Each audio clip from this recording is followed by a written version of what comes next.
Hey guys. This is God Harry. How are you all? Please support to subscribe this channel for watching new interesting stories. So in this video, we will see second part, what if Harry Potter used Slytherin's legacy to destroy the Dark Lord. Here is short summary. When faith in Dumbledore's plan fades, Harry turns to the one legacy everyone fears, Slytherin's. Armed with forbidden magic and unlikely allies, he'll fight Voldemort not as the chosen one, but as something far more dangerous. But before we start, if you want more stuff like this, then be sure to subscribe and like this video. And if possible, share this video with your friends. Now let's start the story. Harry awoke to hands shaking his shoulders and Malfoy's loud voice. He opened his eyes and sat up straight. It took him a moment to remember where he was, and as soon as he did, he stood up.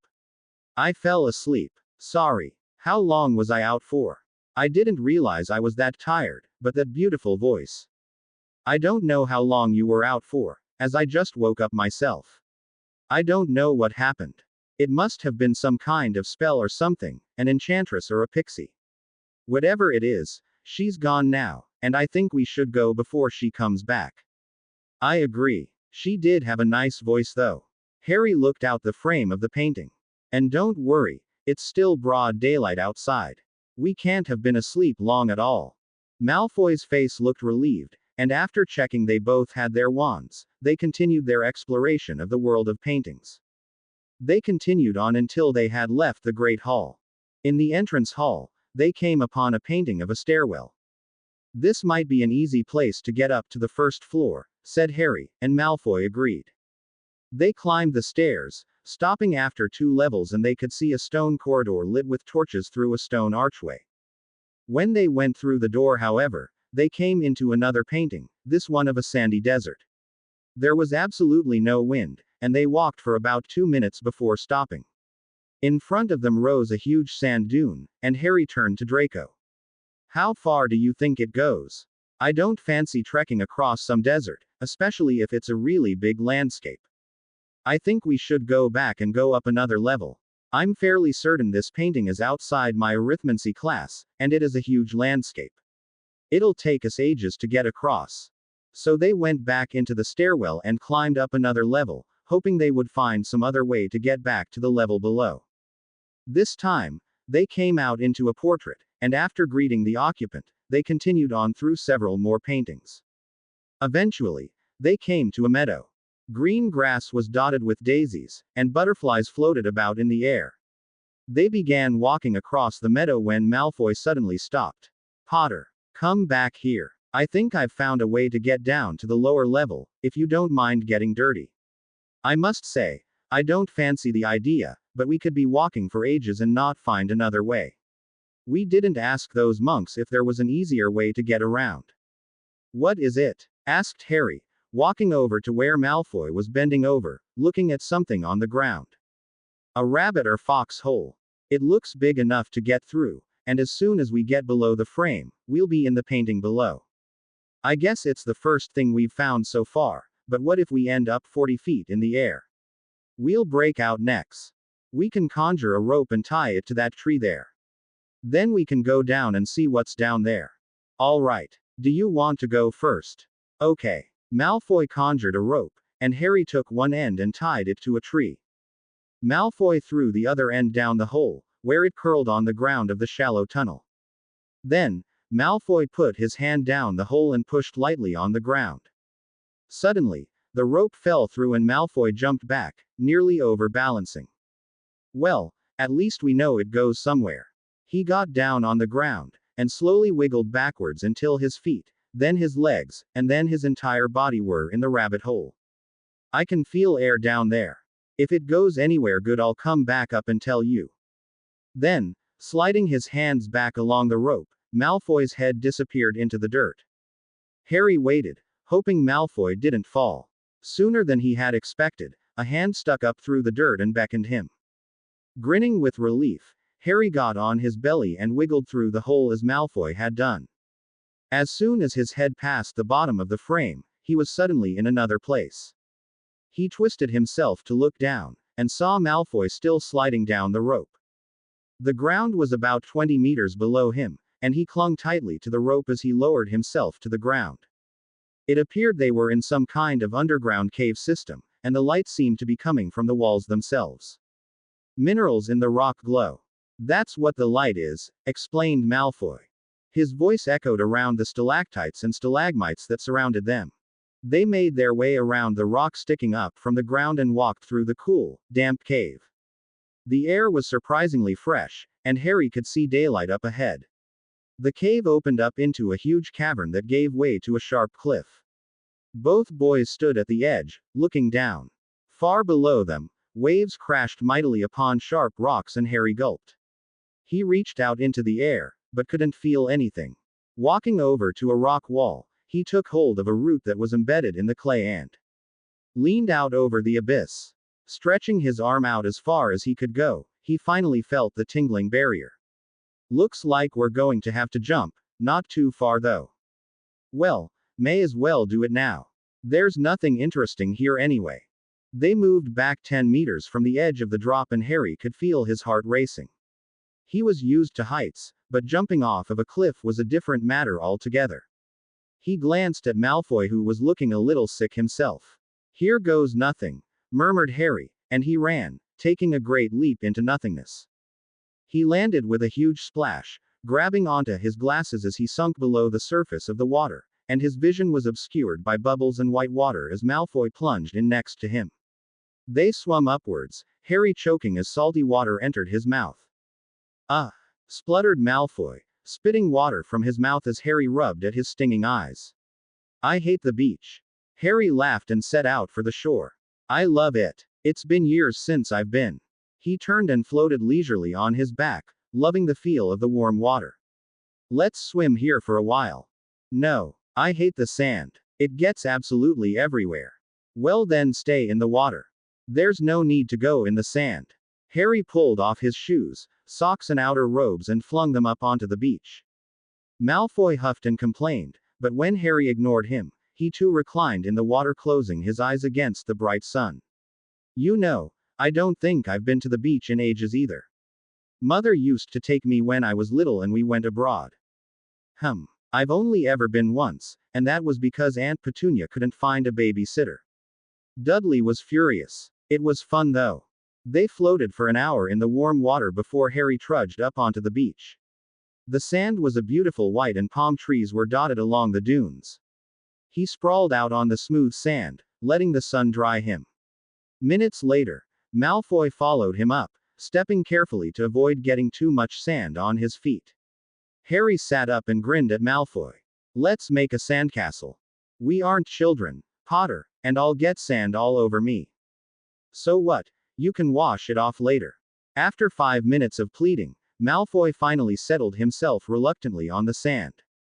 Together, they pushed a mound of sand together, creating a moat around it, and then began to pat it smooth and mold it into shape. Harry collected shells to decorate it, and Malfoy found a twig and a green leaf to use as a flag, which he stuck on the highest point of the castle. Slytherin green, he commented proudly, and Harry rolled his eyes. Standing back, they surveyed their work.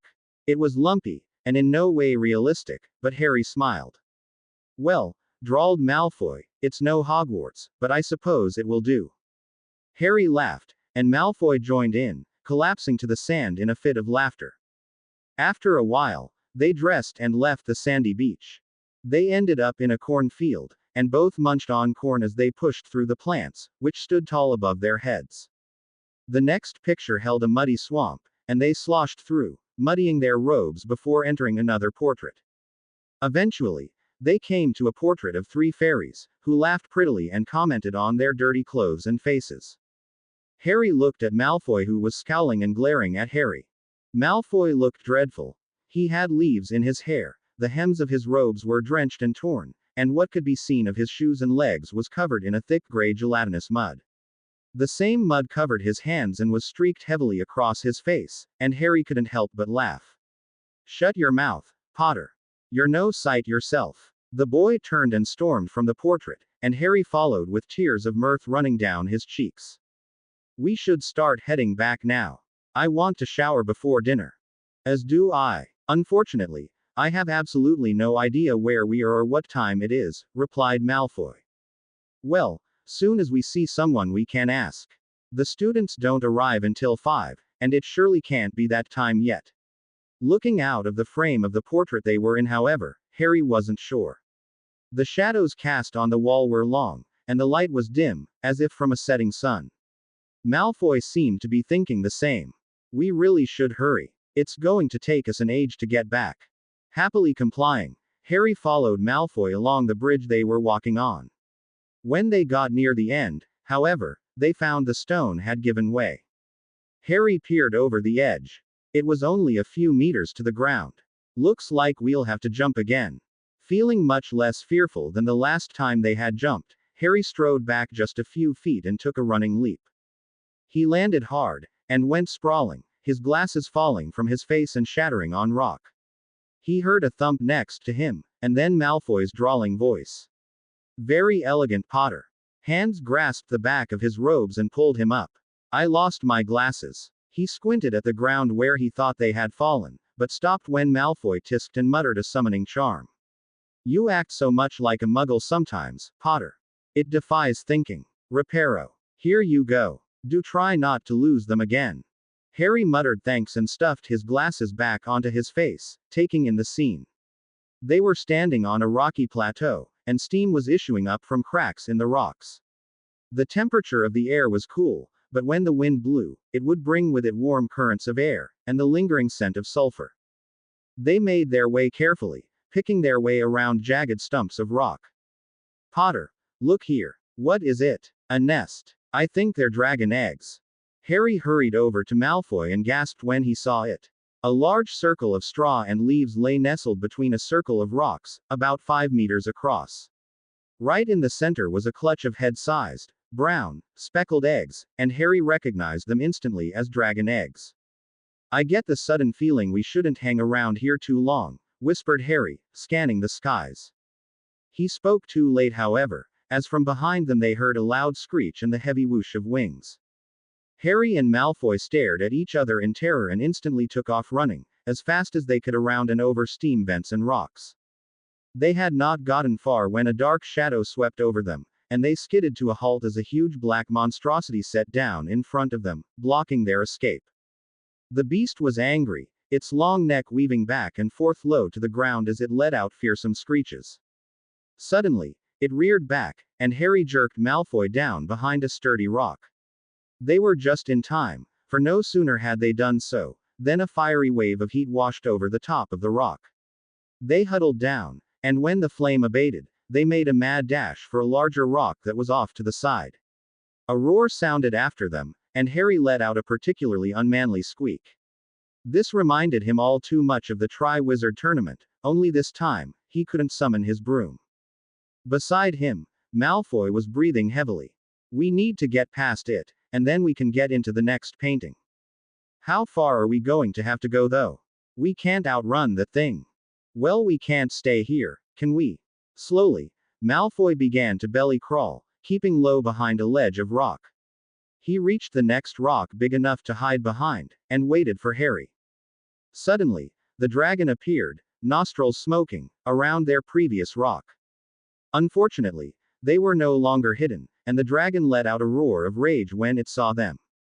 Harry screamed at the same time as Malfoy, and they scrambled backwards. The dragon advanced and they walked backwards, tripping over rocks. Suddenly, Harry ran into something, and turned. He found himself pushing against an invisible barrier that felt rough to the touch. It was the fabric of the painting. Beside him, Malfoy was scratching frantically, then pushing with all his might against the canvas. Harry turned back to face the dragon, which was rearing up on its hind legs, preparing to attack. He heard a small whimper, but when he turned, Malfoy had disappeared. Malfoy! Malfoy! Where'd you go? Yelled Harry, starting to panic. At that moment, the dragon lunged forward, and Harry screamed, pushing himself back as if the action would take him out of reach of the dragon's sharp teeth. Expecting the fangs to pierce him at any moment, he was surprised to find himself falling, and suddenly his head and back impacted with a hard stone floor. He groaned and opened his eyes to say he was lying on the floor, and he could see. An angry dragon roaring in a painting above him. Realization dawned on him and he began to laugh hysterically. They had fallen out of the painting. He turned his head and saw Malfoy, who was looking a little hysterical himself. The boy was pulling himself to his feet, and Harry did the same, using Malfoy as leverage. For a second they looked at each other, then back at the painting of the obviously furious dragon. Then they burst into laughter, and ran to the end of the corridor, tumbling down the stairs into the entrance hall. Shite, Potter. I thought we were going to die. And then I thought you were going to die, and you didn't even hear me calling you when I fell out. Harry fought for breath. So sorry, Malfoy, but I was a little preoccupied with the dragon. They leaned against the wall, calming their breathing, occasionally breaking out into little laugh bouts of nervous laughter. Suddenly, they shot up straight as the sound of doors opening and 1,000 voices filled their ears. They turned to see 1,000 students pouring into the entrance hall, led by McGonagall and Snape. Harry exchanged Malfoy's frown. I thought everyone didn't get back till tomorrow. Me too. I'm certain they weren't supposed to. I cannot believe my friends are going to see me in this state. I doubt they'll even recognize me. Harry cringed as he recalled his and Malfoy's appearance. They must look even worse now than they had when they had come across the fairies. At that point, the students and teachers at the front noticed them, and the excited chatter died down as they were eyed warily. Snape and McGonagall wore matching frowns, both trying to determine who stood covered in mud and grime. It was Pansy, standing at the front of the crowd, who tentatively broke the silence. Draco, she asked hesitantly.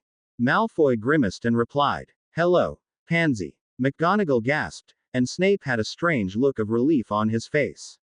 "Mr. Malfoy, is that Mr. Potter with you?" Malfoy nodded as Harry shuffled his feet and mumbled, "Lo, Professor," to McGonagall. Snape stepped forward as whispers and giggles broke out among the students, the ones at the back straining to see over the crowd at what was holding everyone up.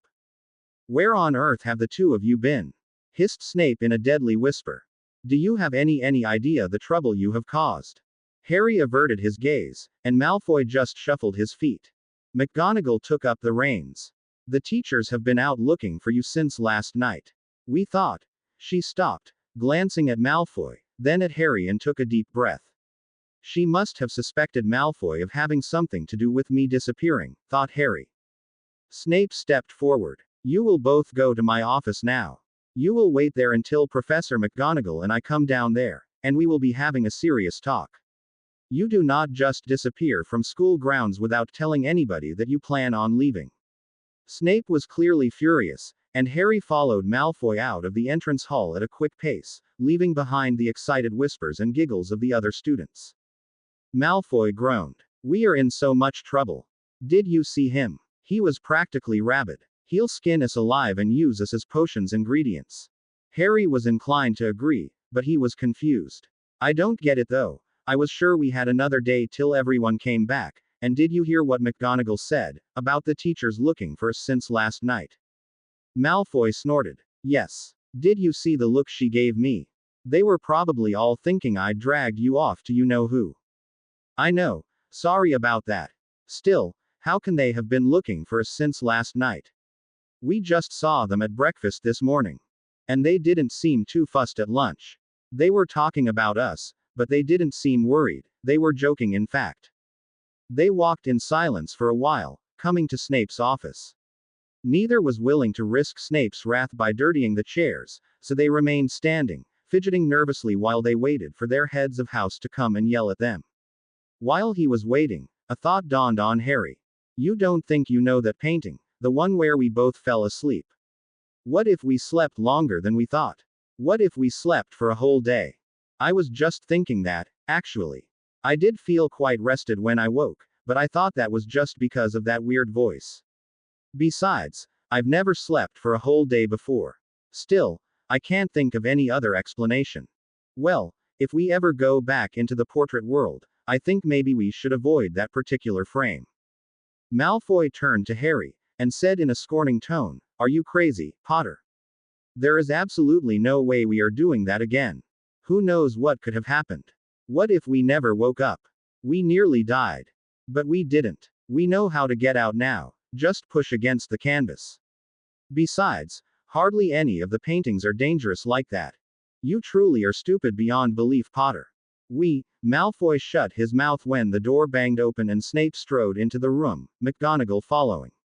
Her mouth was set in a rigid line, and she appeared as angry as Harry had ever seen her. Much to his dismay, Dumbledore entered after them, a serious expression on his normally friendly face. Snape held the chair behind his desk out for McGonagall and levitated the two in front of the desk around for himself and Dumbledore. Harry observed his shoes while the three teachers arranged themselves. He looked up when he heard a throat being cleared. Well, snapped Snape. Harry glanced at Malfoy. Don't look at him, Potter. One of you is going to tell us where the two of you disappeared off to, and why in God's name you are covered in filth. This is extremely serious, Harry, Draco, intoned Dumbledore. I cannot begin to understand how, in the current political climate, the two of you would leave the castle grounds. Harry shuffled and cleared his throat. We didn't mean to, professors. We just got lost. Got lost, Mr. Potter. I find it most difficult to believe that two boys who have been at this school for 6.5 years simply got lost. Where exactly did you get lost? In the Forbidden Forest, said Malfoy quickly. We were out on the Quidditch pitch.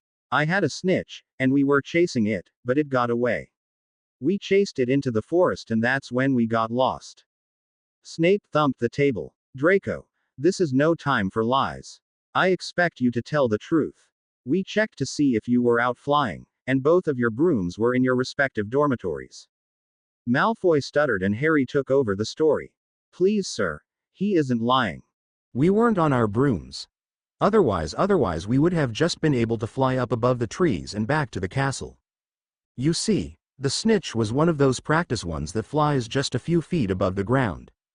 That's why it didn't stay on the pitch. We didn't realize we had gone so far into the forest, but eventually we lost it, and we couldn't find the way back either. Harry finished it all in one breath of air and hoped desperately that the teachers believed them. Currently, they seemed to be conversing silently with each other, trying to gauge whether it was the truth or not. Snape looked Harry straight in the eye, and Harry ducked his head, remembering all too clearly how substandard his occlumency skills were. Snape spoke. Is that true, Draco? Is Potter telling the truth? Yes, sir. Harry could hear the quiver in the boy's voice. We really didn't mean to get lost. It was just an accident. We eventually found our way back. In fact, we'd only just gotten back when you found us. The teachers exchanged another look before Dumbledore stood. I hope you both understand the seriousness of what you have done. I understand that it may have been an accident, but you should have thought more carefully about your actions. The forest is forbidden for a reason, and you should not have left the safety of the school grounds for a toy. Harry and Malfoy hung their heads as Dumbledore continued. Severus, Minerva, I will leave you to hand out punishment as you see fit. With that, Dumbledore exited the room and Harry looked up into the angry faces of his teachers. Snape stood. I would suggest the two of you go and wait outside whilst we discuss your punishment. I do not want to hear a word between you, and you are not to talk to anyone who might walk past. Understood? Harry nodded and saw Malfoy do the same. Then he turned and opened the office door, stepping out into the chilly dungeon corridor. His robes were damp with mud and water, and he shivered. Malfoy shut the door quietly and stood next to Harry silently. In the 5 minutes nervous wait for the door to reopen, they received odd glances from the Slytherins who were making their way up to dinner. No one tried to talk to Harry, but Malfoy was forced to shake his head at the students who tried to talk to him. Finally, Snape beckoned them back into his office, and Harry walked back in with trepidation. We have decided you will each receive a week's worth of detention. In addition, you will each receive a deduction of 60 points from each of your houses. Harry started to protest, but Snape held up his hand. Mr. Potter, you are in no place to discuss this. You seem to have no conception of the seriousness of what you have done if you even think you can argue a defense. McGonagall stepped forward. In addition, you are both suspended from Quidditch until further notice. This time, Draco began to protest along with Harry, but they were again cut off. That is the end of the discussion. You will eat here, and then you will both go straight to your dormitories and get washed up. McGonagall conjured a plate of decidedly dry sandwiches and a pitcher of cold water. With that, She and Snape left the room with a final glare at the two boys. There was a strained silence in the room as the door shut behind the professors. After a moment, Malfoy turned to face Harry, and despite the mud coating the boy's face, Harry could tell he was angry. "Well, thank you just as much, Potter. I cannot believe I let you drag me along on your ridiculous pursuit. Now I have to miss out on Quidditch until further notice. That's bound to be ages. Plus, all those points mean Slytherin won't be in the lead for the House Cup anymore. You are such a bloody idiot, Gryffindor." He had started out with a sarcastic drawl, but by the end he was practically yelling. "You made the choice to come, Malfoy. I didn't twist your arm. Anyway, it isn't my fault we slept through a whole day." Malfoy gave Harry a look of utmost loathing and grabbed a sandwich, filling a glass with water from the jug. He didn't speak another word to Harry the entire time, and Harry gladly ignored him back. Eventually Malfoy left, slamming the door behind him. Not wanting to be in Snape's office alone, Harry grabbed the last sandwich and left, making his way up to the Great Hall. Fortunately for Malfoy, they were already in the dungeons. Harry, on the other hand, would have to go through the castle, including the Great Hall, and there was most likely still a fair few people left there from dinner. He passed a few Slytherins who sniggered quietly, but the worst part came when he got to the Great Hall. He was halfway across by the time anyone noticed him, but when they did, the hall went silent for an instant before whispers broke out. Harry kept his eyes to the ground and made for the doors on the other side, trying to ignore the faces turned his way. After what seemed ages, he reached the doors and thankfully ducked around the corner, heading for the staircase. At the base, he heard someone call his name and turned to see Ron and Hermione hurrying towards him. "Harry," squealed Hermione. "What on earth happened to you? You look terrible." "Yeah, mate. I can hardly tell it's you under all that mud, and what were you doing with Malfoy?" Harry sighed and beckoned for the two to follow him, repeating the lie he and Malfoy had told in Snape's office. "Why were you even hanging out with that Slytherin scum, Harry? What if he was just tricking you or something to get you off the school grounds?" "Ron, don't be ridiculous. Besides, what was I supposed to do all holidays, sit around by myself? Malfoy was the only other student here and we were both bored. It's not a big deal." Ron looked ready to pursue the matter, but thankfully Hermione changed the subject. "So how were your holidays, apart from that? I wish you could have been at the Burrow with us, but, well, you know." "I wish I'd been there too, Hermione. I missed you guys when we were fighting." "Me too, mate. Nice Pressy, by the way, I love him." Hermione rolled her eyes. "He barely took them off, Harry. First he was cold, then he was going to play Quidditch, then more Quidditch." Harry laughed as Ron's face turned red. The trio continued up to the common room, chatting about the holidays, and once they got there Harry excused himself to have a shower. He stood under the scalding water watching as the mud turned the water a dark brown. After half an hour, he finally managed to scrub his hair and body clean, and returned to his dorm, gratefully falling into bed. He was exhausted from the adventure in the paintings, and though the episode with the dragon had scared the living hell out of him, all he could think of as he fell asleep was that he couldn't wait to go back. The next day, Harry walked down to the Great Hall for breakfast. He sat, noticing that many students were commenting on the loss of points from both Gryffindor and Slytherin. He cringed, shooting an apologetic look at his housemates as he explained to Hermione and his dormitory buddies. "I've got detention for a week, too." He left out the part about being banned from Quidditch, as he thought Ron might choke on his breakfast. It was entirely too harsh a punishment, he thought, for disappearing for a day. Harry couldn't wait for his first class of ancient runes. The only problem was that he had to wait all day, runes being the very last class. First up, he had Transfiguration, and they were moving on to another topic that Harry was quite interested in, human-to-animal transfigurations. This was mostly a theoretical subject as past students had been horribly deformed by spells gone wrong when practicing with partners. The topic also covered animagi, which was the part Harry was most interested in. He had forgotten all about the book he had found in the chamber and made a point of reminding himself to look at it. "This is a particularly trying subject," said McGonagall. "I do not want anyone transfiguring noses into beaks or skin into scales as a practical joke. We shall only be practicing one at a time so that I can monitor all spells attempted." This topic will only run for a few weeks before we move on to the next topic. What we learn this year will of course be a precursor to more complicated transfigurations in your 7th year. She gave the class a stern look, her lips pursed, before lecturing them on the theory behind minor changes to facial structure. After Transfiguration, Harry and Hermione left for potions, arriving with others from Transfiguration to find the door locked and the rest of the class waiting outside. Harry, Hermione and Seamus joined Terry and Hannah, leaning against the damp dungeon wall. The class had already grown smaller.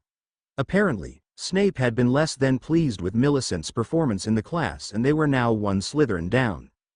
Suddenly he heard a jeering voice to his right. "No, that's not what it is. And you in Newt levels, too. I must say, the standards in this school have certainly dropped since I was here, but then again, Sirius Mowbray was a talented student." Harry turned to see Goyle and Pansy conversing with the picture of the student brewer, when he remembered that he now knew what the potion was. Grinning victoriously, he moved over with the rest of the class, who were observing the guessing game between the Slytherins and the brewer. He exchanged a look with Malfoy, who scowled at him, obviously still upset about being banned from Quidditch. Harry pushed to the front of the small crowd just as Malfoy got there. Malfoy said in a smug tone, "So, Mowbray, might I have a guess at what the potion might be?" Mowbray eyed Malfoy appraising ly, then grinned cheerfully. "I suppose, but the odds of you getting it are slim to none, I'd say. The last person to guess what I've been brewing was your own potions master." "What did he guess?" asked Hannah, shrinking solution. "Is that what it is now?" asked Terry. "Of course not. I began a new brew once the answer had been guessed. Why would I make the same thing twice? How utterly ridiculous." "So you've been brewing the same potion for what, 20 years or something? Isn't that kind of ridiculous?" retorted Terry. Mowbray stuck his nose in the air. "I do other things with my time. Besides, if I kept changing it then no one would ever get it, would they?" The young man focused on Malfoy. "Now, young chap, what was your guess?" Malfoy threw a glance at Harry and smirked. "What do you think, Potter? An everlasting elixir perhaps?" Harry was surprised Malfoy was letting him in on it, but pleased. "I think you might be right there, Malfoy," he replied in a musing kind of voice, as though thinking it over. "Perhaps some kind of aging potion?" Yes, the one that strengthens with time." Then they both turned to the brewer and said together, "Grapman's solution?" Sirius Mowbray's eyes were wide, a comical expression of shock on his young, boyish face. How? He stuttered as Harry and Malfoy chuckled lightly. "You couldn't possibly have known that," he huffed. "How did you know, Harry?" asked Hermione. "I think we'd all like to know that," supplied Pansy, directing this at Malfoy who was looking atrociously smug, and replied with a shrug. "Well," sneered a cool voice from behind them, "it appears I have actually taught you something this year after all. Congratulations Draco, Mr. Potter. 30 points apiece." Harry stared open-mouthed at the potion's master. Snape had just awarded him points? "Oh, close your mouth, Potter. I've no interest in learning what you had for breakfast." He turned away to unlock the classroom door. "It is tradition that whoever guesses the potion Mr. Mowbray is brewing gets 60 points for his or her house. Seeing as you guessed between you, it's 30 each." "Well, it only took over 15 years for someone to guess. Not bad in my opinion," said Mowbray haughtily, as though offended that someone had guessed. Suddenly a look of boyish enthusiasm and trickery crossed his face and he gave them all a brilliant smile. The class watched as he performed an Evanesco on the contents of the cauldron. "Let's see how long it takes you all this time." With that, he turned to the table behind him and started chopping ingredients, looking suspiciously over his shoulder and edging closer to shield the table from view. Members of the class rolled their eyes before congratulating either Harry or Malfoy and going into the classroom. Harry moved closer to the painting, straining to see the dark blackboard. Beside him, Malfoy was doing the same. He could just make out dusty white smears on the board where his and Malfoy's names had been, the only sign left of their trip into the world of paintings. Mowbray must have rubbed them out at some stage, for there was now a list of potions' ingredients listed on the board. "Next time, we'll have to leave our mark on something not so easy to destroy." His only response was a disbelieving snort from Malfoy as he stalked into the classroom. At lunch, Seamus was relaying to the other Gryffindors how Harry had guessed the potion. "Good on ya, mate," said Ron. "Yeah, well, at least I've earned back half the points I lost yesterday." "Don't worry about it. McGonagall's a sour old woman and Snape's always had it in for you. You didn't deserve to get all those points taken off if you ask me." His other friends nodded their heads in agreement, though Hermione scowled at Ron's characterization of their head of house, who was, generally, a very fair and friendly teacher. "We'll win it all back in Quidditch points, anyway," said Ron. Harry was about to tell them that he had been banned from Quidditch indefinitely, but he was saved from doing so by the bell for class. Feeling somewhat relieved, Harry trudged off to herbology with Neville, Seamus and Dean. Walking to the greenhouse, Harry was reminded of the gift from Neville. "By the way, Nev, thanks for the plant. I can always count on you for something different." "Have you named it yet, Harry? Plants flourish and perform better with emotional care, you know." "Well, I was thinking that Ron or Seamus would be quite fitting, but it might get a bit confusing." Neville chortled, and Harry chuckled, but Dean and Seamus just looked on with confusion on their faces. "I guess I'll have to think about it a bit more." After herbology, a spare, lunch and another spare, it was finally time for his first ancient runes lesson. Harry had been hoping he would be in Hermione's class, but unfortunately she had care of magical creatures in this time slot. Ancient runes was an obscure subject, but it was reasonably popular because it could be used in many fields from healing to spellmaking. Because of this, there were 2 classes so that anyone with a clash could still do it. This also had the added benefit of making the class reasonably small. He arrived at the class to find he was one of the first there, and took a seat at the back to watch the other students arrive. He wondered if Malfoy was in this class. It wasn't as if they were friends, but at least he would know someone. Eventually, everyone arrived. Malfoy was indeed in the class. Along with Blaise Zabini. The class was mostly made up of Ravenclaws, however, and no Hufflepuffs. Harry himself was the only Gryffindor, probably because most of the Gryffindors in his year had elected to do care of magical creatures. Professor Babbling was a scholarly-looking middle-aged witch with shoulder-length brown hair and a kind, round face. "Since we have a new student in the class, I will be giving a brief overview of what we'll be doing this year before we continue on with the new topic." She turned to the board and wrote as she spoke. "We will be starting this term with intermediate interpreting of the basic Futhark alphabet. This will of course continue as we focus on particular subjects throughout the year. The second topic will cover logograms. After a few weeks we will look at the ancient Egyptian hieroglyphs before moving on to a very basic look at different versions of the runic alphabet. These include Gothic runes, Anglo-Saxon Futhark, medieval Futhark, etc. Following that, we will discuss the fields in which runes are useful to us today. Though their use has largely died out, those who still know them are found to be more powerful in their protection spells, more successful in their healing, more correct in their divination. The list goes on, but no matter what you choose as your career, whether it be spellmaker, medi-wizard, potions master, or artist, you will find a use for ancient runes. The final topic will be again studying intermediate interpreting, with a research project of your own where you will find and decipher a large piece of text. I would hope all of you have Spellman's syllabary by now. Mr. Potter, you will have to buy these books or you will find it very difficult to get on in this class. Some sort of rune dictionary is always helpful, and the recommended text for this year is Advanced Rune Translation. Harry thoroughly enjoyed the class.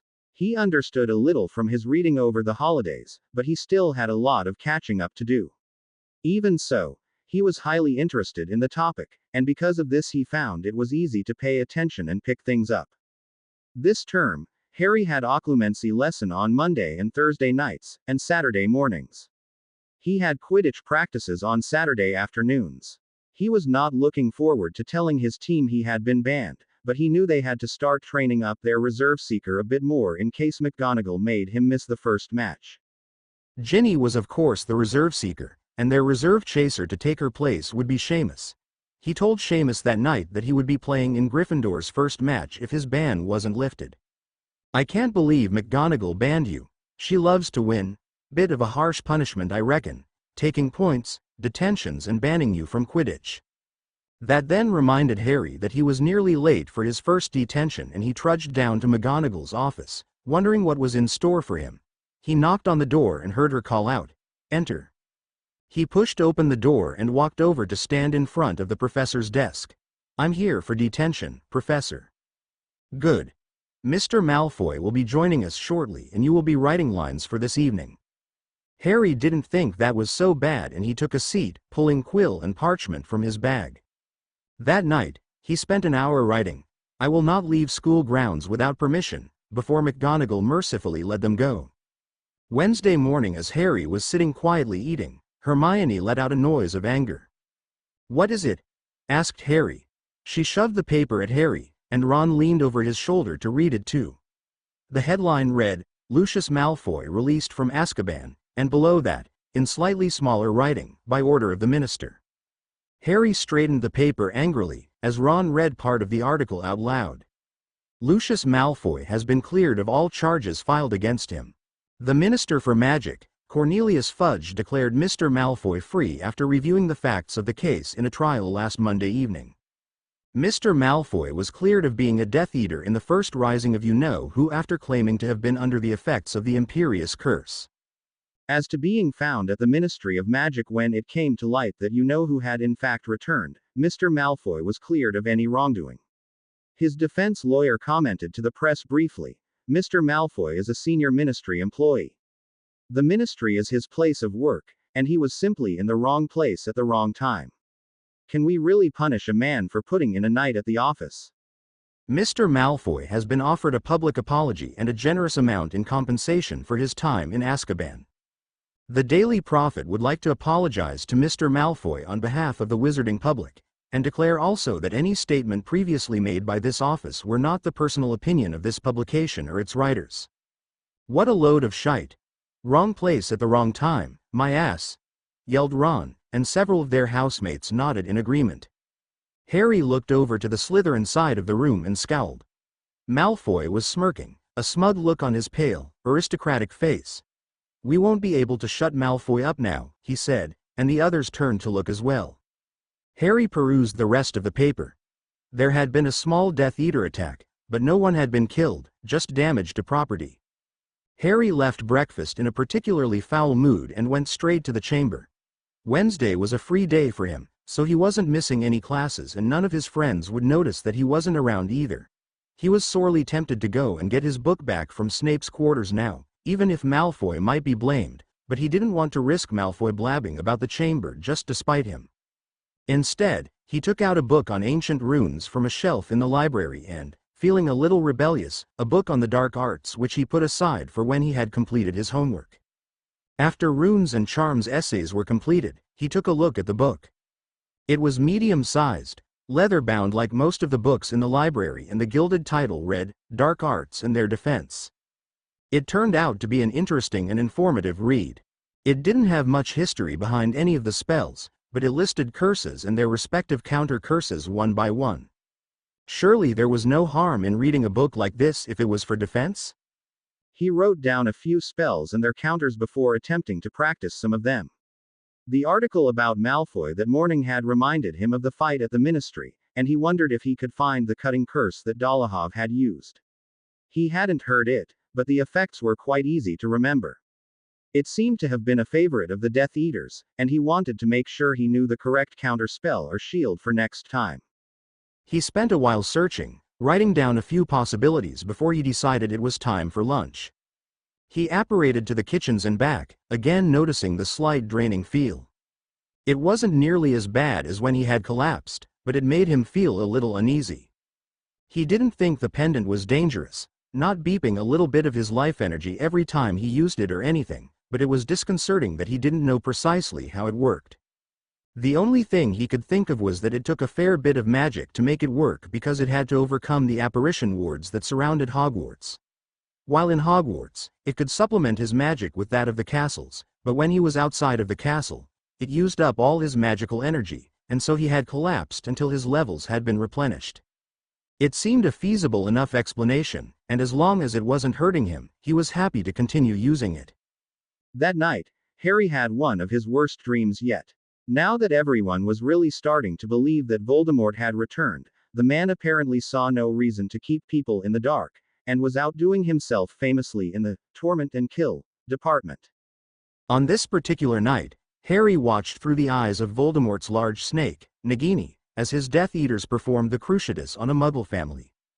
The smell of blood caught his senses as his tongue flicked the air, and he slowly slithered forward, seeing the terror in the eyes of the 3 children and their parents. He struck suddenly, clamping powerful jaws around the neck and shoulder of the father, sinking his fangs deep into the man's body.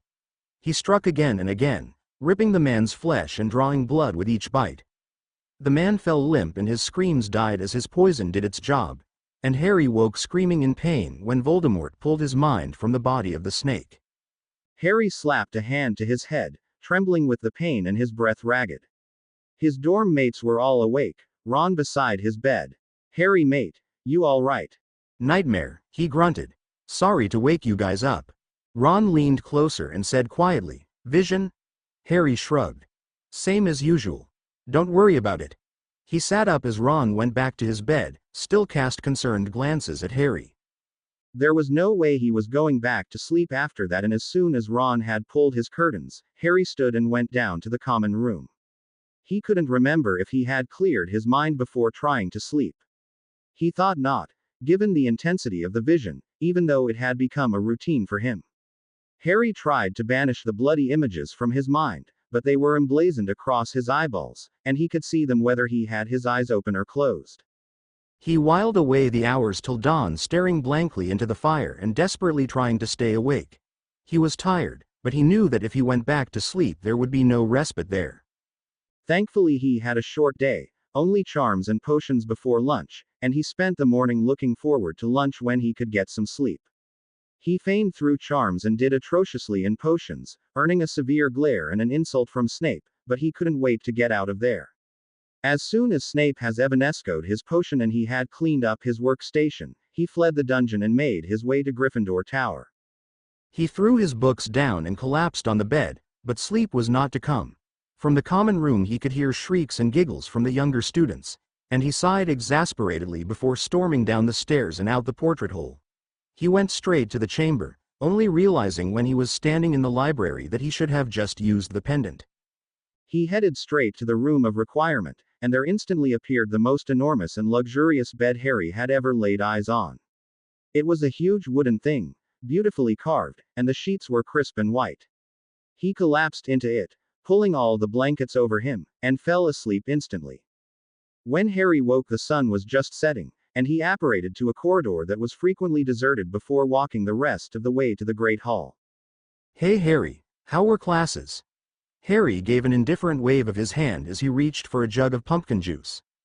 "Oh, they were all right. I made a mess in potions, but who doesn't every now and then, Neville grinned. "I know it better than anyone, I reckon." Harry returned the grin and tucked into his meal. After dinner, Harry left for detention with Snape. He found Snape in his office and knocked tentatively. "Come in," came Snape's imperious tone. Harry took a seat in front of the desk without waiting for an invitation. Snape scowled but didn't say anything, continuing to write whatever he was writing. After a minute he finished and looked up at Harry. "What are Malfoy and I going to be doing, sir?" "Mr. Malfoy has been given the night off from detention. You and I will be having an occlumency lesson. I trust you have not forgotten what little you learned last term." "No, sir. Have you been clearing your mind each night as I said to do?" "Yes. It doesn't seem to be working though." Snape frowned, resting his fingertips together thoughtfully. "How do you mean?" "I've been having more dreams than ever. Is that perhaps the reason for your abysmal performance in class this morning?" "Well, I wasn't exactly feeling up to par," said Harry, getting a little annoyed. Snape tisked, annoying Harry further, and Snape smirked as if realizing that his attitude was irking Harry. "No need to be so snarky, Mr. Potter." Harry snorted. "You can talk. We shall begin, then. Stand up. Wand out. Same as usual, I will penetrate your mind and you will attempt to expel me, by any means necessary." Harry stood and prepared himself, and suddenly there were images rolling across his vision. He was at dinner, Chatting with Neville, joking with him on the way to herbology. He was sinking his fangs into a bloodied body that screamed and jerked. Harry found himself on the floor, bile rising in his throat at the memory of his last dream. I take it that is one of your more recent visions? Harry nodded, gulping fresh air as he got to his feet. Last night. Well, your performance tonight is woefully lacking. I can tell that already. We shall end it here and see how you do on Saturday morning. Do not be late. But sir, we only had one try. Potter, you are clearly not up for it tonight, and unless you want to be scrubbing cauldrons, I would suggest you leave now. Harry sighed, though he was relieved to be going. He took one last look at Snape before he shut the door behind him. The potions master was turning to the fireplace, throwing flow powder into the glowing flames. Probably going to have a lovely little chat with the headmaster about my woefully lacking performance, thought Harry sarcastically. The next day was Friday, and they had their usual defense practical down by the lake.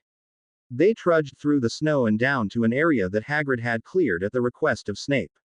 It seemed all of Harry's friends had forgotten the snake incident, and he was quite happily chatting with Ron, Hermione, Parvati and Lavender when Snape arrived and began pairing up the class. Finnegan, Finch-Fletchley, Goyle, Bulstrode, Weasley, Thomas, Boot, Parkinson, Smith, Granger, Potter, Malfoy. Harry wasn't sure how to react. This was the second time he had been partnered with the Slytherin, as everyone in the class had now been with most other people. He decided it was a good pairing. Malfoy had been walking around gloatingly all week as if he owned the world, and Harry was very much looking forward to wiping the smug smirk off of his face. Also, he enjoyed dueling the Slytherin. Out of everyone else in the class, Malfoy put up the best defense, and over the holidays they had each gotten to know the other's style, which in a way created a bit more of a challenge. He was surprised, however, when Snape finished pairing people up and turned to address the class. This term we will be focusing on a different aspect of defense. So far this year it has been one-on-one demonstrations so that we could discuss tactic. Now, we will be working on group defense. Working with a partner is significantly harder than working alone. Not only do you have to worry about yourself, you now have to look out for your partner while defending your position. As such, different tactics come into play. Strategies such as casting wordless spells are still highly effective, though very few of you have managed that, he added, scowling at the class in general, but team strategy is much different from individual strategy. Today, you will all be positioned at various points around the lake. Then, when you see my signal, you will set out to take down as many other teams as you can, sticking with the rules we have adhered to thus far. If your partner is knocked out, you continue on alone. Send up a flare and I will collect those knocked out of the competition. When there is only one partnership remaining, I will call you all in and we will again discuss the tactics the winners used. We will have 2 practice weeks before starting a competition of sorts. The class sounded excited at the challenge, though most were grumbling about their partners. Harry was particularly displeased, having been looking forward to dueling against Malfoy. He somehow doubted they would work well together. The class set off around the lake, and once they reached the first stand of trees, Snape instructed Hermione and Zacharias Smith to remain behind. Discuss strategy and wait for the signal to begin, he instructed, before taking off again. Harry and Malfoy were left at the far side of the lake, somewhere between the Goyle, Bulstrode and Brown, Bones partnerships. The trees around them were quite thick, and the forest was silent. They sat themselves down on some flat rocks that gave them a view of the lake through some low bushes. So, strategy EH. Got any ideas, Malfoy? Let me tell you now, Potter. I work best on my own. Don't cramp my style and we'll get along fine.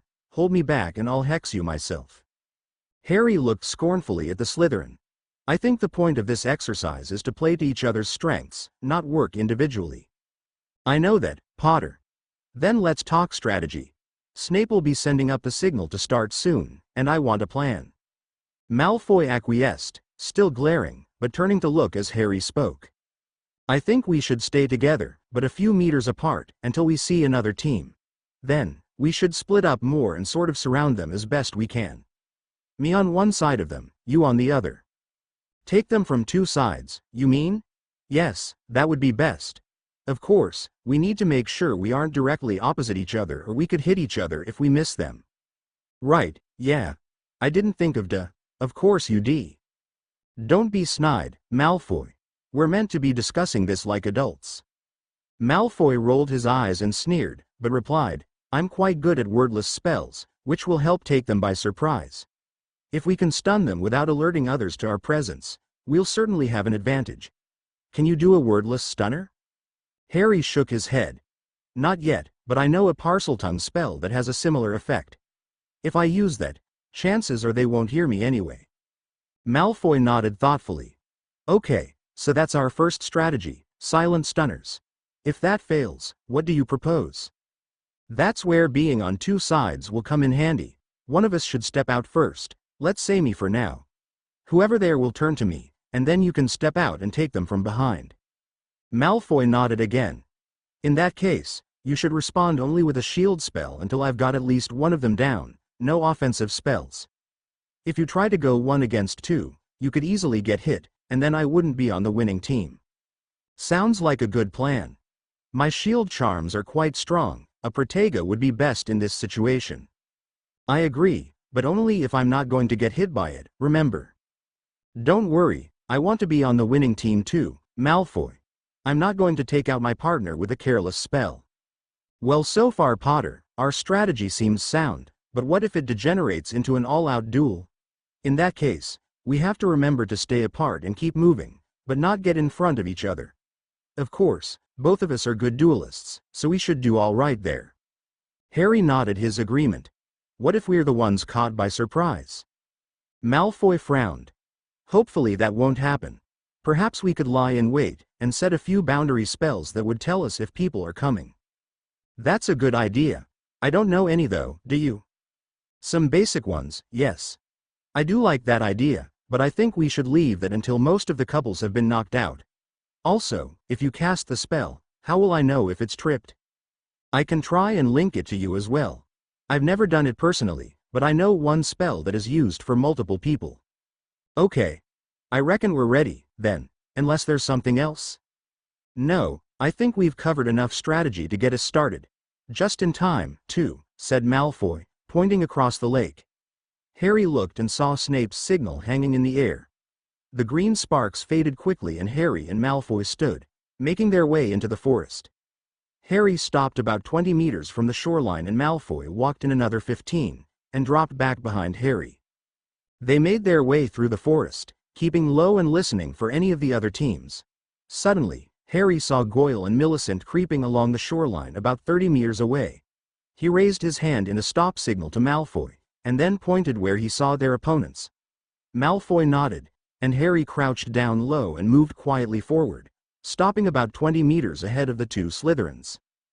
Behind him, Malfoy was edging closer to the shore, crossing behind Harry and moving so that he was still in front of where Goyle and Millicent were heading.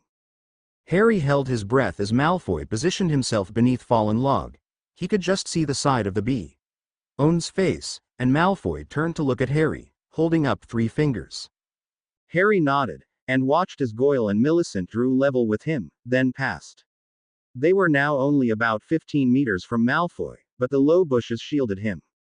Harry pointed his wand at Millicent, who was closest to him and tracked her with it. Malfoy dropped a finger, then another. As he dropped the third, Harry cast the Parseltongue stunning spell he had learned. Asasia. He hissed in victory when Goyle and Millicent toppled to the ground almost simultaneously.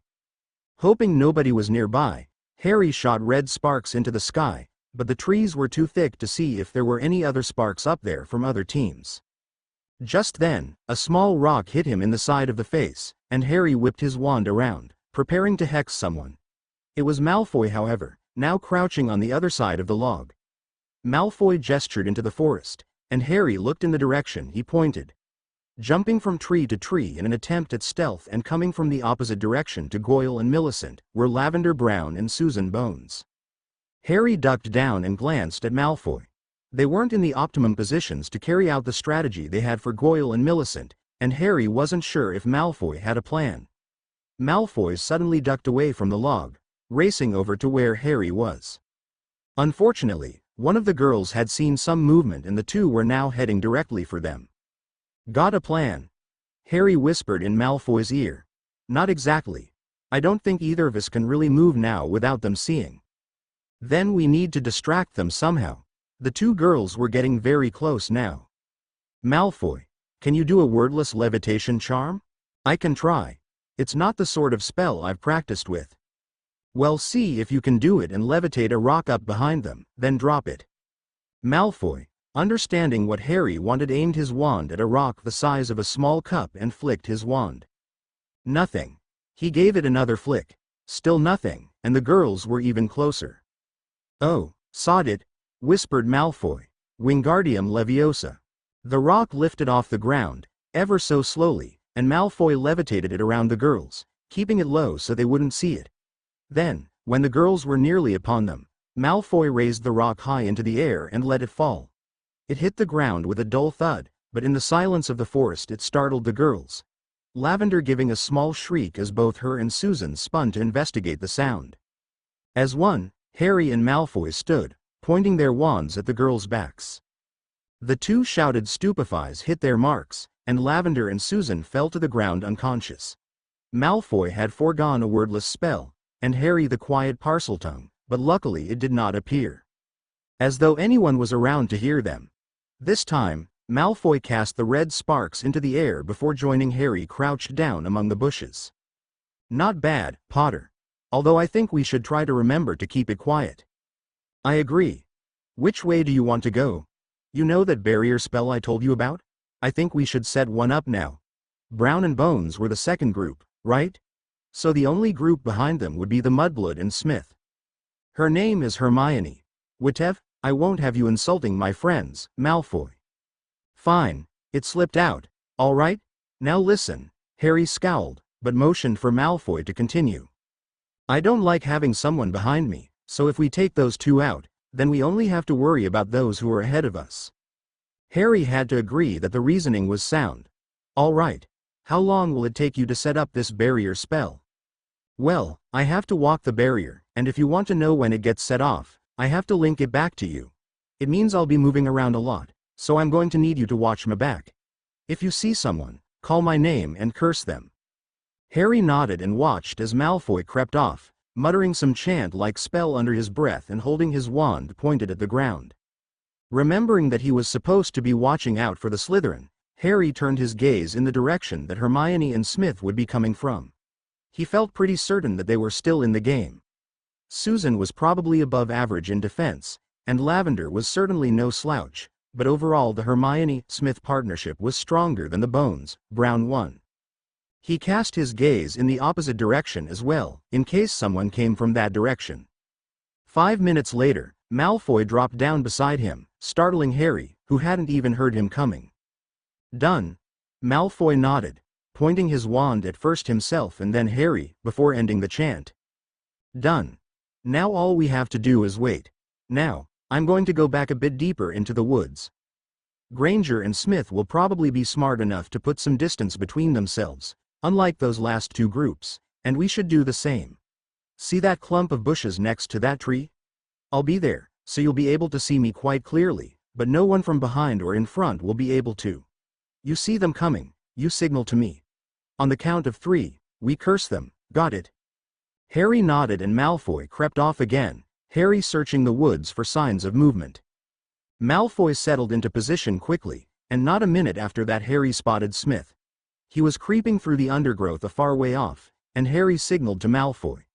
It appeared that Malfoy had already seen Smith, as he nodded and pointed at a spot closer to the shore. Harry leaned forward around his clump of bushes and saw Hermione, who was keeping a close eye on both Smith and her surroundings.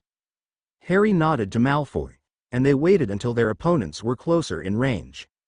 Harry felt 2 little tugs, and was startled before realizing it must have been the charm Malfoy set. He looked at the Slytherin, and saw that he had raised his hand, 3 fingers held up. Harry aimed his wand at Hermione through a gap in the foliage as Malfoy dropped a finger. Suddenly, Harry heard a twig snap somewhere behind him and froze. He whipped his head around and came face to face with the tree at his back. He peered cautiously around, and saw Justin Finch Fletchley crouched behind a rock, motioning to someone Harry couldn't see. Harry looked desperately for Malfoy and saw him drop another finger. Withdrawing his wand, he waved desperately, but Malfoy's attention was trained on Smith. Luckily, the boy looked, and Harry motioned for him to stop. Malfoy looked at him quizzically, and Harry pointed behind them, and then made a "get down" motion. Malfoy understood and lowered his wand, flattening himself and glancing through the bushes behind him. Harry looked back at Justin just as he leapt from behind his rock, firing off a "Tarantiegra" in a loud voice. Harry winced as the cry pierced the silence, and heard Hermione call out a shield charm from very close to his right. A duel began between the foursome, Harry watching as Smith and Hermione pushed Justin and Seamus back. For a second, Harry was sure he and Malfoy would be spotted as Hermione and Smith passed their hiding spaces, but they didn't, and as soon as they had passed, Harry motioned for Malfoy to get up. This time, Harry held up 3 fingers and saw Malfoy's nod. Harry pointed his wand at Hermione's back. He heard a victorious cry from Hermione and saw Justin bound by ropes and wriggling on the ground. He dropped a finger, then another as Hermione turned to help Smith. Seamus, now having 2 people to deal with, was almost immediately petrified by Smith. At this point, Harry dropped his last finger and cast Assasia at Hermione, who dropped soundlessly to the ground at the same moment as Smith. Yes.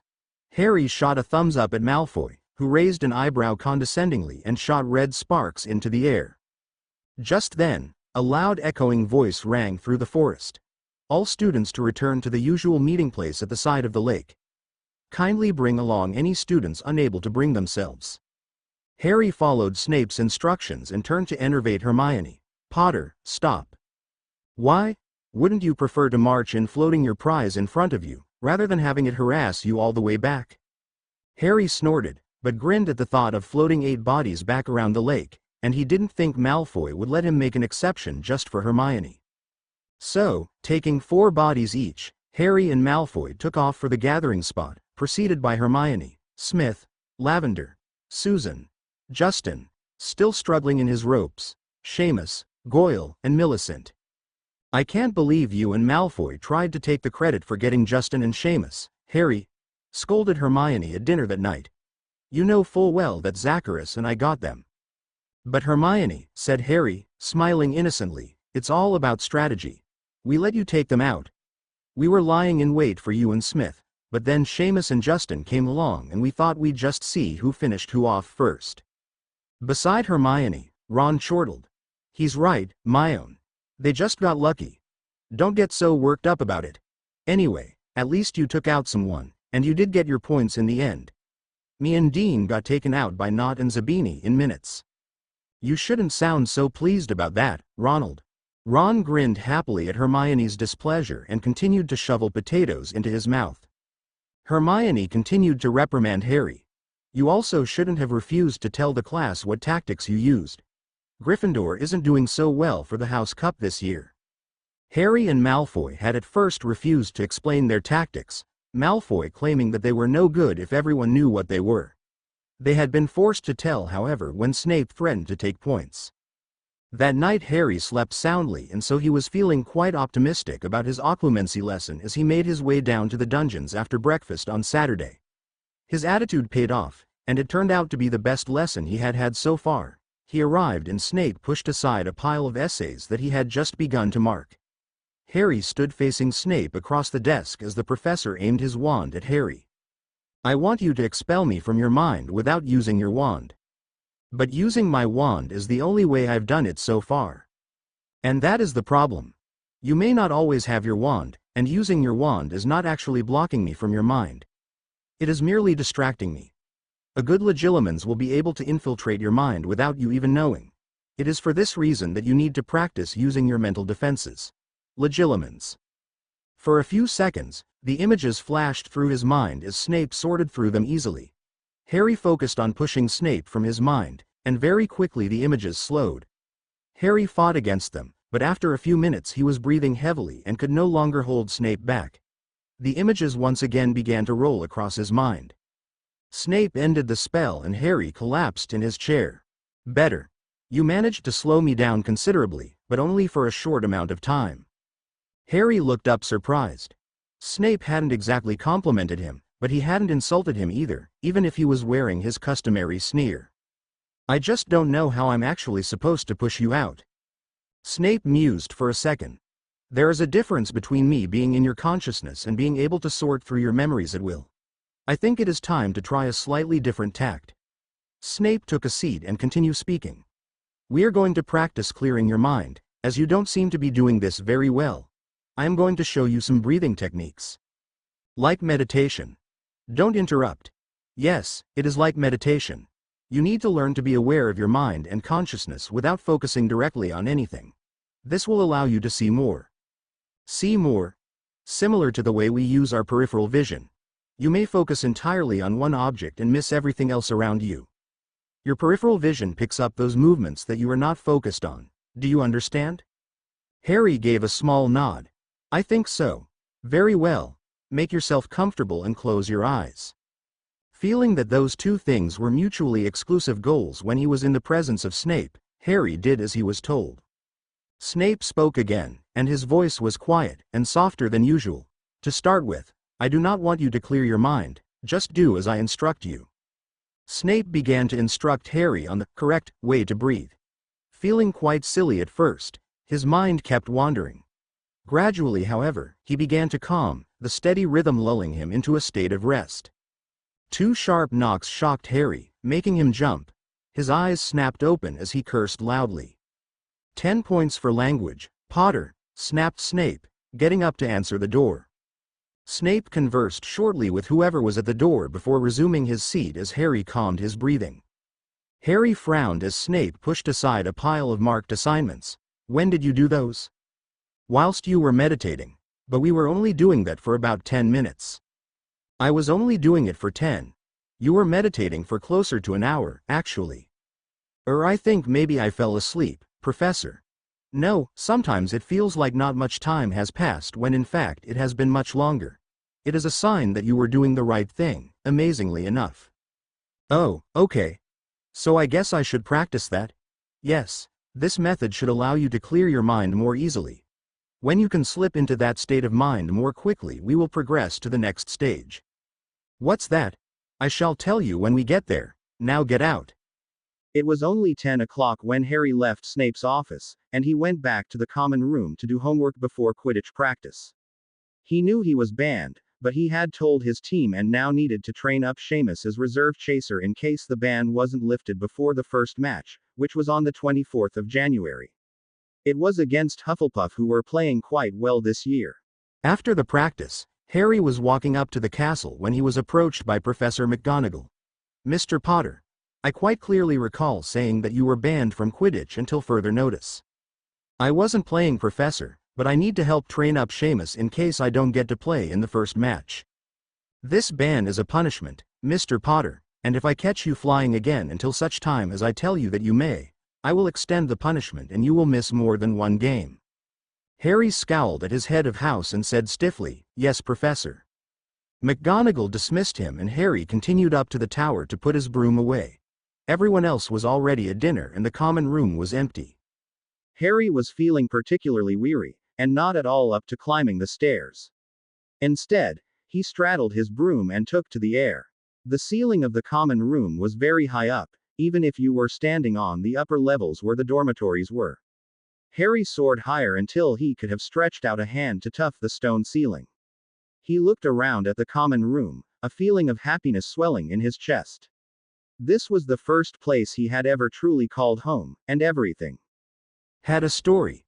There were the desks where Harry and his classmates studied, the floor cushions where he and his friends played Exploding Snap, the comfortable armchairs and lounges where they would relax for hours on end, and, he thought with a pang, the fireplace where he had spoken to Sirius in their 5th year. He glanced around, feeling a mixture of happiness and hurt, when suddenly he saw something that made him exclaim out loud. At the top of the stairs that led to the dormitories there was a balcony, the floor made from polished redwood. The wood was shot through with streaks of reddish-brown, and here and there were scattered knotholes, forming intricate patterns in the wood, which shone in the light from the wall sconces. It was not the beauty of the wood that caught Harry's eye, however. It would have been unnoticeable from the balcony itself, but from the air, The seemingly random splotches and patterns of the wood converged to form a magnificent image of a snake in the middle of the balcony, just set back from the top of the stairs. It was curled in a loose circle, its head just past the tail. Yes. Sals, DUSSSEEE. It ISSS what I have been SS searching for. To Harry's surprise, Salazar liked flying, and as he didn't know how much he would be doing for a while, had taken her with him to practice. The little snake cautiously stuck her head out from Harry's sleeve. That's a big SS snake, Harry. Why am I SSS so little when all the other SS snakes SS or SSS so big?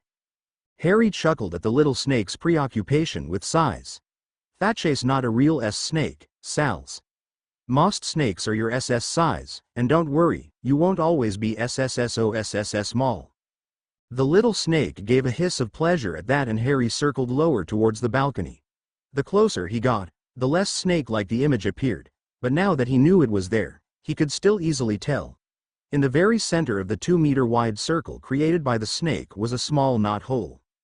Making a quick decision, Harry stowed his broom in his trunk and stuffed his invisibility cloak into his pocket and returned to the landing, standing just outside the circle. Checking once more that there was no one in the room, he looked down at the snake and hissed, "Open." At first he thought nothing had happened, but then he noticed that the knot-hole in the center had faded, and that the whole floor was fading from the center of the circle outwards. At the same time, the snake on the floor was twisting in a circle, similar to how the one on the pendant moved when he used it. Gradually the fading reached the snake and stopped, the snake coming to a rest as well. The floor had opened up to reveal a straight staircase leading down into blackness. Harry placed a foot on the topmost stair.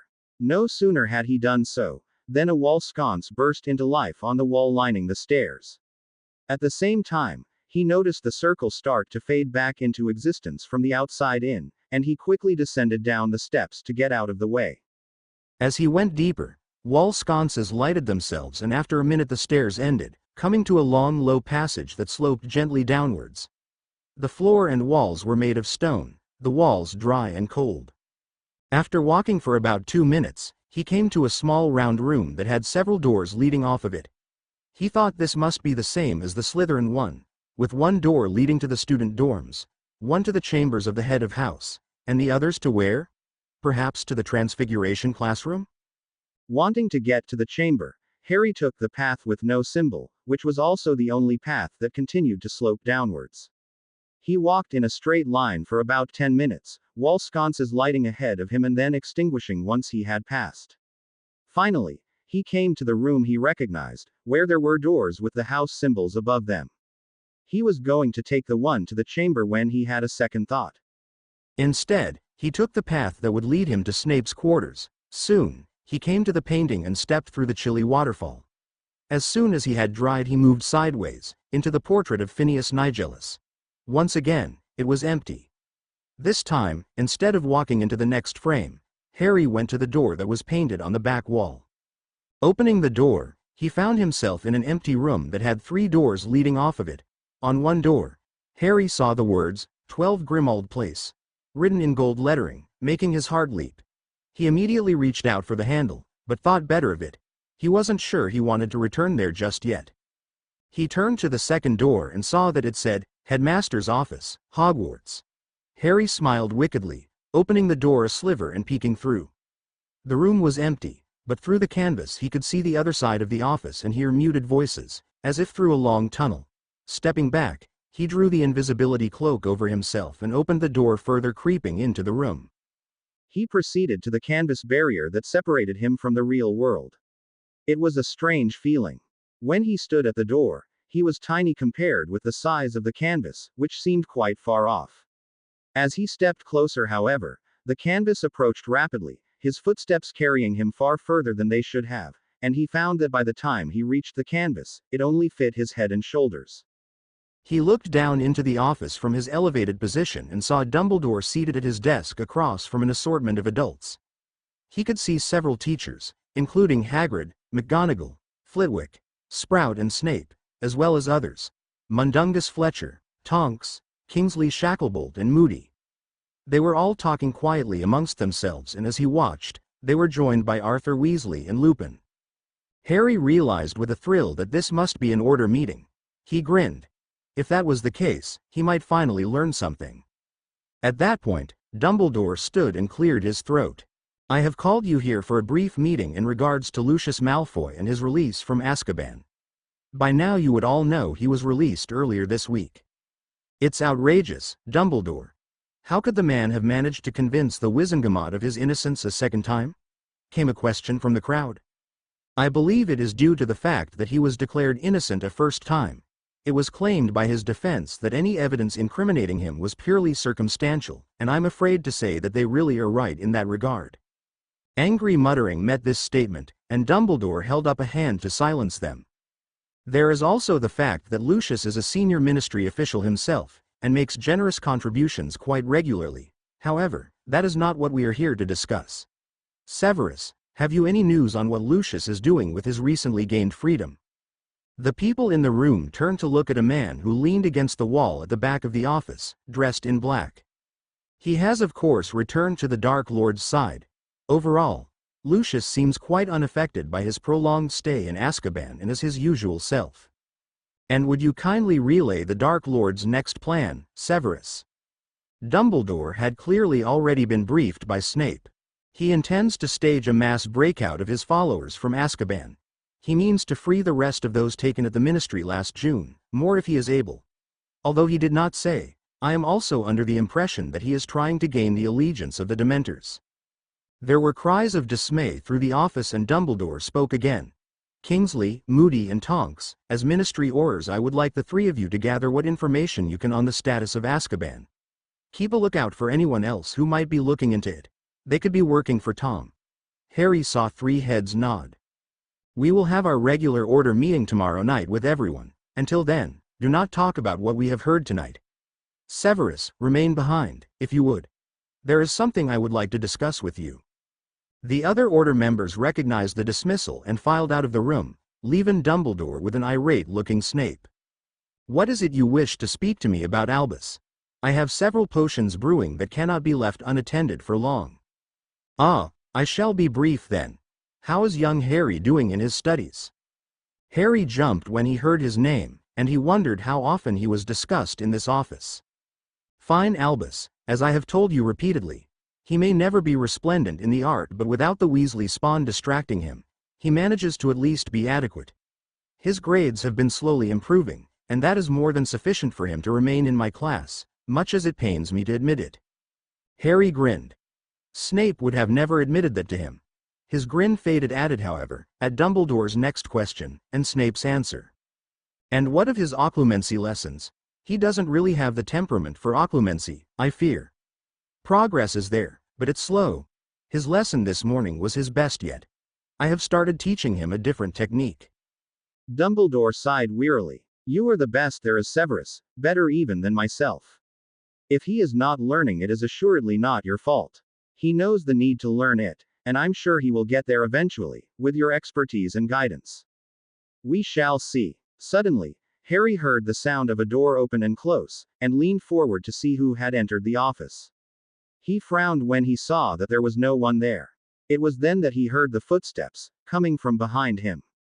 He spun, and let out a gasp as he saw the former headmaster of Hogwarts, Phineas Nigellus, walking towards him, and approaching at a rapid rate. Up this close to the frame, there was barely enough room for him, let alone another full-grown man.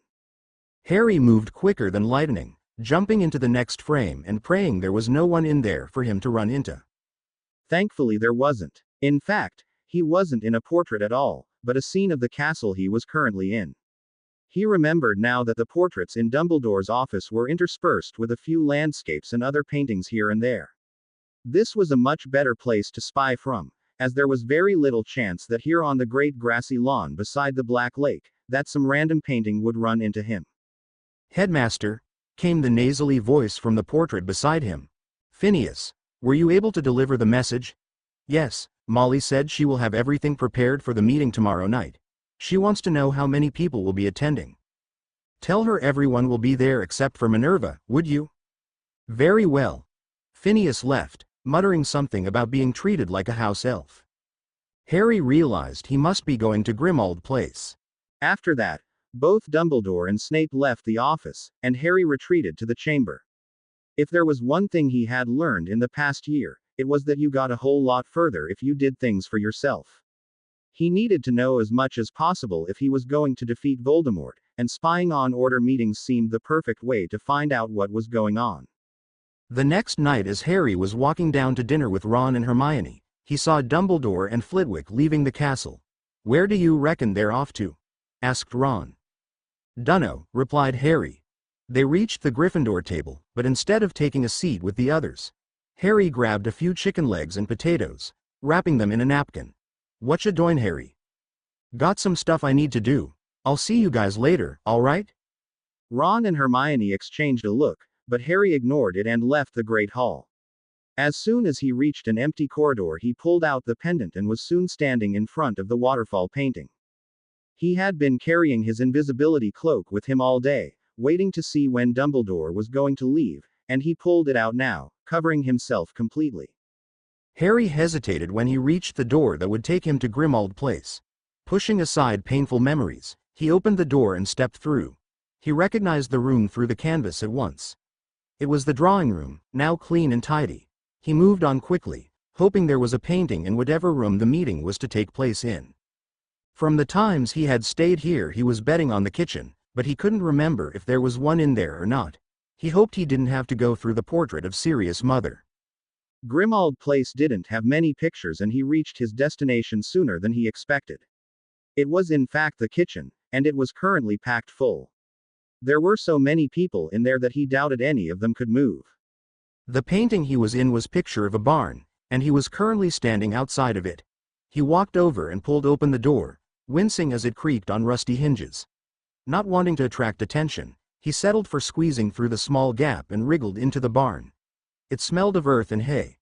There was a tall ladder reaching up to a loft, and Harry ascended it carefully, praying the old ladder didn't break.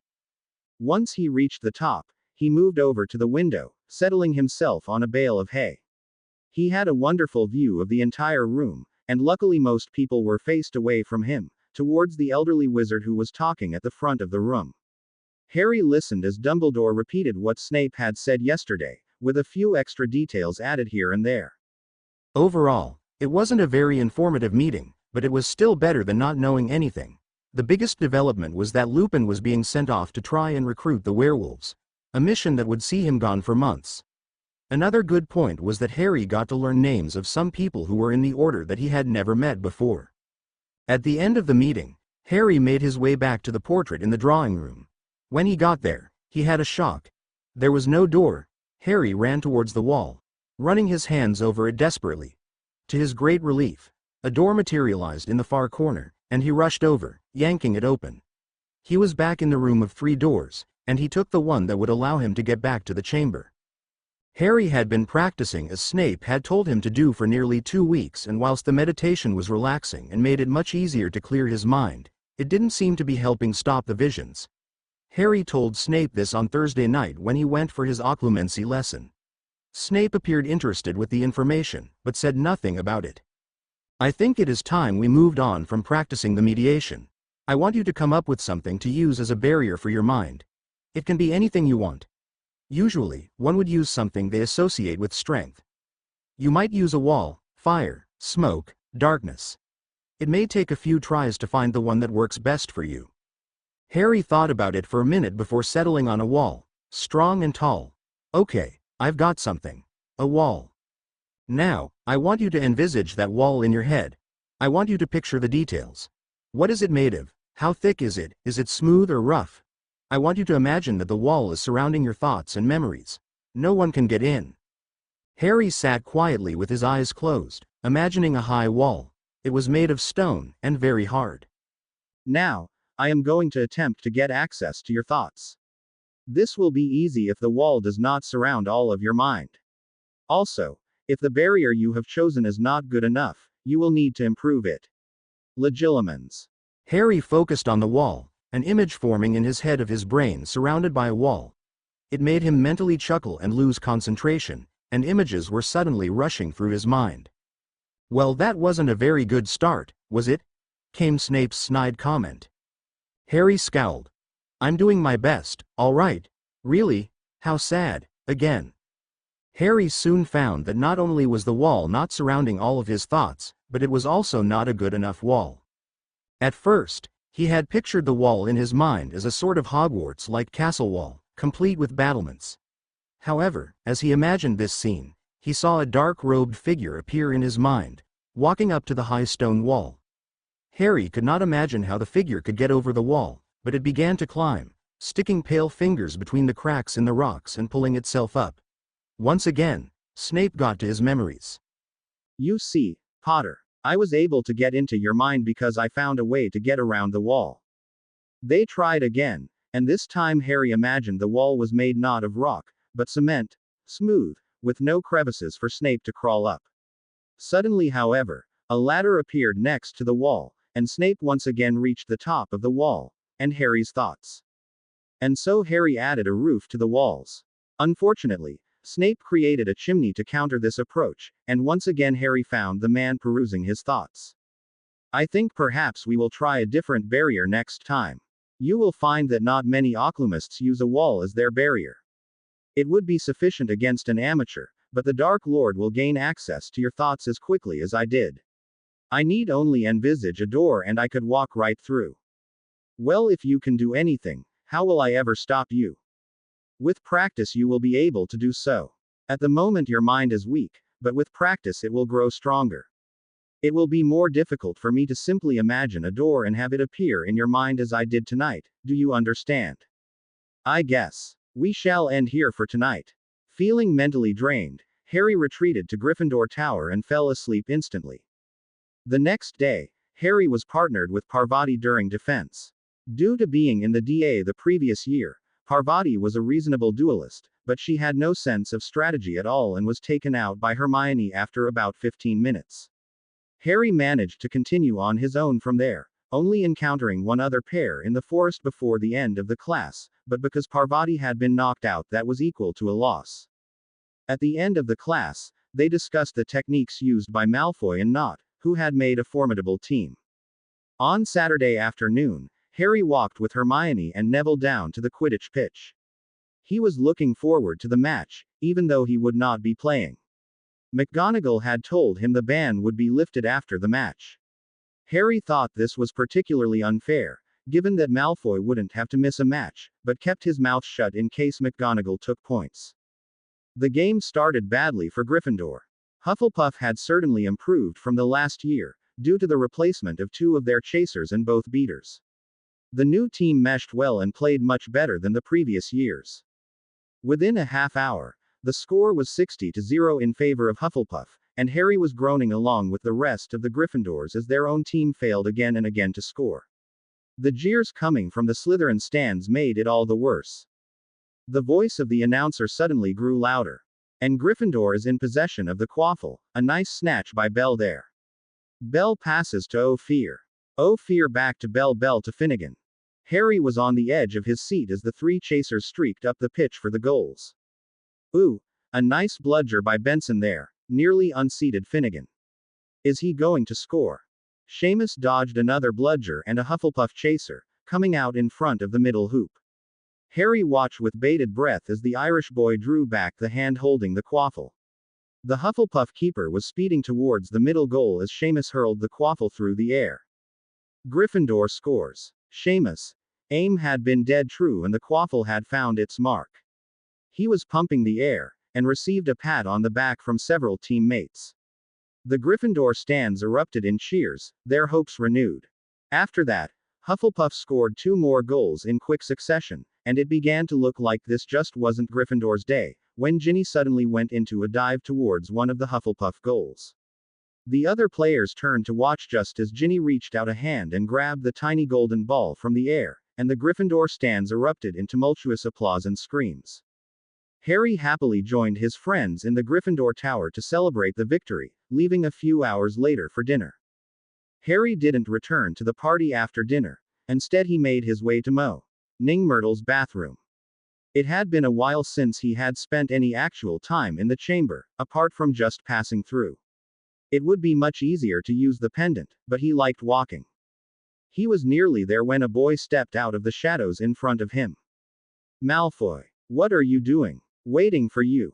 Harry looked around warily. Why? Malfoy rolled his eyes. Why do you think, Potter? What's the only reason I put up with you these days? I see. Well, I'm on my way there now, if you've changed your mind. Changed my mind? What do you mean? They fell into step together, making their way to the bathroom. You seemed pretty pissed off the other day. I didn't think you'd want to be going back. Malfoy groaned loudly. Potter, how could I not want to go back to the chamber? Are you telling me you've been back there without me? Just a few times. I found the way from Gryffindor Tower, you know. There's an image of a snake in the wood, and it opens up into a staircase. It's a bit faster than coming this way. Awesome, can you show me? Not now. It isn't hidden away like the one in the Slytherin common room, and I doubt the Gryffindors would appreciate seeing a Slytherin in there. Plus, I don't want anyone to find out about it, that would just be stupid. True, I suppose. Maybe tonight when everyone's asleep. Maybe. Is there any particular reason you wanted to go down there now? Malfoy shrugged. Not really. I just wanted to get away from the common room for a while. Find some peace and quiet. I know what you mean. Sometimes I can't wait to get away. Especially tonight, everyone's still celebrating the Quidditch game. I thought you'd be with them. Nah, I was for a while, but it was getting kinda loud. Plus, it's different when you weren't the one that won the game. Takes the shine off a bit, I guess. I can't believe Snape and McGonagall banned us from Quidditch, said Malfoy passionately. Plus taking points and the detentions. Yeah, at least you won't be missing one of your games though. Malfoy smirked gloatingly. Well, a Malfoy always comes off best. Shut up. They walked in silence for a minute before Malfoy said, You do know that if Weasley hadn't caught the snitch, Gryffindor would have been trounced, don't you? I know. I don't even want to think about it. Your team played atrociously, really, said Malfoy conversationally. Harry punched Malfoy lightly in the arm and received a scowl in return. I thought I told you to shut up. They came to the girls' bathroom and Harry opened up the sink, descending the steps into the tunnel. Why were you coming down here tonight? Asked Malfoy. Same as you, just to get away for a while. Like I said, the party was getting loud. I was going to go through the paintings again. Are you stupid? Have you forgotten what happened last time? No, but it was an adventure. Don't you have any sense of fun? Of course I do. I also have a healthy sense of self-preservation. Harry sighed. Well, I was only going to go to that painting outside the potions classroom. I want to see what he's making again. Don't you think people will start getting suspicious if we know what it is all the time? So it's we, is it? Decided to come, have you? Harry faltered at Malfoy's deadly look. Anyway, what are people going to think? No one will ever guess how we're finding out. Why do you need to find out anyway? Well, I think it's only fair that I get back the points I lost my house. You could get yours back too. Malfoy deliberated for a minute. Fine, but we're going no further than that painting. I don't want to get lost for days on end again. It wasn't days on end. Besides, it was fun. Agree to disagree. Fine. They were approaching the waterfall portrait when Malfoy asked, Why haven't you stolen back the book yet? I thought you were going to do it as soon as all the students returned. I told you I was going to do it when you didn't know the password, and as I haven't really talked to you since Christmas, Harry shrugged. Besides, I think Snape will know that it was me.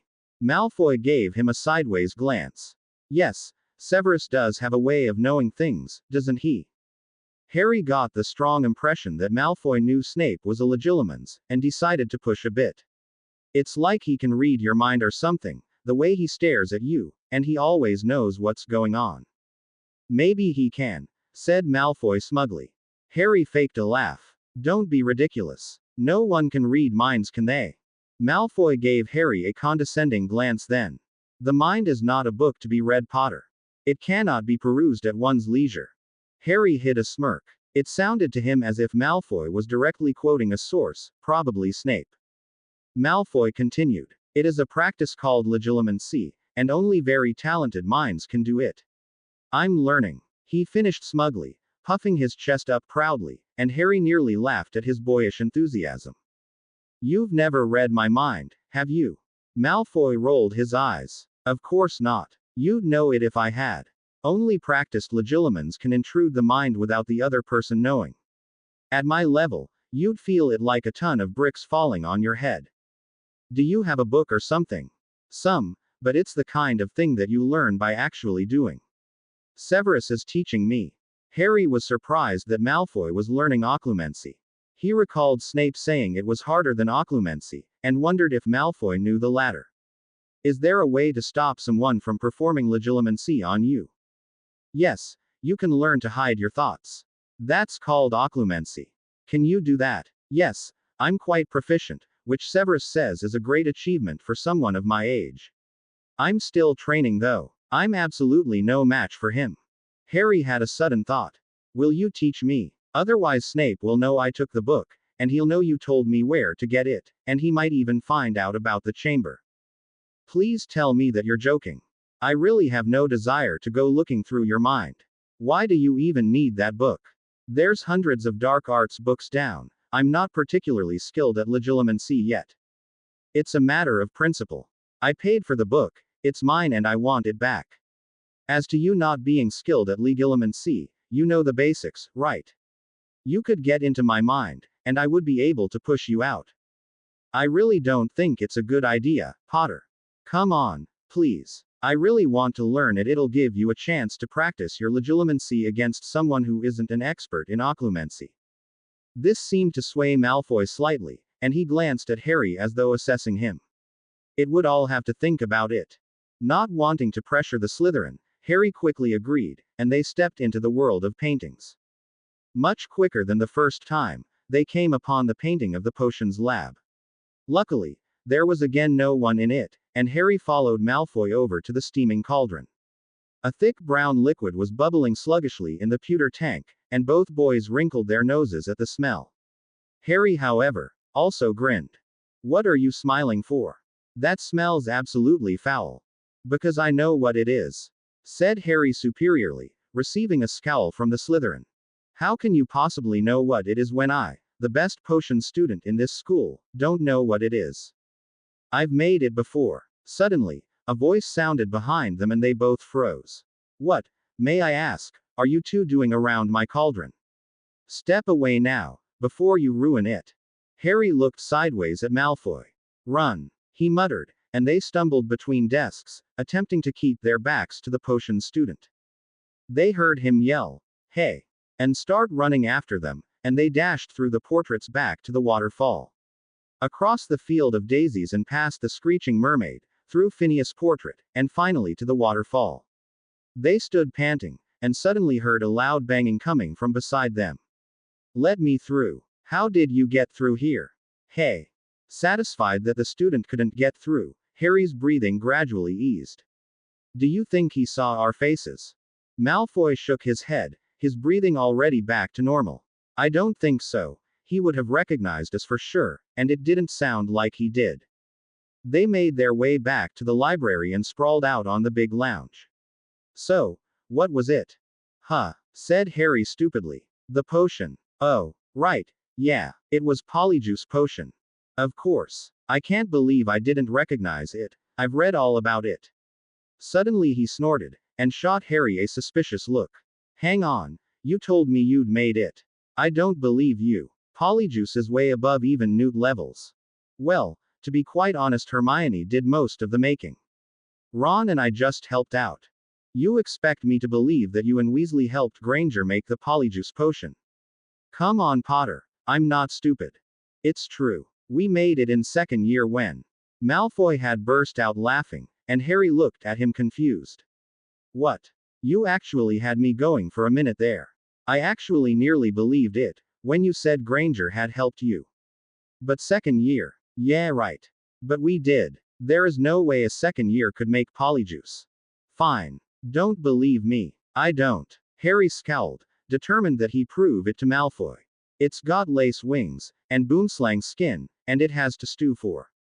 I know how it's made, Potter. Though I am surprised you know it well enough to quote even that much. I can prove it to you. Yeah, How's that? Harry was fairly sure Ron and Hermione wouldn't want him to tell anyone, let alone Snape's godson, about how they had stolen ingredients and posed as a couple of Slytherins, but Malfoy wouldn't tell anyone. Do you remember in second year how Hermione was in the hospital wing for a few days? Malfoy smiled at the memory. Ah, yes. The mudblood got petrified by the basilisk. Harry scowled, but continued. No, before that, she had hair all over her face, and ears like a cat. Yes. I do vaguely recall a few comments made by some friends of mine around that time. What has that to do with this? Well, the reason Hermione looked like that was because of the polyjuice potion. Aha, so you stuffed it up, did you? That I can believe. No, it worked fine. Ron and I all had a different hair, only Hermione's turned out to be a cat hair, and as you probably know, the polyjuice potion is only used for human transformations. Malfoy chuckled. I can just imagine the look on your faces when she sprouted whiskers. Why were you even making that potion anyway? It's far above the level of second years, and dangerous too. I've heard it's painful. It was, and it tasted foul, too. We were making it because we wanted to find out who the heir of Slytherin was, and the only way to talk to them about it was to pose as the person's friends. Ha ha. Malfoy was chuckling again, but leaning forward interested. Who did you think it was? Harry blushed slightly, smiling at the memory. Well, to be honest, we thought it was you. Malfoy sat stunned for a second before bursting out in laughter. What? Laugh. You though. Laugh. It was. Laugh. Me. Well, you were in Slytherin. I know it sounds ridiculous now, but come on. We were 12. Malfoy shook his head, smiling. Suddenly he stopped and frowned. You said you posed as my friends to talk to me. Did it work? Harry smirked. It did indeed. I don't believe it. When? I don't remember exactly. Hermione took a hair she thought was Millicent Bulstrode's, but it turned out Millicent had a cat. Ron and I posed as Crabbe and Goyle. We knocked Crabbe and Goyle out with some tainted fairy cakes, here Malfoy shook his head resignedly, and dragged them into a broom closet. We took their shoes and went to Ning Myrtle's bathroom. Why there? Malfoy interrupted. No one ever goes in there. It was the perfect place to brew the potion. Anyway, we took the potion, and Hermione refused to come out afterwards, telling us just to go. We only had an hour, so me and Ron went down to the corridor where we knew the Slytherin common room was, and luckily enough someone was there to open it for us. You infiltrated Slytherin in second year. I don't believe it. You were so lucky no one found out. Well, we thought you nearly did. You and Pansy were over near the fireplace, and we went over. Eventually you started talking about all the attacks. Malfoy's eyes lit up. You know, I think I remember the night you're talking about. You asked if I knew who it was, and I said I wish I did, because then I could help them. Harry nodded, smiling. Yup, at that point we started changing back. That's when Ron faked having a stomach ache and we left. We went back up to the bathroom and Hermione finally showed us her face. Malfoy was shaking his head with an expression of amusement crossed with bemusement on his face. I will never again trust my housemates. You've destroyed any illusions I had about Crabbe and Goyle being a couple of innocent idiots. Harry laughed at Malfoy's woeful expression. Ah, well, just don't tell Snape we had to borrow some of his ingredients. What? You stole stuff from Snape? Technically it was Hermione Granger. Ha. The prefect isn't so innocent after all. You'd be surprised what Hermione can get up to. We needed boomslang skin, so I created a distraction by throwing a firework in a cauldron, and Hermione slipped into Snape's cupboard and took some. She left some coins though. I think she would have felt too guilty otherwise. They sat in silence for a few minutes. By the way, Malfoy, if Snape finds out about this. I remember the rule, Potter. What happens in the chamber stays in the chamber. Later that night, when Harry was sure the Gryffindor common room would be empty, Harry and Malfoy crept up the incline tunnel that led to the Gryffindor quarter of the castle. They came to the staircase and Harry turned to Malfoy. You need to be quiet in case anyone is up. Let me go up first and say, all right. Malfoy nodded as Harry turned and looked up at wooden paneling. Open, he hissed, but nothing happened. Then he noticed straight line about 15 cm long that ran down the middle of the paneling. Remembering what Malfoy had told him, he reached up and stroked the depression.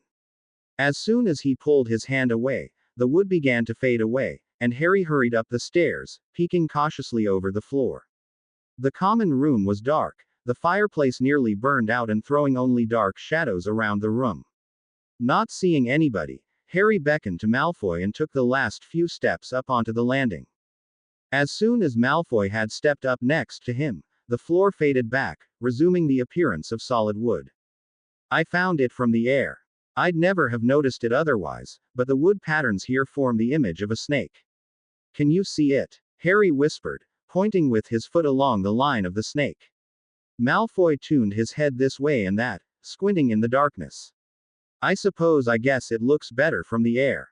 Yeah, it does. He turned to look out over the common room and spread his arms. So, what do you think?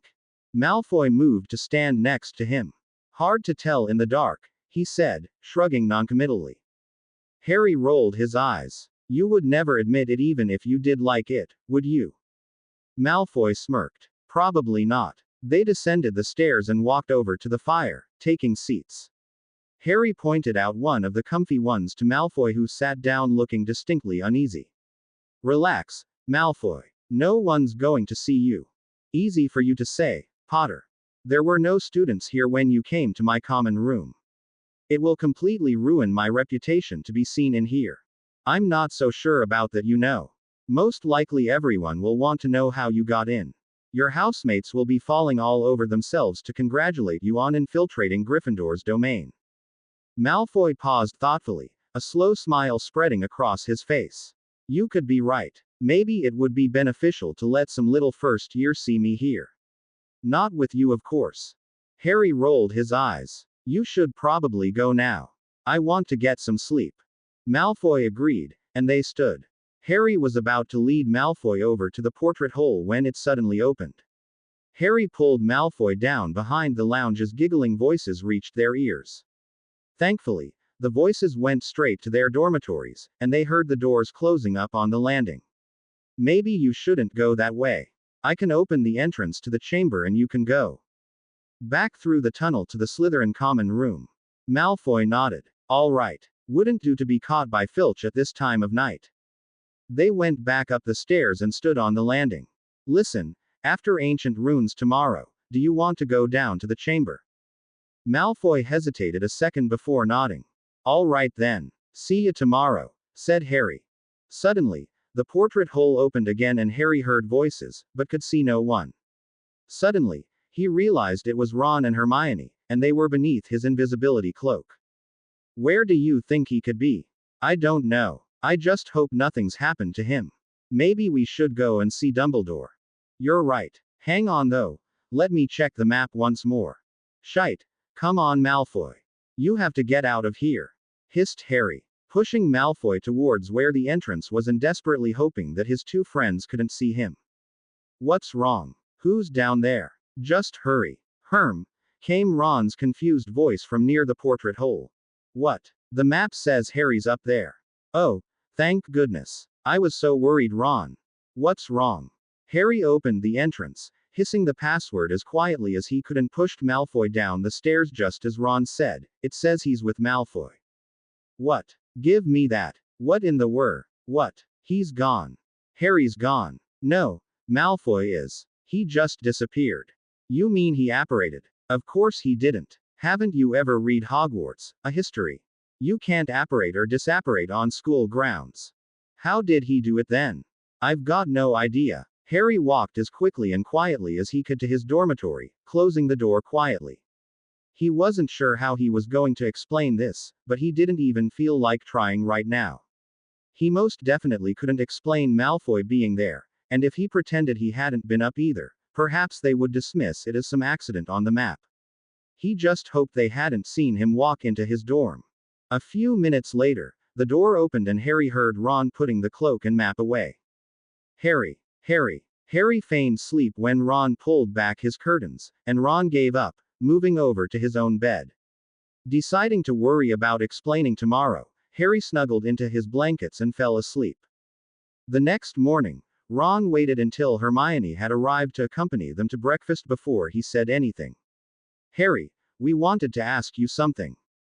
Where were you last night? Me and Myone were really worried. Oh, sorry guys. I was in the library working on that transfiguration essay and I fell asleep. It was pretty late when I got back here. I'm lucky Filch didn't catch me. Did you have company when you came back? Harry gave Hermione what he hoped was a puzzled look, and saw Ron rolling his eyes. No, why? I told you, Hermione. Told her what? You see, last night we went looking for you. We took the cloak and map. We were getting really worried cause we couldn't find you anywhere on it. Then, when we got back to the tower, we were going to go and see Dumbledore, but we decided to take one last look at the map. Hermione took over the tale. We saw you on it. You were up near the dorms, but you were with someone. What? Never Dean or someone? No, it was Malfoy. Harry raised an eyebrow and forced a laugh. Malfoy. In the Gryffindor dorms. I'll believe that when I see it. He would probably have an aneurysm if he saw all that red and gold. So you didn't see him? Harry shook his head. Are you sure? I find it difficult to believe he was in there. I saw his name too, Harry. The weird thing is though, continued Hermione, is that he just suddenly disappeared, and after that he wasn't anywhere on the map. Harry quelled a grin. You think he disapparated? He could have laughed at the expression of frustration on Hermione's face, but bit his tongue to stop it.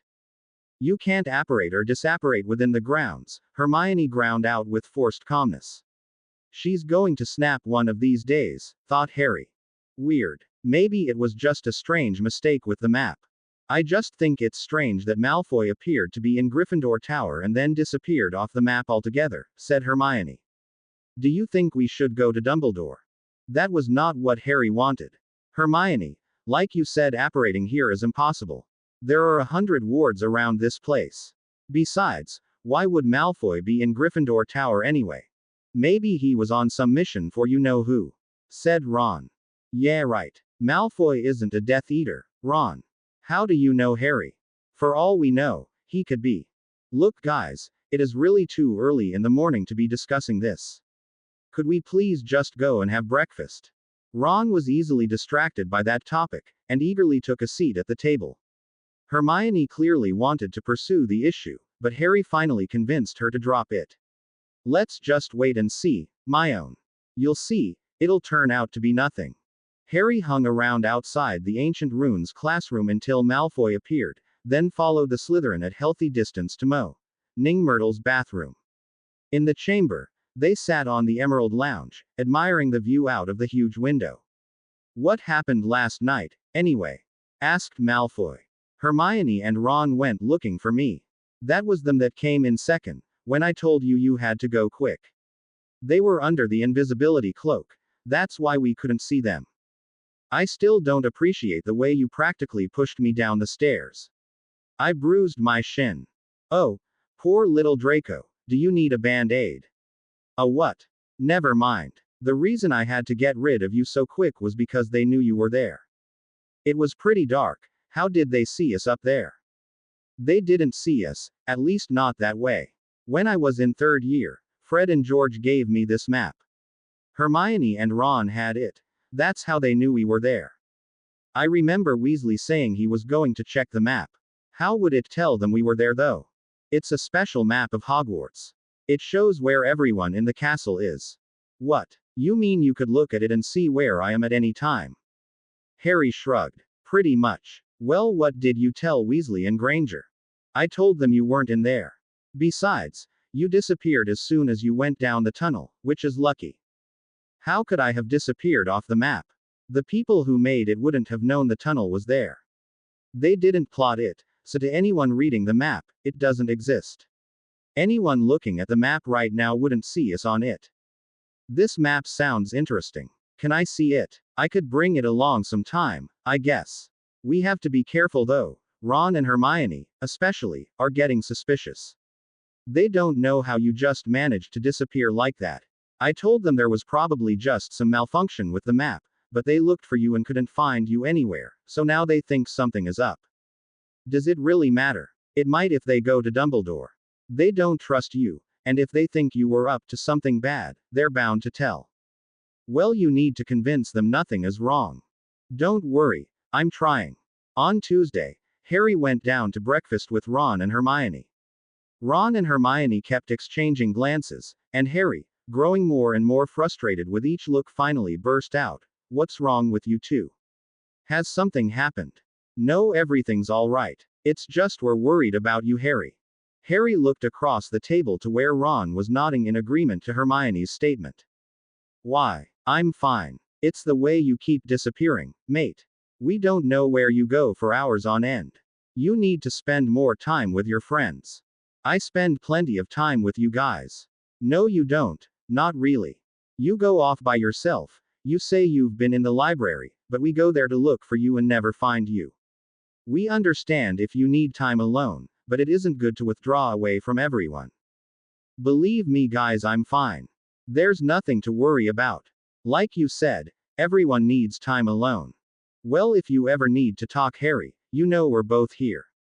Harry smiled reassuringly and nodded. "I know." After Transfiguration, Harry and Hermione went to the dungeons for potions. Malfoy was already there, and Harry walked over to the painting of Serenius Mowbray in his potions lab. "I still can't believe you guessed it the other week, Harry. That was so good." Harry grinned at her. "Just wait." He looked over at Malfoy and gave an almost imperceptible jerk of his head in the direction of the painting. Malfoy took the hint and wandered over, Pansy clinging to one arm and Goyle tailing them. Harry turned to the painting. "Serenius, what's that you're brewing?" Serenius stuck his nose in the sir and said nothing. Malfoy spoke. "It wouldn't be a highly complex shape-shifting potion, would it?" Harry turned to Malfoy. "You know, I've read about one of those. In a book called Most Potenti Potions. Have you read that one, Serenius?" Beside him, Hermione gasped and put a hand over her mouth.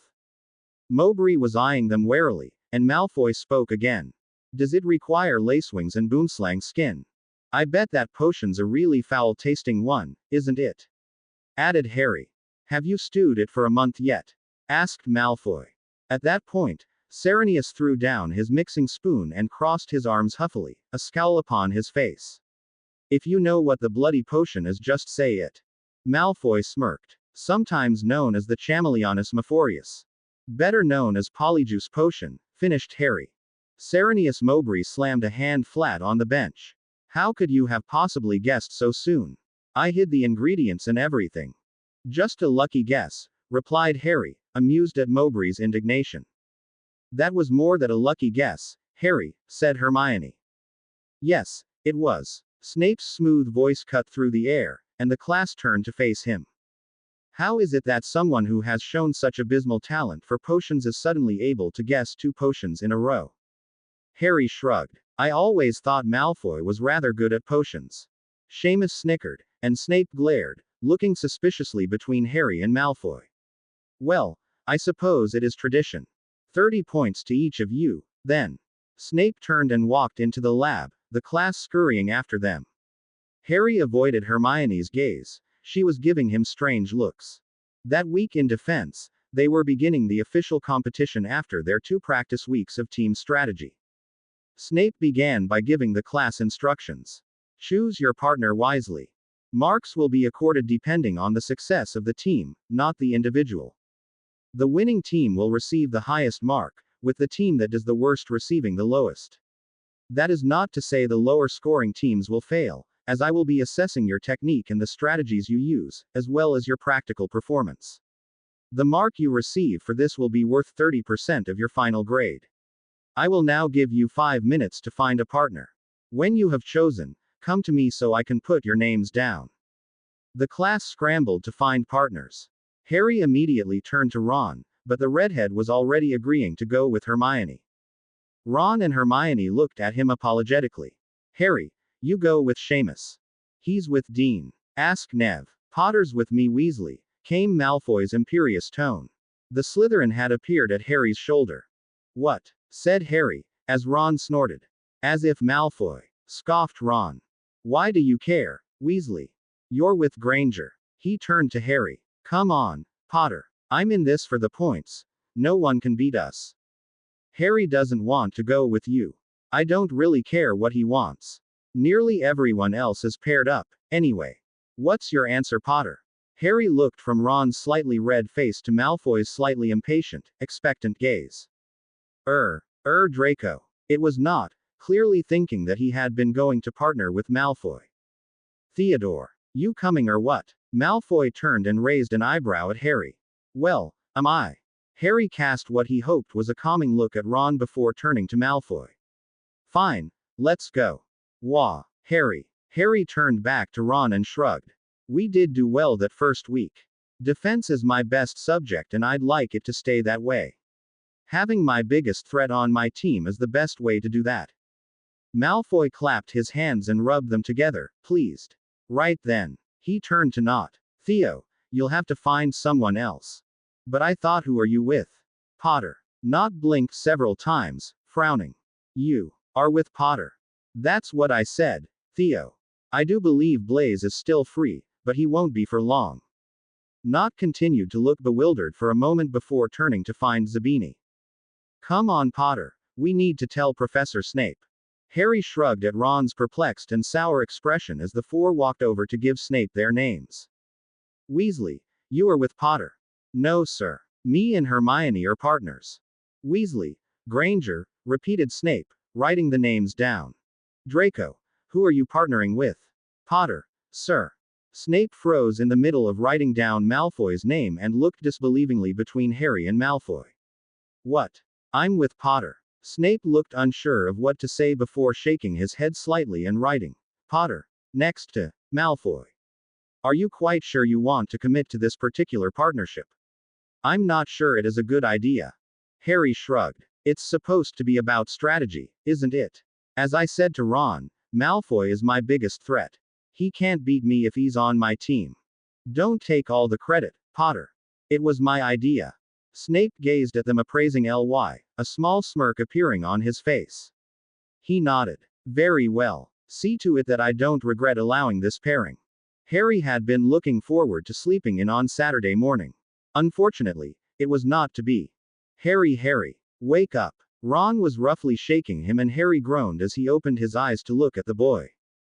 Was it Ron? He said, yawning. You have to come down to the common room. I can't believe it. Sodding Slytherins. Ron raced out of the room and Harry sat up, frowning at Ron's behavior. Curious at what had Ron so worked up, Harry pulled on pants and a shirt and left the dormitory, finding Ron standing with Hermione on the balcony. Nearly everyone in the common room was either conversing angrily or scowling up at the ceiling.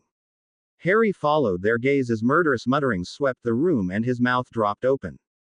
High up on the ceiling, stretched the whole way across the length of the tower, was a huge emerald green banner, adorned with an elegant, curling script that Harry recognized at once. Malfoy's handwriting adorned the banner, the words, Slytherin's Rule, embossed in silver on the fabric, along with a huge, curling snake. Those stinking Slytherins, roared Ron, turning to Harry. I bet that's why Malfoy was up here the other night, he was planning this. Ron waved his arm at the offensive decoration. Calm down, Ron, scolded Hermione, who had been waving her wand at the banner, muttering spell after spell in an attempt to unstick it from the ceiling. How can you tell me to calm down? Gryffindor will never live this down. By morning tea, everyone is going to know that Slytherin infiltrated Gryffindor. Just in case you don't remember, Ron, you and I have been in the Slytherin common room. Yeah, but no one knew, so it doesn't matter. This is it. Ron seemed lost for words, his face red as he scowled up at the banner. Harry clapped Ron on the back. Don't worry, mate, we'll get him back, and McGonagall will get rid of this in an instant. That's right, Ron, agreed Hermione. Except for the getting back part. Don't go doing anything silly. I just wish I could work out what spell they used to put it up there. I've tried everything I can think of to get it down. Why don't we go and get some breakfast, suggested Harry. Harry noticed Ron cheer slightly at the proposal, and Harry let him lead the way out of the portrait hole, giving one last scowl at the emerald banner. As they entered the hall, Harry's eyes went to the Slytherin table, seeking out a certain blonde-haired prefect. He found Malfoy, and as they locked eyes, Malfoy gave a sly smirk and a wink. Beside him, Ron gave a strangled gasp. Did you see that? He winked. Winked. The stinking ferret. The redhead was now grinding his fist into his hand, and Harry and Hermione each took an elbow leading him to sit down. Well, he certainly does look more satisfied with himself than usual, doesn't he? Commented Hermione, sniffing daintily. Bloody gits, I bet they're all having a good old laugh at our expense. Harry shoved a bowl of porridge in front of Ron to shut him up. Later that day, Harry was browsing the shelves in the school library where he was working on charms with Hermione when he spotted Malfoy in the next row.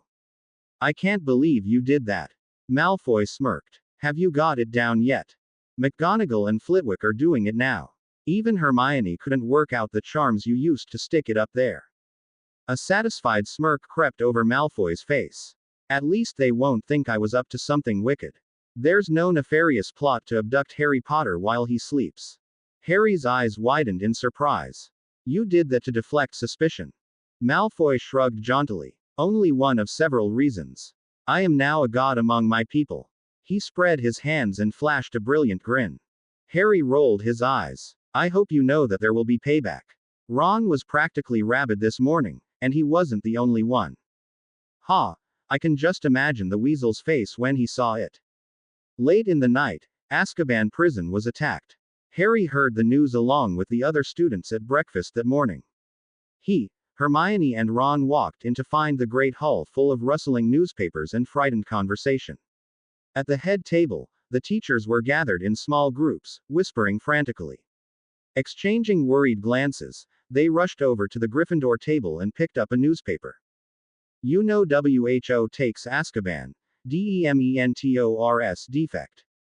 In a shock attack late last night, you know who and his League of Death Eaters stormed Azkaban prison, killing Ministry guards and Aurors and releasing an as yet undetermined number of Death Eaters. Compounding matters, the Dementors of Azkaban have departed from Ministry control, apparently joining the ranks of you-know-who. Azkaban was considered one of the most secure sites in Wizarding Britain, and there are now fears that the Death Eaters and their lord may make an assault on other wizarding establishments. The attack is the largest public statement made by he who must not be named since his return last June when the Ministry of Magic was attacked. The Office of Magical Law Enforcement released a statement ensuring immediate action to detain the released Death Eaters and regain the services of the Dementors. Minister for Magic, Cornelius Fudge was unreachable for comment. This is terrible. Ned Hermione. Who knows how many of them will still be sane enough to function, though? Said Harry. Except for the ones who were at the ministry last year, most of them have been in there since Voldemort's first rising.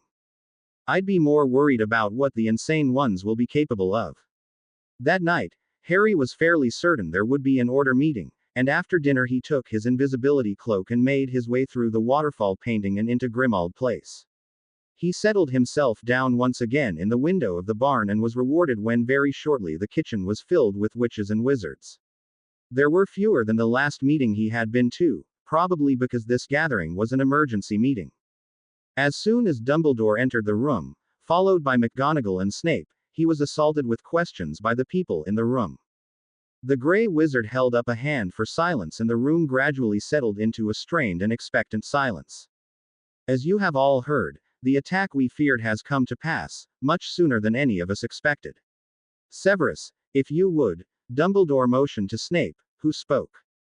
Around 70 Death Eaters were released from Azkaban, 10 of which the Dark Lord killed because they were no longer capable of intelligent thought or spoke against him. Of the remaining followers, most of their minds have degenerated to some point. As such, they are highly unbalanced and unpredictable. They have become fanatics to his cause, desiring nothing more than to seek revenge on those who imprisoned them. I doubt they will be seen in action for a while, given that they are very weak after having been in Azkaban for up to 16 years.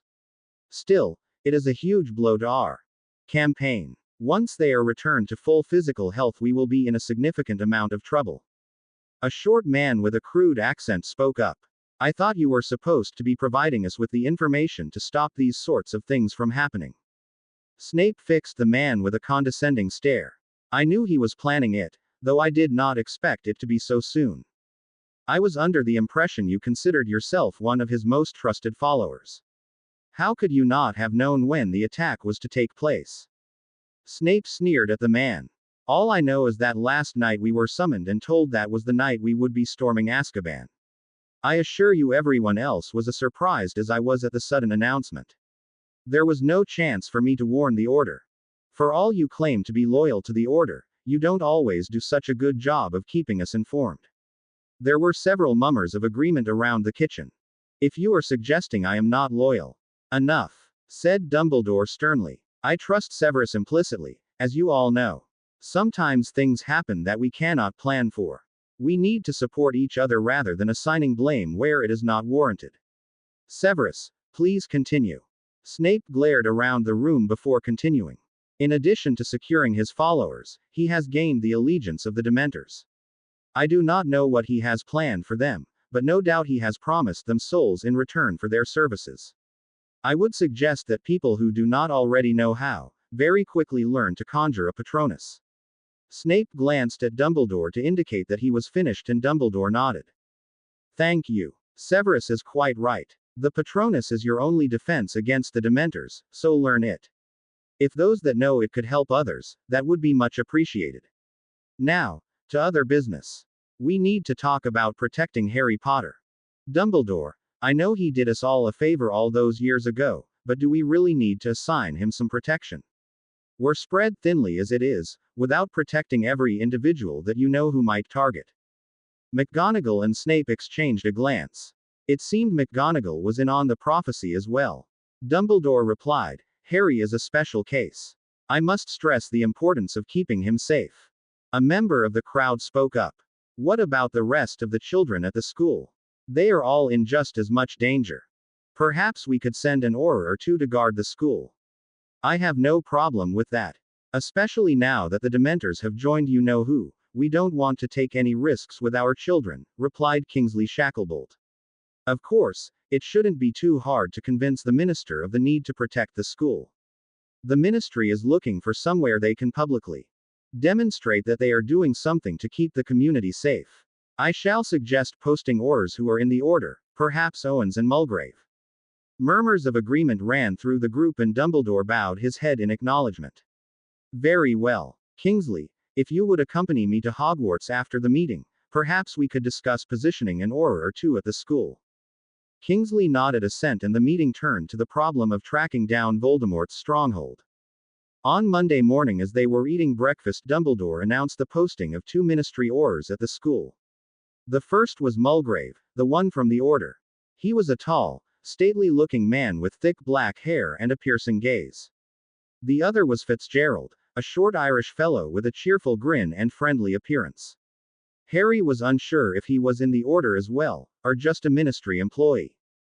To ensure the safety of students, Aurors Mulgrave and Fitzgerald will be patrolling the castle and grounds, explained Dumbledore. Please be respectful of their presence as they are here to protect you.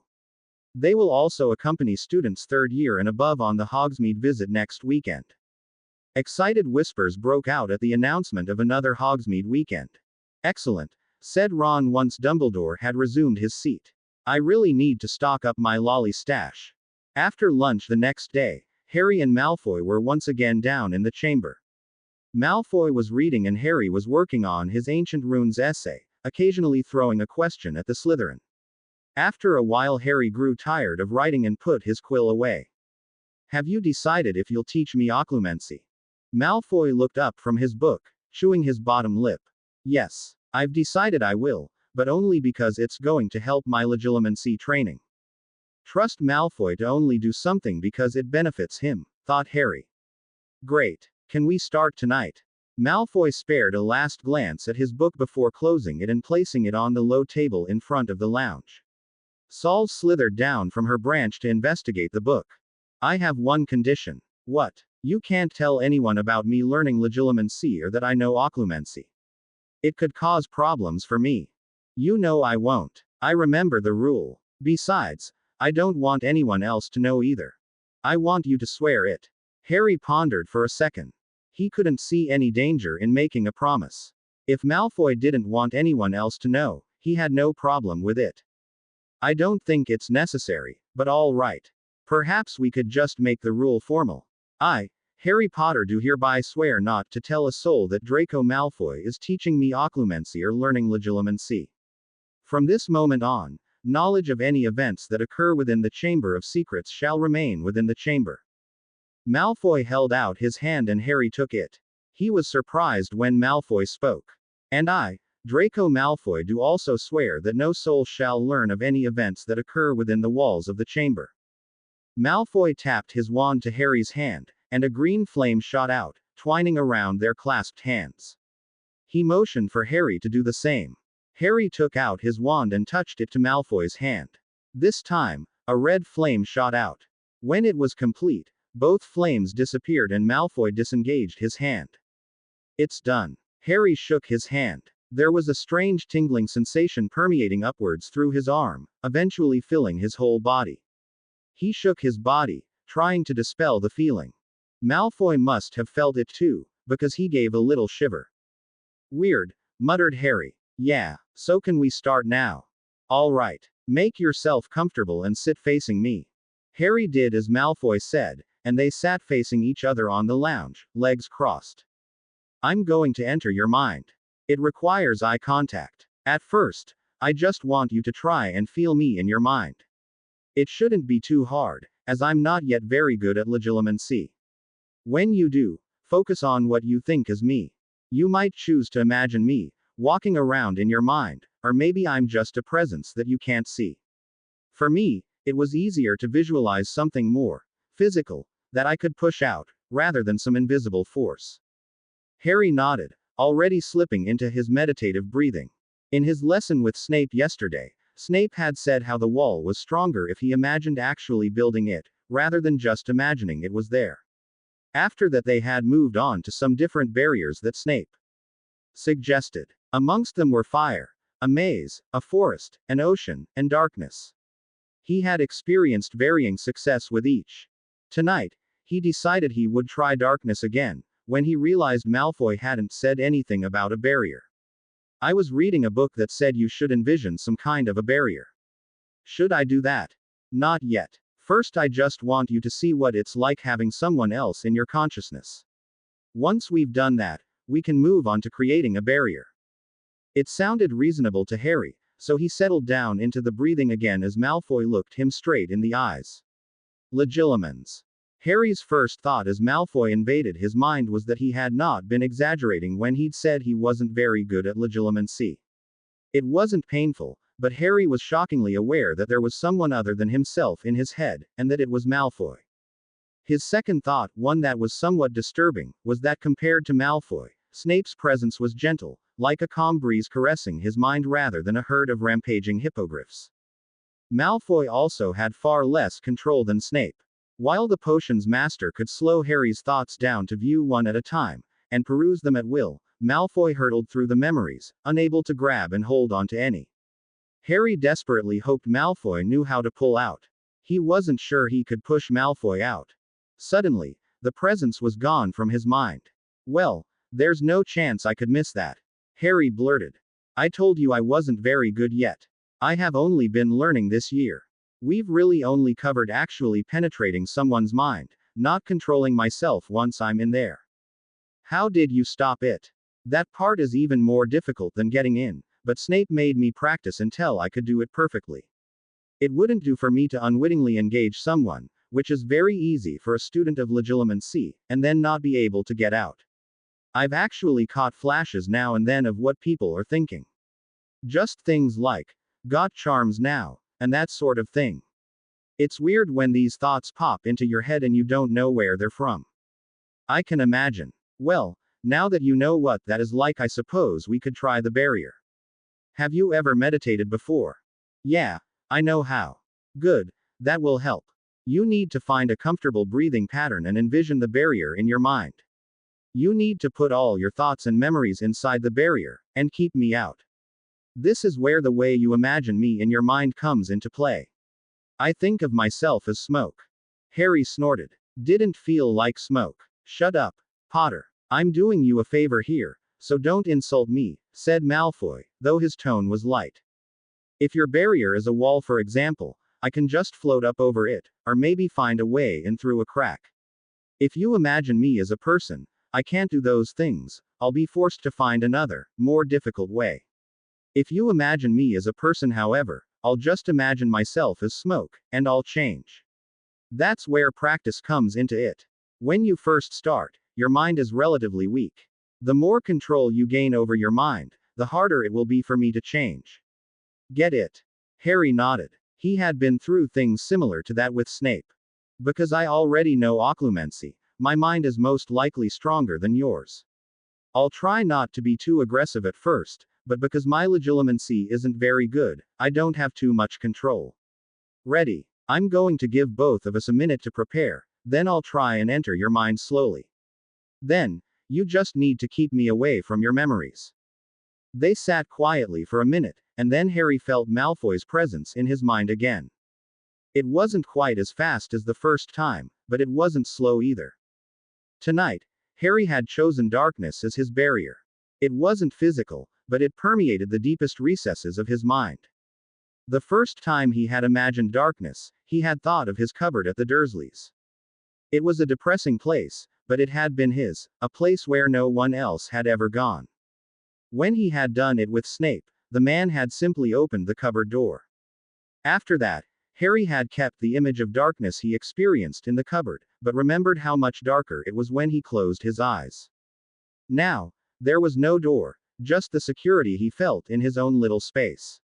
Snape had simply conjured a torch. This time, however, Harry imagined the darkness to be impenetrable. There were no walls keeping the sunlight out, no windows to be opened. The darkness simply was. He imagined it was something like the darkness caused by the Peruvian instant darkness powder that Fred and George had started selling in their joke shop. Not even a torch or lumos could penetrate that. He could imagine Malfoy now, hurtling through darkness, and was taken aback when he felt Malfoy's surprise. Satisfied that for now Malfoy couldn't see anything, Harry concentrated on banishing the Slytherin presence from his mind. A few minutes later, Malfoy pulled out. Neither of them had been getting anywhere, though Malfoy hadn't been able to sense any of Harry's thoughts. That was better than I thought for your first try. Harry shrugged. I've been practicing on my own a little bit. I could feel what you felt. Why is that? Malfoy shrugged. I suppose it's because I'm not good enough at controlling my emotions yet. It should have only been quite faint. Yeah, it was. How long has Snape been teaching you this? He started teaching me the basics of occlumency when I was quite young, but I really only got serious about it in the last few years. I only started legilimency about 6 months ago.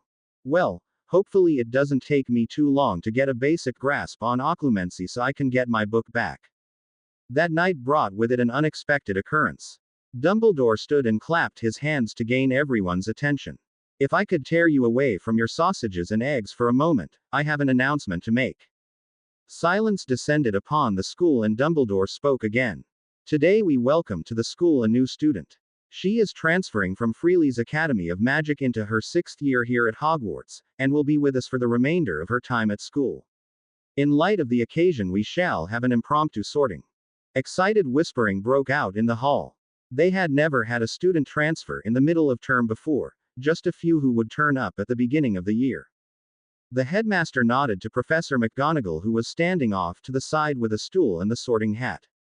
Next to her was a tall tanned girl with brown hair and blue eyes. At Dumbledore's nod, McGonagall placed the stool in the middle of the hall and placed the hat upon it. I introduce to you Pandora Knocksmith, said Dumbledore loudly, and the tall girl walked over to the sorting hat, placing it on her head. The hat fell to just below her eyes, and it wasn't long before the brim of the hat opened wide and yelled, Gryffindor. Harry clapped along with the rest of his table as the girl took a seat at the end closest to the head table, smiling and shaking hands with the people around her. Wonder why she transferred, Harry. It's not usual to change schools in the middle of the year, said Ron. Harry shrugged, glancing briefly down the table. To be quite honest, he didn't really care too much. You know, we got a fair few new students besides first years this year.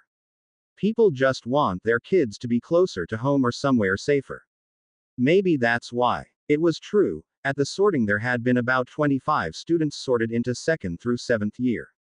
Whatever the reason, said Hermione, We should ask her to sit with us tomorrow. She'll be in my dorm anyway. Great idea, my own. Harry looked up at Ron strangely. Getting a bit excited, Ron. I suppose she's not bad looking. Ron blushed bright red. I'm just being supportive of the new student. That's what prefects are for. Harry chuckled at Ron's indignation. Calm down. I'm just joking. I know you fancy Hermione. Ron blushed again, and Hermione smiled. Just then, dinner appeared and both boys were very quickly distracted from any conversation by the steaming mounds of potatoes, chips and lamb chops. After dinner, Harry was being caned by Ron in a game of chess when Hermione dragged the new girl over to meet them. Ron, Harry, this is Pandora Knocksmith. Harry finished watching as one of his knights was demolished by Ron's queen in a particularly vicious fashion before looking up at the girl and smiling. She finished shaking Ron's hand and turned to face Harry, who stuck out his hand. Hi, nice to meet you, he said. And you. I can't believe I'm at Hogwarts. I've always wanted to come here, but my parents wanted me to go to Freely's. So why'd you change? Oh, my parents thought it would be safer here. It probably is, I suppose. Harry privately disagreed with that assessment. He'd never even heard of the school she had gone to. Hogwarts, on the other hand, was the most prominent school in Britain, and certainly of interest to Voldemort. To accommodate Hermione and Pandora, they changed their game to Exploding Snap. As the game went on, Pandora grew more and more boisterous, earning amused glances from students seated around them and thoroughly irritating Harry. He wanted to relax before bed, but was finding it exceedingly difficult to do so with her yelling in his ear. Ron and Hermione seemed to have no problem with it, however. They happily joined in, and after a while Harry excused himself and went up to his dormitory. For the rest of the week, Hermione brought the new girl to sit with them, which surprised Harry somewhat. New people often found Hermione to be a bit bossy, but she and Pandora seemed to get along like a house on fire. Harry found he quite enjoyed Pandora's company for short amounts of time. She was very bubbly and outgoing, and easily one of the loudest people Harry had ever met. She was enjoyable to be around, but acted in an overly friendly manner, and after a while that started to grate on his nerves. The day after Pandora arrived, McGonagall presented her with a timetable at breakfast, favoring her with a familiar smile, and Harry wondered briefly if they knew each other. He leaned over to look at her timetable and saw that she shared defense, potions, transfiguration, herbology and charms with him. He felt a bit guilty when his first thought was that he only had 2 classes without her. She was all right, really, just a bit loud for his tastes. On Friday after breakfast, Harry was stopped on his way out of the hall by Dumbledore. A quick word, if I may, Harry. Yes, sir, replied Harry, stepping over to the side with the man. I'm afraid I have an unfortunate request to make of you. I believe it would be unwise for you to participate in the Hogsmeade weekend, given the recent escape of prisoners from Azkaban. I'm sure you understand. Harry barely retained his sarcastic snort. Request. Yeah, right. I understand completely, sir. There was no point arguing. He knew Dumbledore wouldn't change his mind. After dinner, Harry was sitting with Ron, Hermione and Pandora playing Exploding Snap. All ready for Hogsmeade tomorrow? Asked Ron. Harry's scowl deepened. I'm not allowed to go. Dumbledore said so. What? But everyone else is going. There are Aurors going to be there. He still won't let me go. But why just you, Harry? Asked Hermione. Harry replied with a shrug. There was no way he was going to tell them about the prophecy, especially while Pandora was there. Besides, they'd probably hear it from someone in the Order eventually. He just doesn't think it's safe, given the number of times I've already had a run-in with Voldemort. Yeah, but that was 'cause you were in his way. He's not going to come after you for the sake of it, is he? Said Ron. No, I suppose not. Still, Dumbledore thinks I'm safer here. What a load of rubbish. I mean, he let Quirrell in our first year, and he had Voldemort stuck on the back of his head. There was the basilisk in second year, then he had a Death Eater teach us in fourth year, Umbridge last year, and he thinks I'm safe here. Harry, Dumbledore didn't let them in. There was nothing he could have done to prevent those things that happened. You're right, Hermione. It's always been up to me, hasn't it? Harry, that's not what I meant. It's the truth though. In the end, I look after myself. He should realize by now that I'm more than capable of defending myself. He certainly hasn't done a very good job of it. There was a strained silence where no one was quite sure how to reply. Well, at least you won't be alone, Harry, said Pandora. Since I just got here, my parents haven't signed a Hogsmeade permission form yet. We can hang out together. She gave a bright smile. Yeah, great, said Harry. It must have sounded more than a bit sarcastic because Hermione shot him a look behind Pandora's back. Sorry, Pandora. I'm just annoyed about being banned from Hogsmeade when no one else is. She waved his apology aside and they went back to their game. Shortly after, Harry left for his 8 o'clock astronomy lesson. It was quite chilly up on the tower, and Harry pulled his cloak around him as he set up his telescope. Beside him, Malfoy was already scanning the skies and marking his star chart. Going to Hogsmeade tomorrow? Of course. I'm not. And you feel the need to tell me, why? Just making conversation. Potter, I took this class because I liked the peace and quiet, not because I wanted to make idle conversation with Gryffindors. Harry fell silent and set about marking points of interest on his star chart. As the lesson drew to a close, he packed up his things and was walking down the stone steps from the tower when Malfoy caught up with him. So why aren't you going? Feel like talking now, do you? Just making conversation. Harry rolled his eyes before replying, Dumbledore thinks it isn't safe for me to go. Beeps to be you then. Why is the Dark Lord so interested in you anyway? Harry cast a sidelong glance at the Slytherin, and found he looked genuinely interested. He shrugged. Why don't you ask him that? Something tells me that that would not be a wise course of action, replied the bee. Owned Riley. On Saturday morning, Harry bid goodbye to his friends in the dorm without getting out of bed. When he finally got up, they had been gone almost an hour, and he was tempted to grab his invisibility cloak and use the secret tunnel behind the statue of the one-eyed witch to get to Honeydukes and into Hogsmeade. Thinking he might do just that, he opened his trunk and pulled it out. He felt bad about leaving Pandora alone, but he wasn't going to miss out on going to Hogsmeade just because Dumbledore didn't think it was a good idea. After all, if Voldemort was going to attack Hogsmeade, it would happen whether or not he was there. He opened the door of his dorm and came face to face with Pandora. Hey, Harry, I was just coming to see if you were up yet. Fancy working on your defense essay? I was about to start mine. Actually, I was just off to meet someone. Maybe when I get back. Oh, well, I don't really feel like working anyway. Maybe I could come with you. Shite. I suppose, if you really want to. Pandora smiled brightly and bounded along beside him, knocking over a chair on the way out. It was only as he was closing the portrait hole that he wondered how he would explain when there was no one there to meet them. His problem was solved, however, when he rounded a corner with Pandora on his heels and a person stepped out of the shadows. Malfoy, I thought you were going to Hogsmeade. Malfoy shrugged, casting a disdainful sniff in Pandora's direction. Luckily, Pandora hadn't been here long enough to understand the house rivalries, even though Ron had briefed her fully, so she wouldn't think it was strange that Harry was talking with Malfoy. I found I had more productive ways to spend my time. I still might go a bit later. Right now, I was thinking I'd go to the library, if you want to come. Of course, present company considered, Malfoy indicated with his eyes at Pandora, who scowled. Harry, thinking it was only polite, decided to introduce them. Pandora, this is Draco Malfoy. Malfoy, this is Pandora Knocksmith. To Harry's surprise, Pandora scowled at the boy. Yes, I know who he is. Son of Lucius Malfoy. That's right. How do you know him? We've met, she replied shortly. I see. I'll be sure to ask him about you. Pandora flicked her hair haughtily. Do. Malfoy flicked a glance in Harry's direction, then back to Pandora.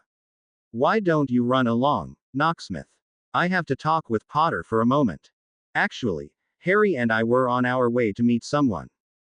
And so you have. Now it's time for you to go. I'm sure you've got better things to do, maybe work on your defense essay. Pandora narrowed her eyes at Malfoy and turned to Harry.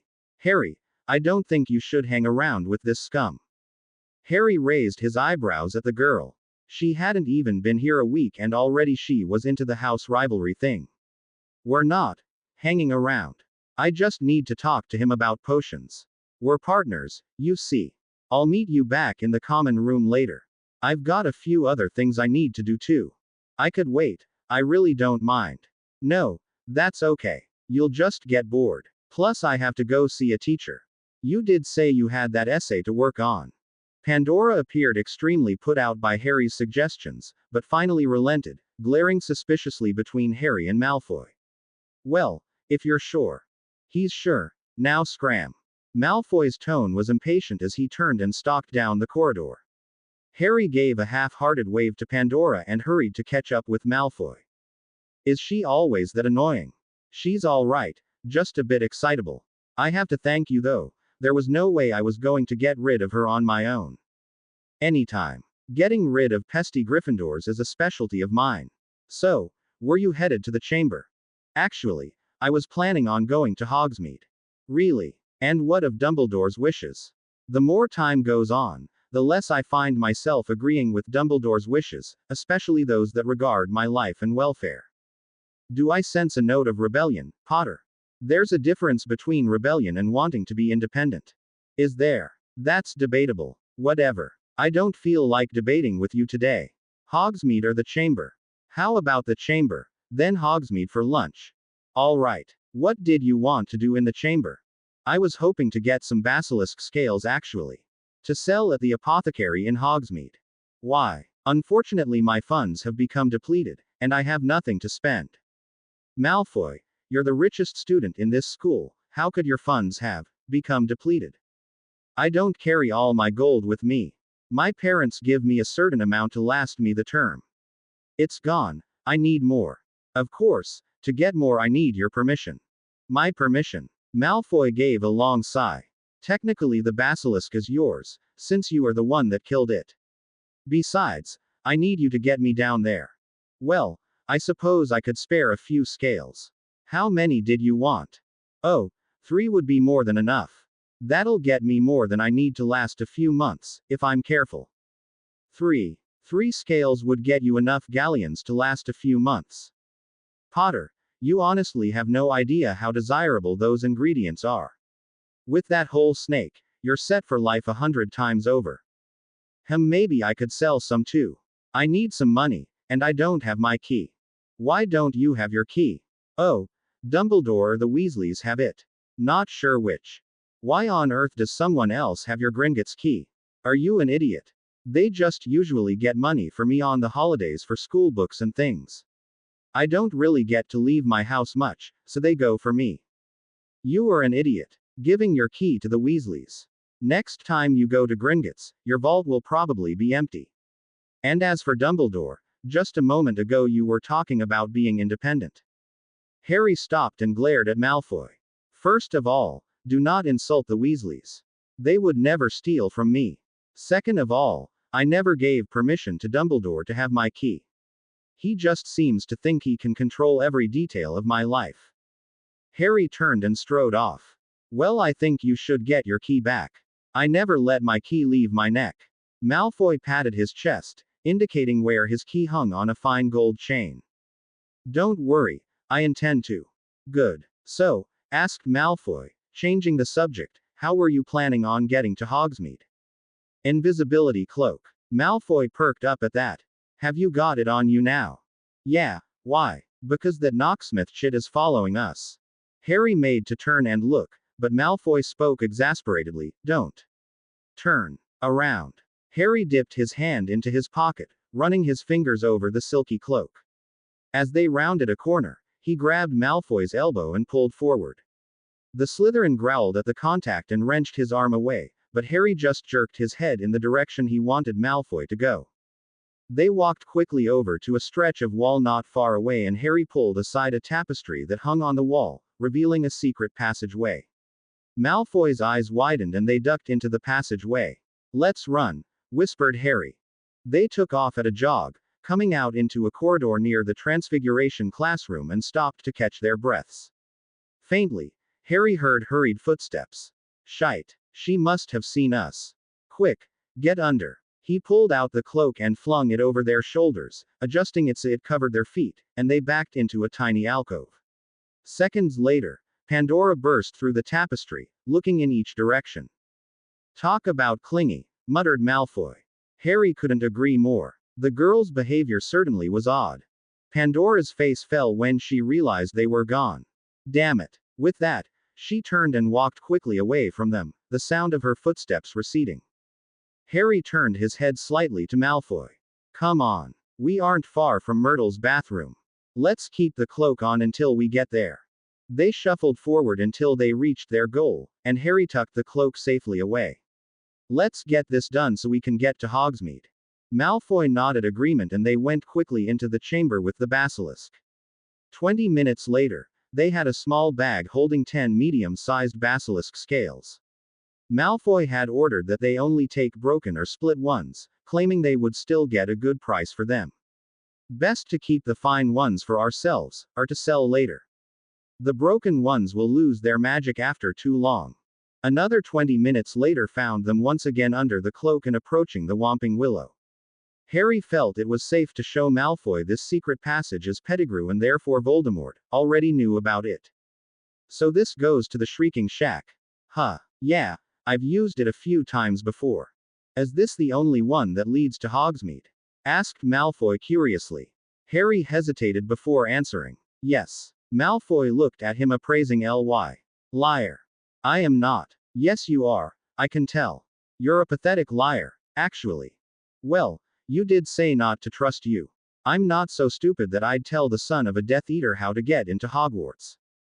Malfoy narrowed his eyes, but then nodded. Well, at least you listened to me. That is information it wouldn't be safe to trust me with. Half an hour later, they were standing in an empty alleyway around the corner from the apothecary.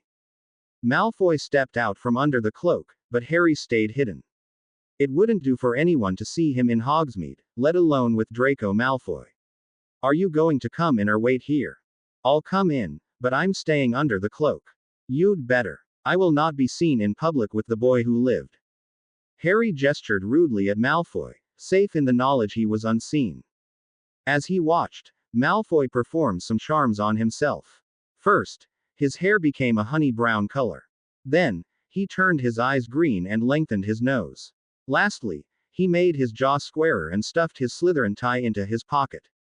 He looked quite different, so that anyone who didn't see him regularly wouldn't recognize him. Where did you learn to do that? Gasped Harry. Malfoy smirked arrogantly. Private study. Although, my father requested I do it. It comes in quite handy. I don't want to be recognized selling these sorts of things.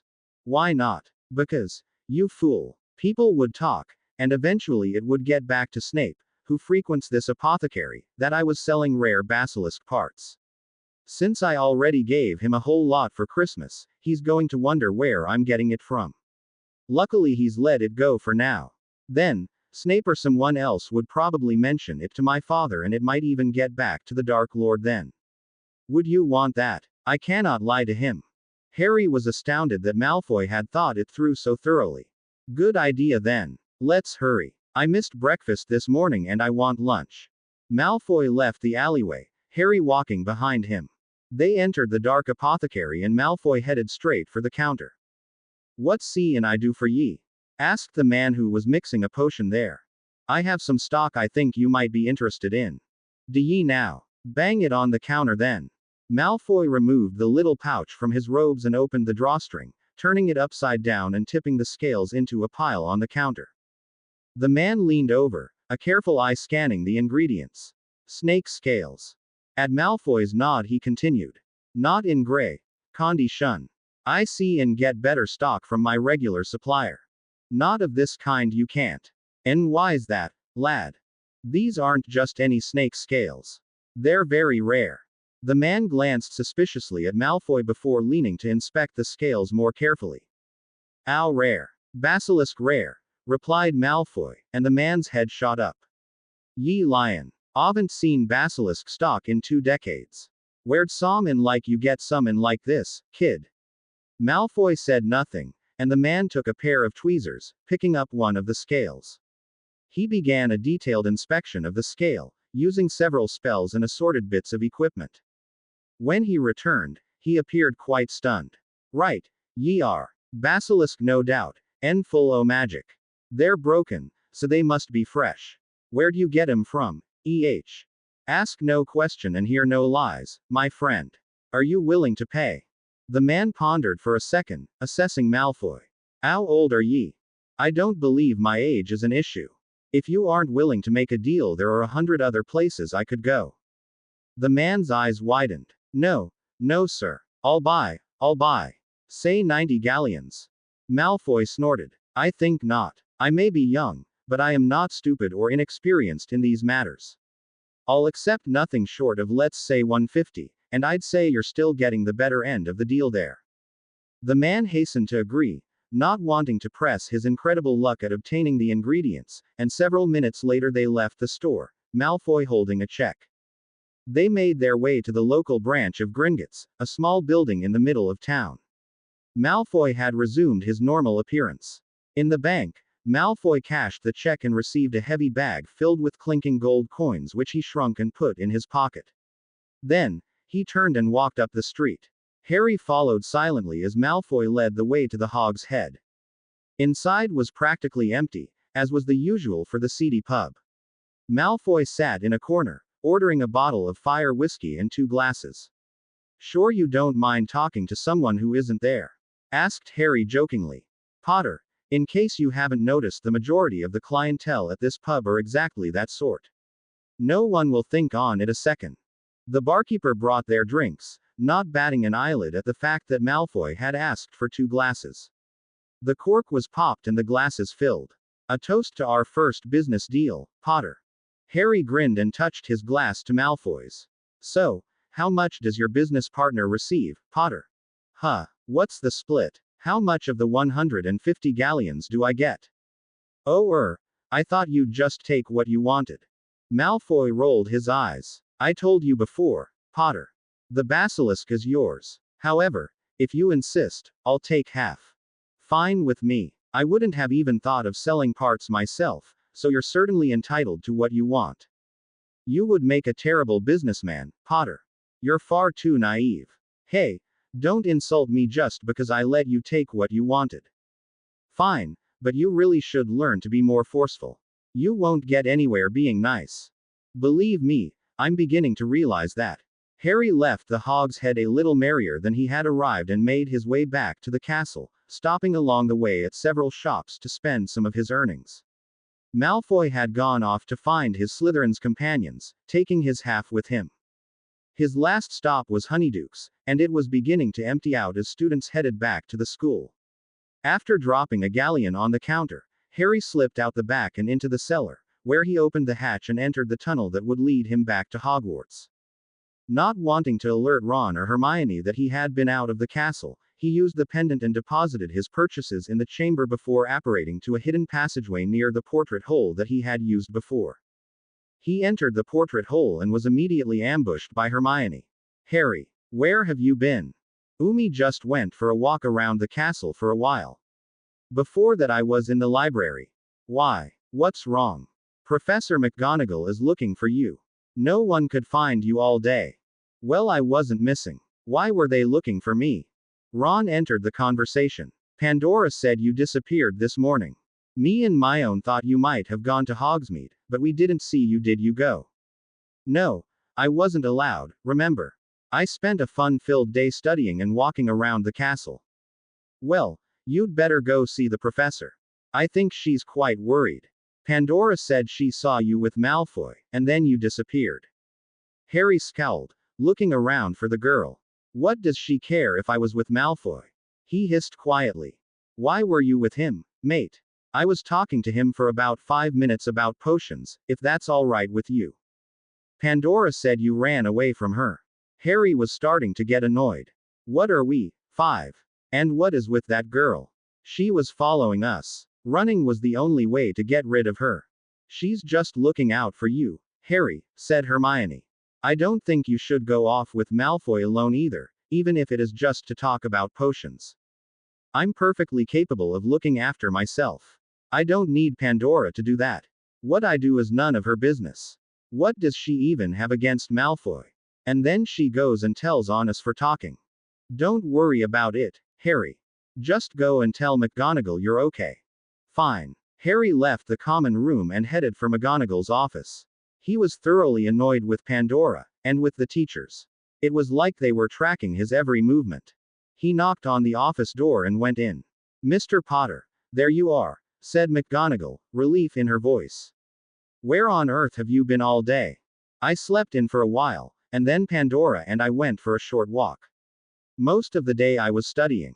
And why is it that nobody could find you? Harry shrugged, trying to look puzzled. I don't know. Who was looking for me? Professor Dumbledore wanted to see you. He was concerned when you didn't appear at breakfast. He thought perhaps you had disobeyed his order for you to stay at school. Well, I didn't. Are you sure about that?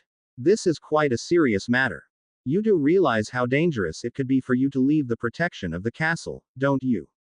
Yes, Professor. And I swear I didn't. Very well. I trust you. There is one other matter I wish to discuss with you. N.M.'s Knocksmith said she saw you talking with Draco Malfoy. Yes. McGonagall pursed her lips, gazing sternly at Harry. I do not think it is a good idea for you to associate with Mr. Malfoy, especially when there are so few people around. We were just talking about our potions assignment. Snape paired us up last term. I only saw him for about 5 minutes. McGonagall nodded, accepting his answer. You may go. Thank you, Professor. In Transfiguration they had started their solely theoretical study of animagi, and both Harry and Malfoy were currently sitting in armchairs in front of the fire working on their first essay on the topic. Harry was reading the book he had found in the chamber, and Malfoy was scribbling notes on a spare bit of parchment. Animagia is a special branch of transfiguration, the study and practice of transforming from the human form to animal form. Wizards with the ability to perform the animagus transformation are called animagi. It is an incredibly difficult and rare ability. There are few wizards who are naturally gifted, but it is believed that it is possible for any wizard to perform the transformation given time and practice. History tells us that a wizard's animagus form usually, but not always, takes the form of their patronus, as the animal portrayed by both magics is a representation of some inner belief, experience or persona. Several notable animagi are Merlin, who became an owl, Gredford the Squeamish, who became a worm, and Wendelin the Weird, who was able to transform into a salamander. The latter is an example of a magical animagus. These are about as rare compared with all animagi as a natural animagus is to the whole population of magical people. In fact, in over 1,000 years of written history, there are only 62 magical animagus recorded in Britain and on the continent, compared with over 1,000 normal animagi in Great Britain alone. A magical animagus differs from a normal animagus in several ways. First and foremost, a magical animagus takes the form of a magical creature, such as Wendelin's salamander or Arthur King of England's griffin. Other examples of magical forms include the dragon, unicorn, and it was rumored that the Hogwarts founder Salazar Slytherin had the ability to transform into a basilisk. A magical animagus has greater control over the transformation than a regular animagus and can take on more than one form, though this takes much practice.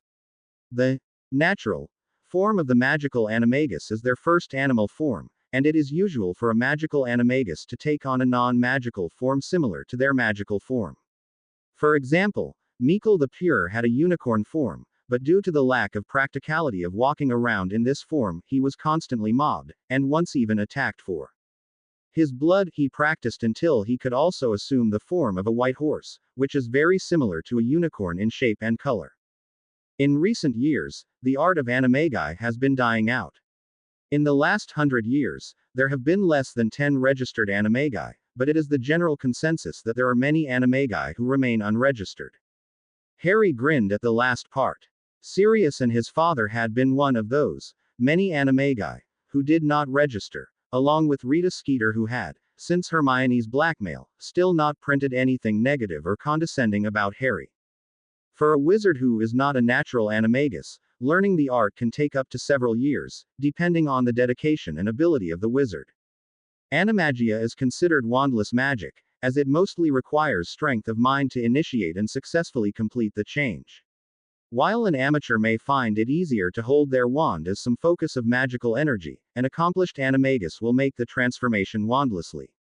Being a complex magical object, a wand will not be a part of the transformation as clothes can be. That was interesting. He had never considered that animagia was wandless magic.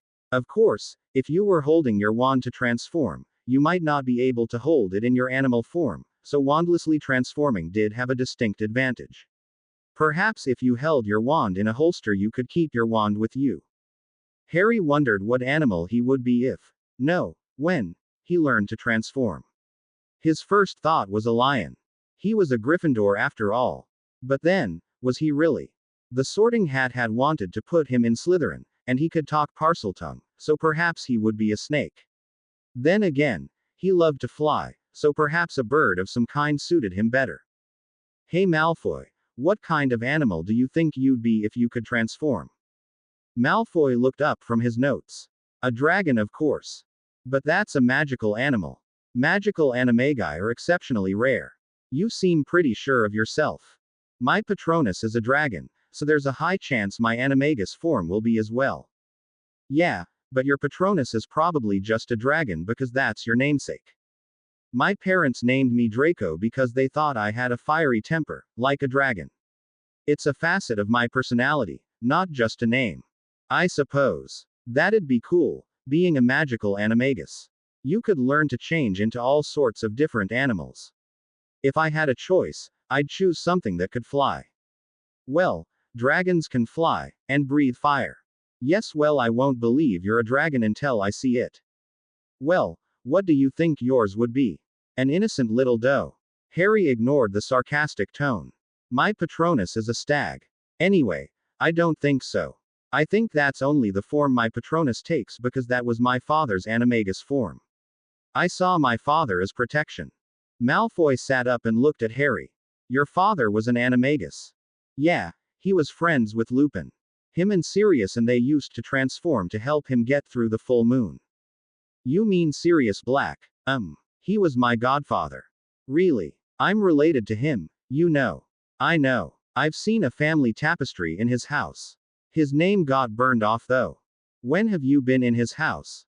Last year, at Christmas. It was pretty much the last time I got with him before he died.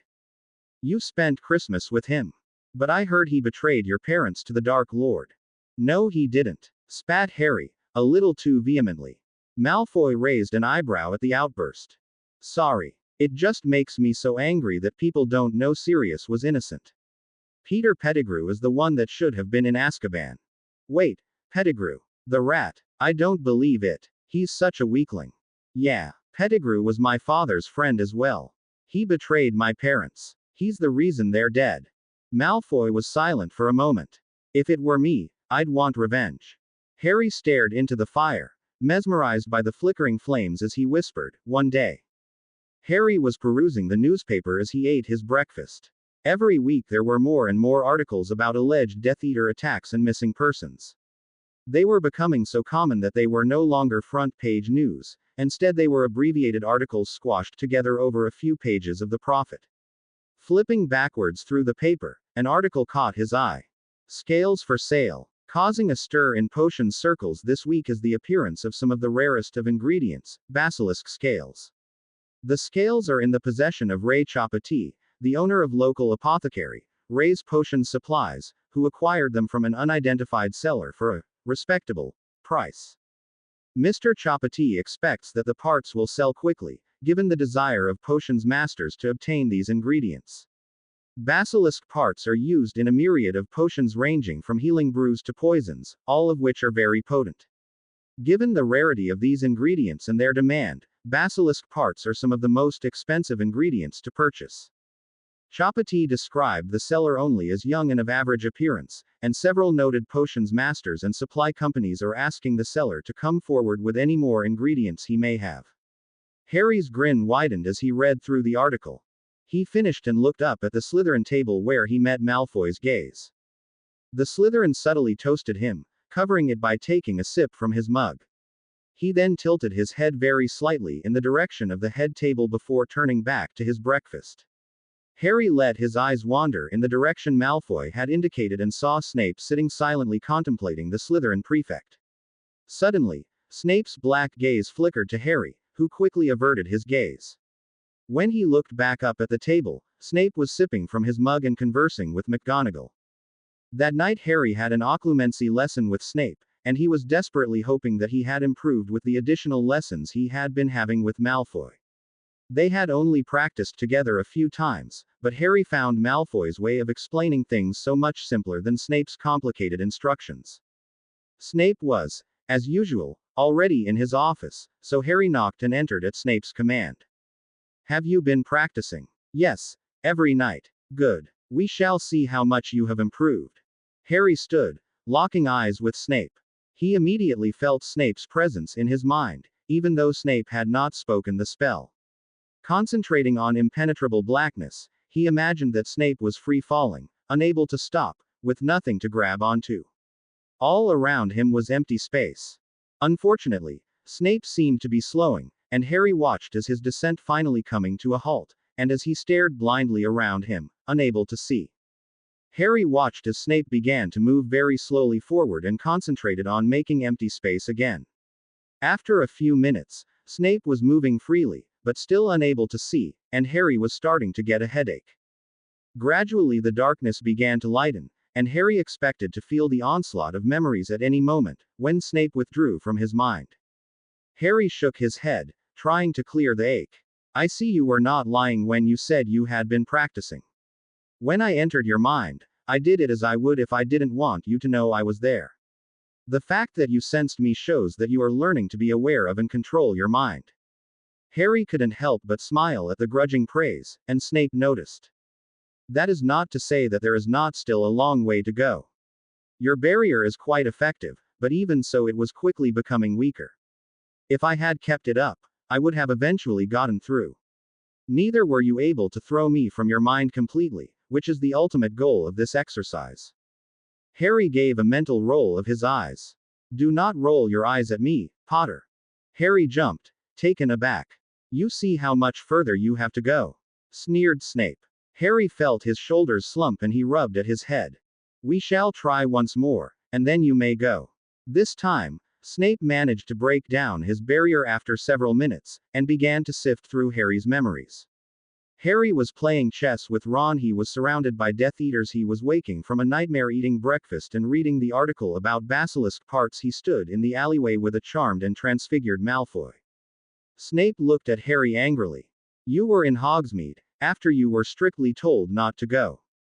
Not this weekend, it was another time. That's 20 points from Gryffindor. Do not lie to me, Potter. Rules are put in place for your protection, do you not realize that? Of course I realize, snapped Harry. But it's not fair that I have to stay behind when everyone else gets to go. Besides, no one knew I was there and nothing happened, so what does it matter? It matters, Potter, because one of these days something will happen, and if on that occasion you are once again flaunting the rules, then everything anyone has done to protect you will have been in vain. That's not fair. I never get to do anything I want. I'm not allowed out of my relatives' house on the holidays, and now I'm not even allowed on day trips to Hogsmeade. I refuse to be treated like a prisoner. You are free to roam the castle grounds. That should be enough of an outlet for you. I had stuff I wanted to get. Snape sneered. Well, as long as your sweet tooth is satisfied, what does it matter if you die? By all means go ahead and risk your life. Harry scowled. Snape was making him feel guilty, and that wasn't fair. I wasn't risking my life. I was just walking around, completely invisible, with a friend. Ah, yes. Who was that you were with? He looked familiar, but he wasn't a student. Harry averted his eyes. Just a friend. Just a friend, mocked Snape. Pray tell, did you just happen to run into this friend, or did he know you were coming? Harry was digging himself deeper and deeper into a hole, but he couldn't tell the truth. What's that got to do with anything? If he knew you were coming, that means you contacted him. What if your communication was intercepted? Then, he would not be the only one who knew you were in Hogsmeade, would he? No, sir, muttered Harry. You will have detention, Mr. Potter. Expect to hear from the headmaster. Go. Fuming, Harry stormed back up to Gryffindor Tower. That night, Harry had yet another vision. They were becoming increasingly frequent, despite the fact that he was progressing quite well with occluding his mind. On this particular occasion, he did not feel what Voldemort felt, but every curse that the man inflicted on his victims reflected upon his sleeping body. Voldemort and several Death Eaters were on a raid, attacking several isolated Muggle houses. I will make you beg me for your life before I take it from you, worthless mudblood. The woman cried in fear, and then in pain as the cruciatus was cast upon her again and again, until she was indeed begging him for mercy. Cutting curses drew bloody gashes in her body, and her screams subsided into anguished and desperate sobs as she gasped for breath. When he grew tired of her, the bright green light of the killing curse flared from the windows of the country house, and the woman breathed no more. Harry woke to a blinding whiteness, and groaned as he moved an aching arm over his eyes. The soft fabric of a bandage brushed his eyelids. He could vaguely hear voices talking nearby, but couldn't make out what they were saying. Gradually his eyes adjusted to the light and he turned his head to see Madame Pomfrey in deep discussion with Dumbledore. As he watched, they were joined by Snape, who carried several vials filled with various colored potions. The potions master muttered something to the matron who took a vial, and the three turned to look at Harry, who blinked blearily. His head was killing him, the scar throbbing. You've woken earlier than I expected, Mr. Potter. How do you feel? She bustled over, holding a hand to his forehead. Goo. Not well. Then, can you sit up, dear? The headmaster would like to ask you some questions. Harry took a deep breath before pulling himself up on the pillows.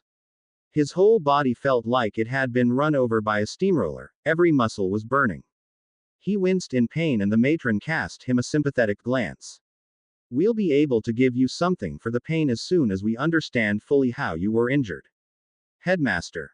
Dumbledore thanked the matron and took a seat beside Harry's bed, Snape hanging behind him.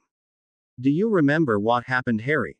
Vision, grunted Harry. Your friends Mr. Longbottom and Mr. Thomas fetched Professor McGonagall early this morning. You were screaming, and we could not wake you. Harry nodded briefly in response, his eyes drifting closed. Madame Pomfrey has fixed the nasty cut on your arm, but she believes you are also suffering the effects of the Cruciatus curse, and Professor Snape concurs with this assessment. We cannot, however, give you a potion for that unless we are certain that is what it was, for the results could be undesirable. Harry nodded again, once. Cruciatus. Lots. Dumbledore sighed, and when he spoke his voice was weary. Very well, my boy. Severus. Harry felt a vial pressed to his lips. Drink, Potter. I assure you you will start to feel much better. Harry let the cool liquid trickle down his throat, the cool, tingling sensation surprisingly pleasant on his sore throat. There was a moment of silence before Dumbledore spoke again. I assume you had a vision of Voldemort, correct? Harry nodded a third time. He was attacking Muggles. Professor Snape tells me that you are progressing nicely with occlumency. Dumbledore was interrupted by a snort from Snape, but continued as if he had heard nothing. Are your visions lessening? No. I have more than I've ever had and they're getting worse. Dumbledore exchanged a dismayed look with Snape. Is this the first time you have suffered these effects after a vision? Harry shook his head. No. This is the worst though. Stupid boy. Snapped Snape. Why didn't you tell anyone you were being hurt? Harry managed a scowl. It's never been this bad before. Usually I'm just a bit sore for a few days. I've never had any cuts before, either. Then it would seem these visions of yours are indeed getting worse. I will have to give the matter some thought. Snape turned to go. If that is all, Albus. Yes, thank you, Severus. Snape looked at Harry. Well, I suppose you are excused from class today, Potter. Don't think I will allow you to fall behind, however. Snape swept out of the room, his robes billowing behind him. Dumbledore chuckled. He is difficult to please, isn't he? Harry snorted, beginning to drift off to sleep. Get some rest now, Harry. When he awoke, he found Hermione and Ron talking quietly beside his bed. Late afternoon sun was shining through the panes of the window near his bed. When Hermione saw that he was awake, she gave a little scream and flung herself at him. Thankfully, Snape's potion had done a good job and his body was no longer aching as it had been before, though he still felt a little stiff. Harry, I'm so glad you're alright. I'm fine, my own. We were worried about you, mate. We couldn't wake you up and you wouldn't stop screaming. Sorry, Ron. You guys must be getting sick of me waking you up by now. Don't worry about it, Harry. We're just glad you're alright. You are alright, aren't you? Yeah, I feel heaps better than I did this morning. Ron leaned forward and lowered his voice, sounding worried. I didn't know you felt the effects of what you saw. I don't always, but the visions have been getting worse lately. That's Snape's fault, I'll bet you anything. He's intentionally not teaching you properly. Ron reprimanded Hermione. How many times do we have to have this discussion? We trust Professor Snape. You might, but I still think he's a dirty Death Eater. I have been getting better lately though. My occlumency is improving. That's great, Harry, beamed Hermione. Ron didn't appear at all swayed by this, continuing to mumble about Snape's loyalties. Harry was released from the infirmary the next morning. He felt he could have left the previous night, but Madame Pomfrey had wanted to keep him in overnight. It was Wednesday, and due to lucky timetable planning, he had no classes all day. Hermione and Ron did, so Harry was planning on spending some time in the chamber. The potions Madame Pomfrey and Snape had given him had relieved most of his pain, but the throbbing in his scar had yet to ease. Not wanting to suffer the noise of the great hall, he decided to stop by the kitchens on his way to the chamber. First though, he needed to get his bag from his dorm. The common room was fairly empty, with only a few older students on their way to classes of a late breakfast. Hi Harry. Hi Pandora. How are you feeling? I've been better. He gave a wan smile, which she returned with a wide grin. Listen, I want to apologize for ditching you the other day with Malfoy. I didn't expect to be gone so long. Oh, that's all right. I had lots of work to do anyway. Speaking of which, do you want to join me down here? You have free day, right? Yeah, I do. Harry wondered how she knew, but then remembered she had all but 2 classes with him and must have a completely free day as well. I was actually just going to go and lay down for a while. Maybe later. All right, see you then. She turned and went back over to the table where she had been working, and Harry continued up to his dormitory. Once he was there, he extracted his cloak and put it on.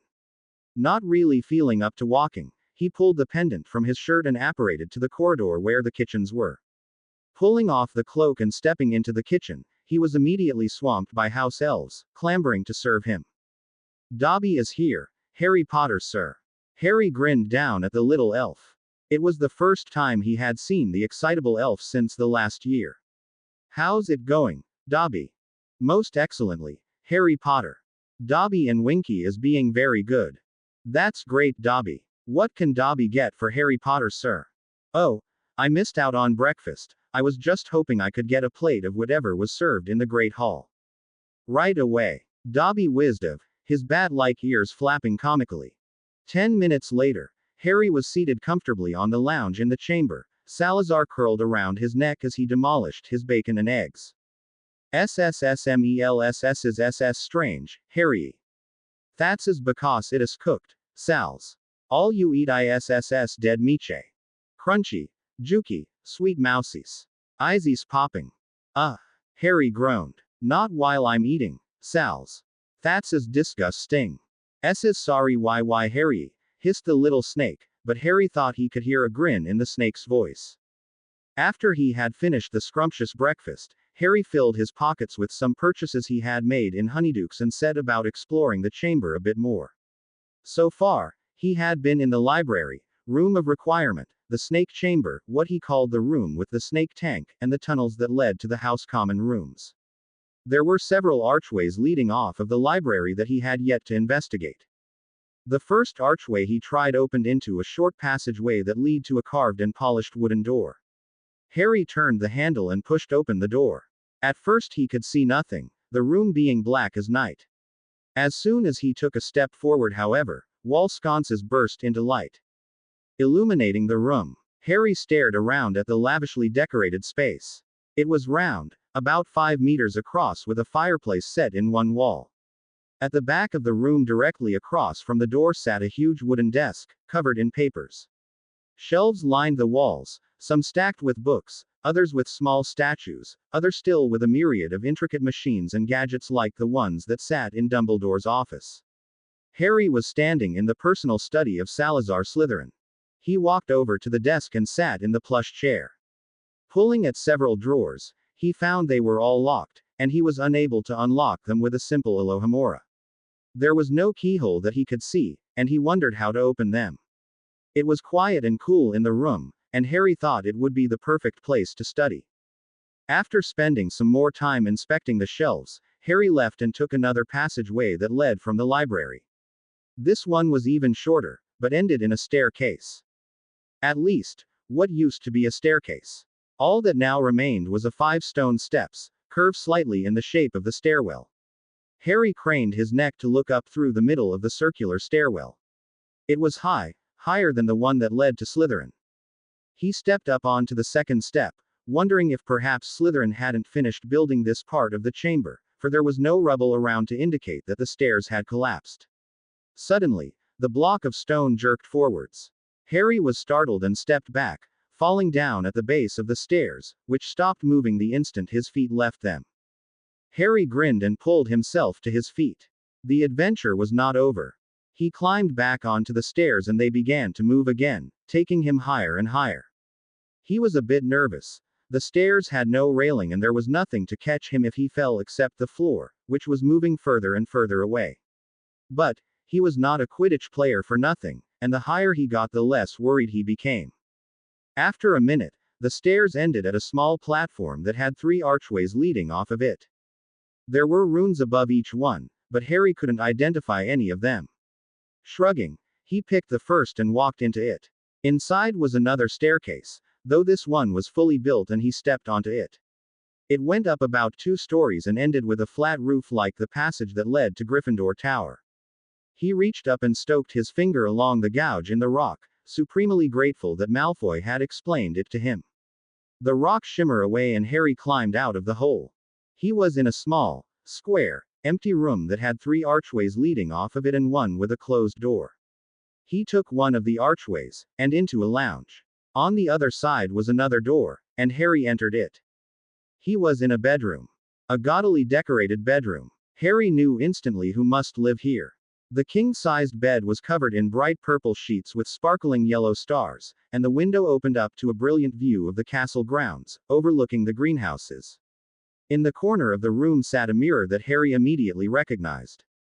He walked over and stood before the mirror, and as he had the other times he had gazed into the mirror of Arised, he saw himself surrounded by his family. Tearing his gaze away from the mirror, he briefly looked around the headmaster's chambers. They consisted of a small kitchen, which appeared unused, a dining room, a lounge, study, bathroom and bedroom. Feeling distinctly uneasy, Harry rushed back into the small entrance room and opened the entrance to the stairway, moving quickly down it.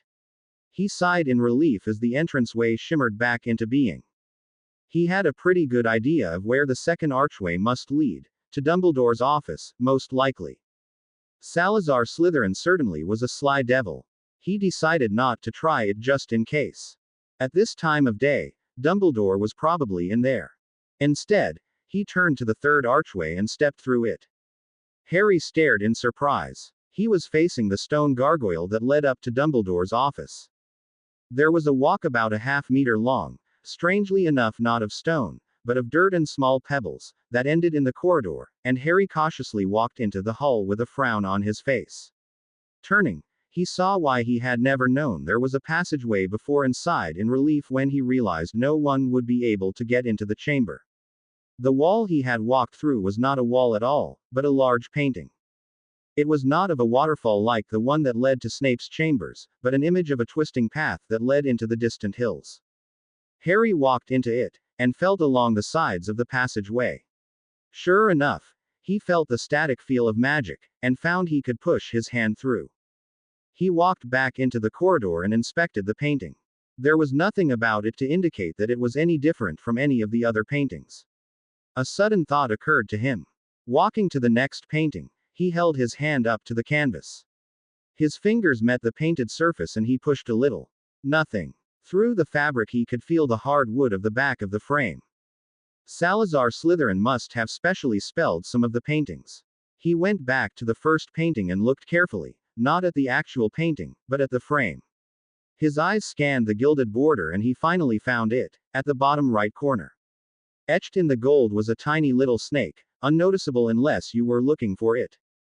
From then on, Harry resolved to keep an eye out for other paintings that could be entered from the real world. He assumed they would have to be larger paintings, big enough for a grown man to walk through, and that they would have some symbol, probably a snake, that represented Slytherin's tampering with the magic of the painting. After that, Harry made his way back to the common room. Harry, I thought you were up in your dormitory. I didn't see you come down, Pandora said, with a puzzled frown. I just went to get some lunch, he lied. I'll just go up and get my writing stuff. Back down in the common room, he took a seat across from Pandora and began work on his charms essay. How are you liking Hogwarts so far? Pandora looked up. Oh, I love it. Absolutely fantastic and definitely better than Freely's. Oh yeah, why's that? You know, she waved her hand dismissively. Just the atmosphere, nicer teachers. Things like that. They worked in a comfortable silence for a while before they were joined by Ron and Hermione. Hey Harry. Feeling better? Yeah, heaps better. I don't know how I'm going to sleep tonight though, since I slept all yesterday and last night. Well, said Ron, leaning closer and dropping his voice conspiratorially, I think I have an idea. It's time to get those Slytherins back for that banner. Ron, you are a prefect. Ground out Hermione, but Pandora clapped her hands and leaned in, a look of anticipation on her face. What have you got in mind? Asked Harry. Hermione sighed and rolled her eyes. I am going to pretend you're not even talking about this. If you get in trouble, don't tell me I didn't warn you.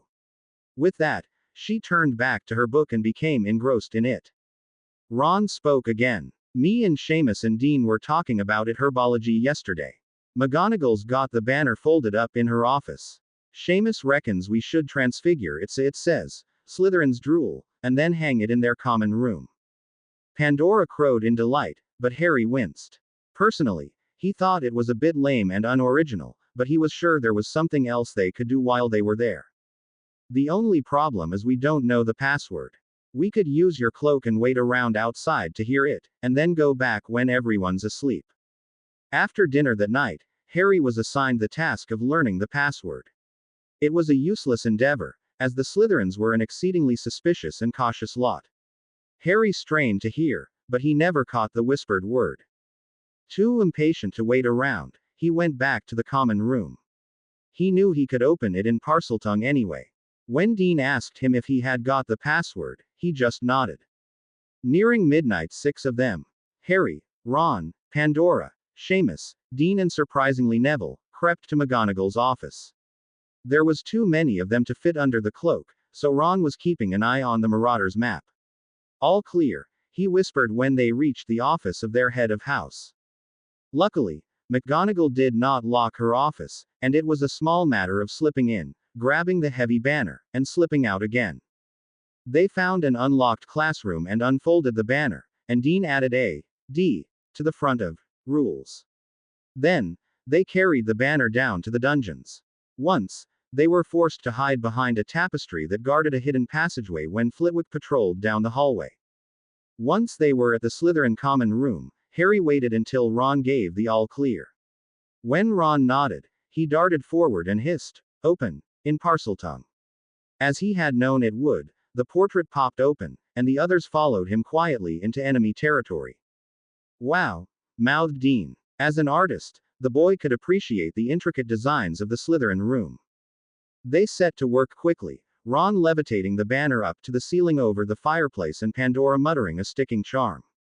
For good measure, Harry spelled it with a Parseltongue version of the spell that he had found in the little green book. Loosely translated, it meant, like spider's web.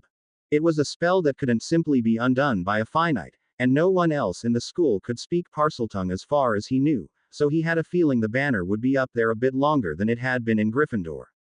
The 6 looked up at the handiwork. You know, said Harry. I think this room needs a little something extra, don't you? The others looked at him, confused. What do you mean? Asked Neville. I think we should let them know for sure that Gryffindor did this. Neville's eyes lit up. How? What are you planning? Well, he mused, looking around the room. I think there's far too much green in here, don't you? Pandora smiled and took out her wand again. I never was good at transfiguring metals, but I could do the green. She grinned wickedly and waved her wand. Instantly, the Slytherin common room, once accented emerald green, was now done in a deep red. They all grinned happily at the change. Neville took out the camera he had borrowed from Colin Creevey and several bright flashes lit the room briefly. Let's get out of here, said Ron after one more look around the room. They crept back up to Gryffindor Tower, not running into anyone on the way. The next morning, Harry waited expectantly at the Gryffindor table, along with most other members of his house. Everyone knew what had been done to the Slytherins, having seen the photos that morning, and every face had a happy grin, their eyes on the entryway the Slytherins would come through. The Gryffindor, Ravenclaw, Hufflepuff and head tables were nearly all full when the Slytherins began to trickle in groups, sullen and angry looks on their faces. Laughter broke out as they shot dirty looks at the Gryffindor table, and Seamus high-fived Dean. Doesn't look like they've got it down yet, crowed Ron. Harry saw Snape enter through the door behind the head table. He took a seat between McGonagall and Flitwick, immediately tuning to McGonagall with a scowl on his face. McGonagall smiled as she sipped her tea. Unnoticed by Snape, a shower of rubies dropped into Gryffindor's hourglass. Taken an interest in art lately, Harry? Asked Ron somewhat jokingly as he accompanied Harry, Pandora and Hermione to Charms after breakfast. Ron himself was not taking the class. Harry started and looked at Ron. He had been intently inspecting the frame of any large paintings they passed, but had not yet come across any appearing to have a snake-like symbol. Oh, just looking. Well, you were looking pretty hard. I didn't know you were into art. I'm not, really. Could have fooled me. After Charms, Harry, Pandora, Seamus and Hermione went to potions, Harry taking his seat next to Malfoy. Snape entered the classroom and scowled at the students, giving the 4 Gryffindors in the room a particularly venomous glare. Harry couldn't hide his smirk. 10 points from Gryffindor Potter, and detention. His friends cast him sympathetic glances, but didn't speak up. Snape was clearly in a foul mood. After a short lecture from Snape, they set about brewing the day's potion, the Draught of Living Death. It was an extremely volatile potion, requiring the utmost concentration, and the whole class was working silently, except for occasional whispered instructions. The most talkative person was the potion's master himself, who stalked between the cauldrons sniping at everyone about how pathetic their potions were. Harry and Malfoy finished the first stage of their potion, which now needed to stew for at least 24 hours ahead of everyone, even Hermione and Seamus. Snape, much to Harry's surprise, allowed them to leave after they had cleaned up their bench to his satisfaction. Well, he told Malfoy he could enjoy the rest of the lesson at his leisure and ordered Harry to get out before I murder you. Well, that's a first, said Harry, as they walked through the dungeon corridors. I think he just can't stand the sight of Gryffindors at the moment. Oh, why ever not? Asked Harry innocently, the corners of his mouth quirking upwards slightly. Malfoy scowled at him. You know exactly why, Potter. You defiled the Slytherin common room. Harry felt his face break out in a mirthful grin. Surely it wasn't that bad. It looked absolutely disgusting. To make it worse, Snape was furious at us for letting it happen. He thinks someone let the password slip, even though only Gryffindors or Hufflepuffs are that stupid. Well, he certainly wasn't his usual friendly self in class. Ha ha, said Malfoy in an equally sarcastic tone. He's just mad because he couldn't undo whatever sticking charm you used. Harry smirked. Yes. I thought you might all find that difficult to remove. Malfoy scowled. It had better not be. It's extremely demoralizing, not to say pathetically unoriginal. True, but I thought it looked good. Tell me how to remove it, Potter. It must be something pretty obscure if Snape couldn't remove it. Harry smirked at Malfoy. Let's just say that the Slytherins aren't quite as snake-like as they need to be. Malfoy narrowed his eyes. That, Potter, is extremely unfair. A little ironic, perhaps. Harry, called a feminine voice from behind them at the far end of the corridor near their classroom. Wait for me. Harry gave a mental groan. Pretend you can't hear her. He hissed as he and Malfoy rounded the corner. Malfoy cast an amused look at Harry. Not as much a fan of her as she obviously is of you. She's okay, in small doses. But she's just always there. They were approaching the Slytherin common room, and could hear Pandora's rushed footsteps echoing in the empty dungeons. Well, see you. I've gotta run. I pity you, Potter, said the Slytherin as he spoke the password. Harry raised an enquiring eyebrow. I thought Slytherins weren't stupid enough to let their password slip. I know you don't need it, so it doesn't really matter if you know it or not. Besides, it's changing tonight. Suddenly, Malfoy reached out and grabbed Harry by the back of his robes, pushing him into the room. Harry stumbled and fell to the ground inside the once again green room. What the hell was that for? He hissed, turning on Malfoy. I didn't think you had enough time to escape the Knocksmith girl. Take that atrocious look off your face. You should be thanking me. Harry pursed his lips. He couldn't really argue. Next time and, after you, would be fine. Don't hold your breath waiting for that. Anyway, now you owe me. At Harry's suspicious look, Malfoy jerked his head at the banner. You want me to take it down, stated Harry flatly. No. Why not? If you used some parcel spell, we might never get it down. And that would be truly tragic, replied Harry. He could see Malfoy was starting to get angry. Look, I'm not going to take it down today, all right? Maybe not tomorrow either. But I promise you I will take it down. It won't be up there forever. Still scowling, Malfoy grudgingly accepted. Chamber. Lunch. All right, but let's eat there. And I need to get some stuff from my dorm first. Fine. I'll get something on the way. Bring that map you told me about. Harry nodded and Malfoy opened the portrait hole, checking that the coast was clear. Give me 15 minutes. He headed straight for Gryffindor Tower, hoping he wouldn't run into Pandora. Luckily, she was nowhere to be seen, and he slipped in and out of the dorm, donning his invisibility cloak and putting the map in his pocket.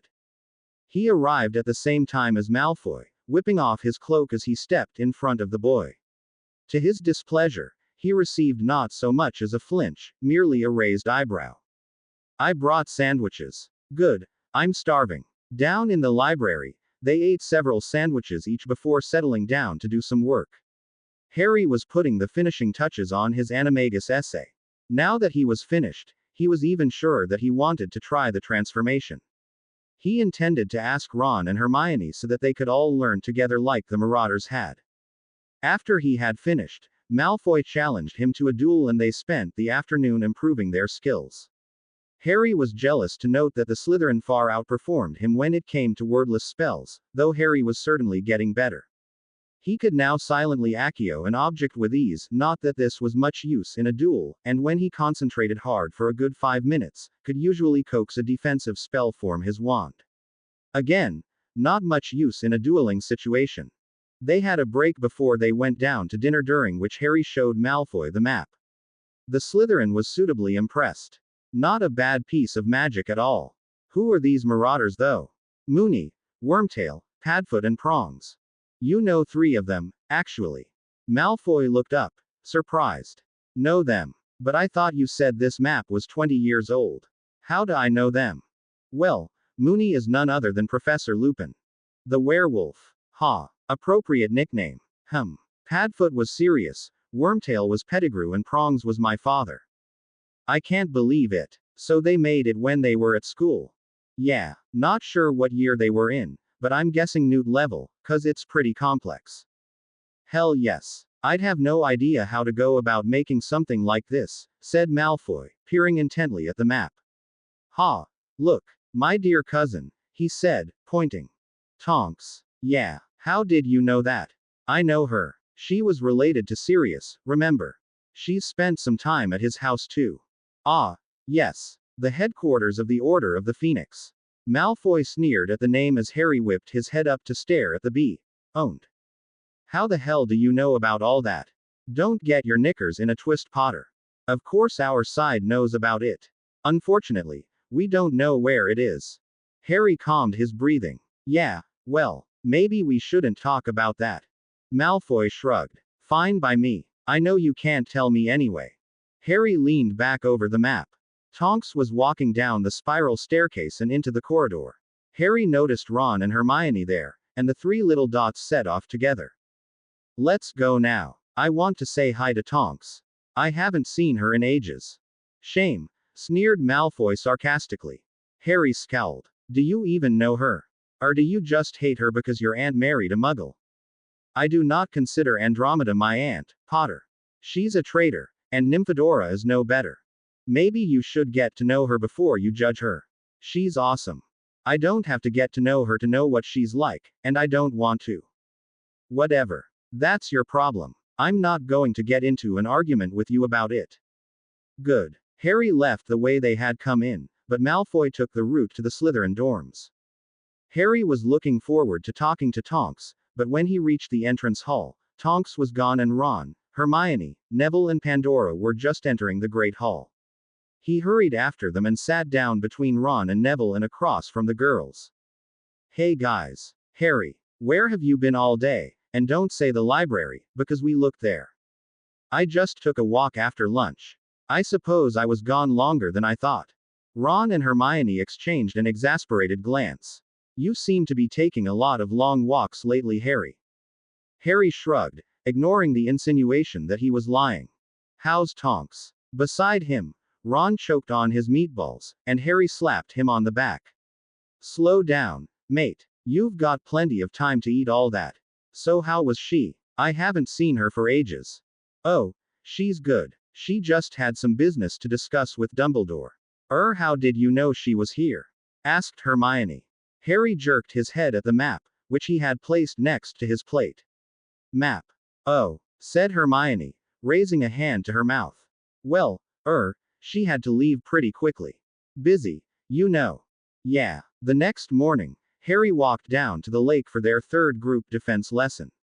So far in the competition, he and Malfoy's strategy was paying off and they were coming first, not having been knocked out once.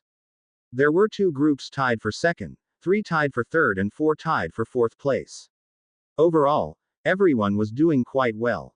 Today, Harry and Malfoy had been positioned by Snape on the far side of the lake between Neville and Pandora on one side and Parvati and Lavender on the other. As soon as the group had moved on, Malfoy set about creating the barrier spell and linking it back to both of them. Then, they sat between some bushes to discuss other tactics. I'm of the opinion we should go with the same as usual. It's worked so far, except no disillusionment charms this time. They had tried doing it on both of them the previous week, but quickly realized it was a bad idea. When they did both of them, it was impossible to count down their attack when they were spread apart. To solve the problem, they had decided that this week they would try just doing one of them, while the other had the task of counting down the attack so they could fire off spells simultaneously. That had worked better, but then the disillusioned person couldn't signal to the other. Next week we should bring your cloak. Harry nodded in agreement. Lavender and Parvati should be fairly easy to take out. Nev and Panora will be a bit harder, but I think we'll manage it. Harry had been pleasantly surprised to hear that Neville was in one of the teams coming second. He had certainly improved over previous years, and he and Pandora, who was a very good duelist, made a formidable team. Sparks announcing the beginning of the competition lit the sky and faded quickly. No sooner had they dissipated, than Harry felt a tug indicating that someone had crossed the barrier. Evidently, Lavender and Parvati had decided not to wait for Snape's signal. Harry searched the forest and only spotted Lavender when she was quite close. She appeared to have camouflaged herself. Her skin was a mottled green, as were her robes, and she was moving slowly and low to the ground. Harry looked across at Malfoy and saw the other boy gazing intently into the trees. After a minute, he turned slowly to Harry and gave him an expectant nod. Harry nodded to indicate he had a target, pointing in Lavender's direction. Malfoy sought the girl out and then held up 3 fingers. As he dropped the last, Harry aimed through the branches and stunned Lavender. She dropped like a rock. Nearing the end of the lesson, they had taken out 2 more pairs, Pandora and Neville and Abbott and Finch Fletchley, and were moving slowly through the forest when a bright flash happened close to Harry.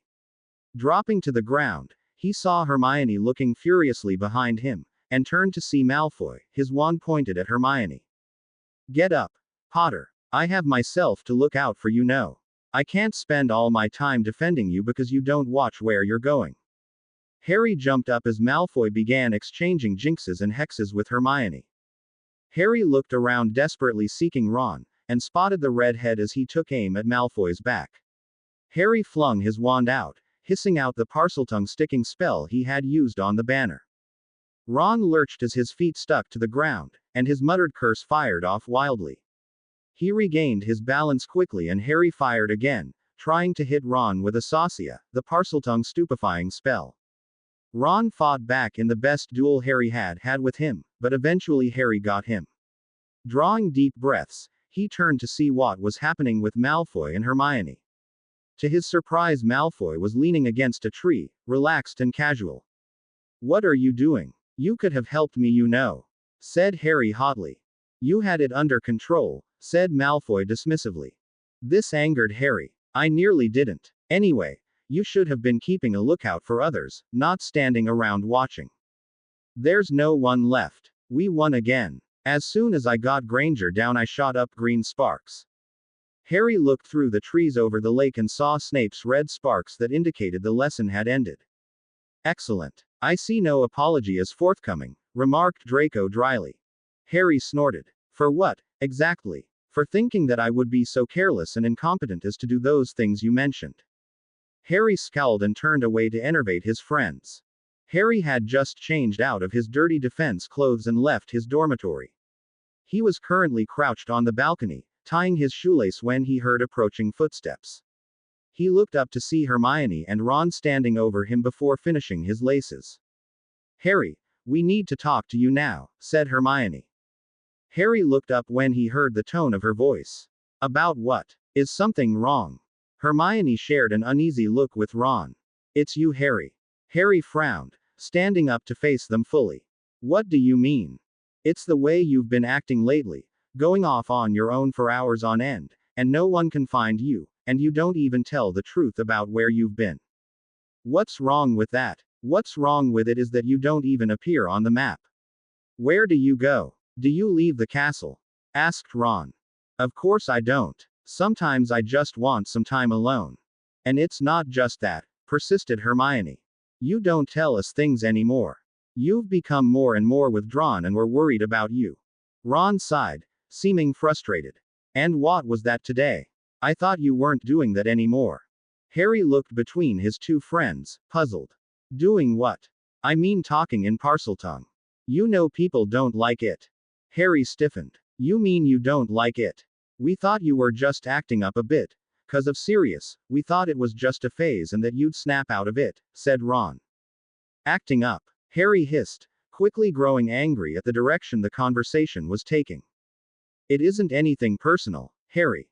You've just changed so much since Sirius died. Maybe I've just realized that I'm on my own and I need to learn to look after myself. I thought friends were supposed to be accepting. Quote. Harry, we are. It's just that you're a Parselmouth and you know. Yeah, Harry roared, cutting her off. Well, you're a mudblood and you're dirt poor, but I don't hold it against you, do I? He yelled, turning from Hermione to Ron. A shocked silence greeted his words, and he lowered his voice to a deadly whisper. If you can't be accepting of me, then I'm not going to put up with either of you. You two should know what it's like to be singled out and picked on for your differences. I never expected my friends to do the same to me, but if you want to side with the majority, then fine. Ignoring the looks of horror on the faces of the few people in the room, Harry spun and stormed from the Gryffindor common room. What he had just done was incredibly stupid. The news that he had called one of his best friends a mudblood would surely spread like wildfire. Still, he wasn't entirely regretful. He hadn't been insulting them per se. He honestly didn't care that Ron's family didn't have much money, or that Hermione was Muggle-born. He had merely been pointing out that they, like him, had things held against them, and should be standing up for him and supporting him rather than opposing him. Still, perhaps, Mudblood had been a bit harsh. No, he wasn't going to feel sorry for them. Already he was starting to feel guilty, and that wasn't fair. Emotions were such a hassle, he thought as he stormed down to the chamber. He could have used the pendant, but the stamping feet and heavy breathing was suitable to his current mood. Just sitting while feeling angry did not seem right. He could understand why Snape had trained himself to push away unwanted emotions. Several first years scattered from his angry gaze as he rounded the corner in the corridor of Ningmyrtle's bathroom. Slamming open the door, he descended into the cool darkness of the chamber. Instead of going to the library, he stayed in the basilisk chamber, doing laps of the room. He came to the wall opposite the statue. Og! He roared, punching the hard stone wall. Damn it! Another punch. It hurt, but the pain felt good. It was sharp and real, and a relief to the angry thoughts running through his head. He needed to let out his anger. He punched the wall again and again, his knuckles becoming bloody, and staining a patch of the wall with a red sheen. When he could no longer stand the pain, he walked away from the wall, collapsing in the middle of the cold stone floor, his arms and legs spread. He gazed up at the snakes and leaf patterns carved into the ceiling, fuming about the attitudes of people who were supposed to be his best friends. Eventually, the cold seeped into his bones and he began to shiver. Feeling mentally and physically drained, he pulled himself up and went to the library, falling onto the lounge. Harry iss smell L blood. What is wrong? Sal's. Harry patted the little snake as it slithered on to his lap and up his arm. At least I have you. You don't care if I can talk to SS Snakes SS. Of course not, Harry. Why would Annie Yon? Harry laughed humorlessly. They think it is bad. Silly human SSS. Yeah. He fell asleep on the lounge and woke several hours later. He couldn't face Hermione right now, and as much as he knew he would regret it later to miss Snape's potions class now, he didn't move from the lounge.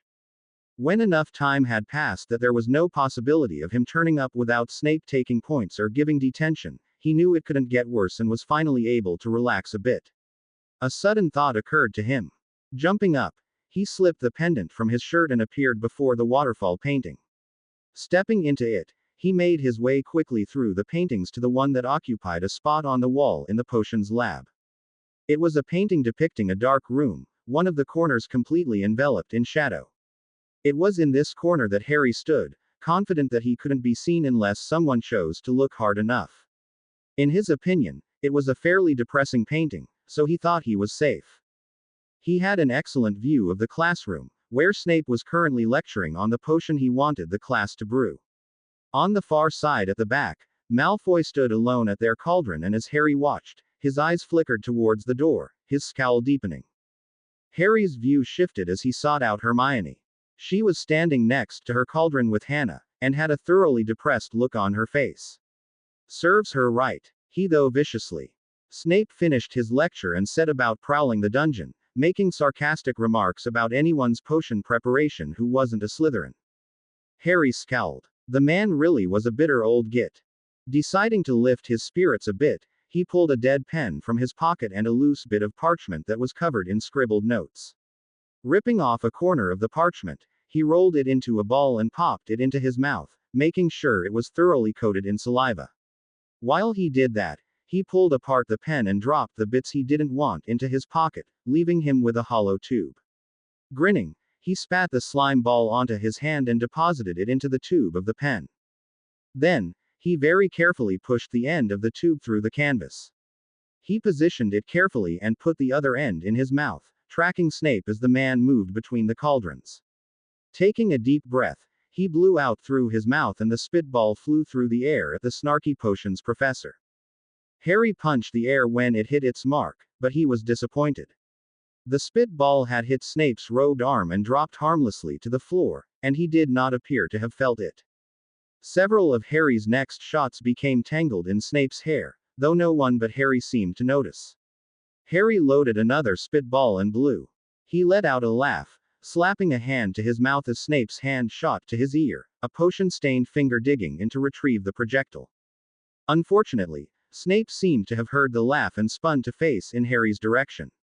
Harry ducked down below the frame, trying to stop laughing. Several giggles escaped as he held his breath in an effort to stop. Finally, he peeked over the frame, still containing chuckles. The class was looking around, puzzled, and Snape's expression was absolutely livid as his black gaze swept the classroom, seeking out the perpetrator of such a horrid act. Not wanting to push his luck, Harry chose another victim. He aimed the pen in Malfoy's direction. He was going to have to blow a bit harder to get the range he needed. The first attempt dropped short, falling into Hermione and Hannah's cauldron.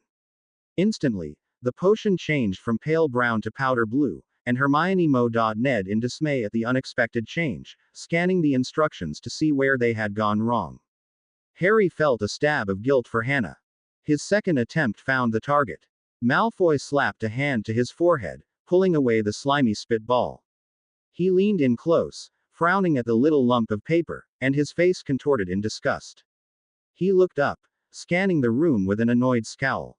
Unable to spot the culprit, he flicked the spitball at the nearest Gryffindor and wiped the hand with a towel that sat on his bench.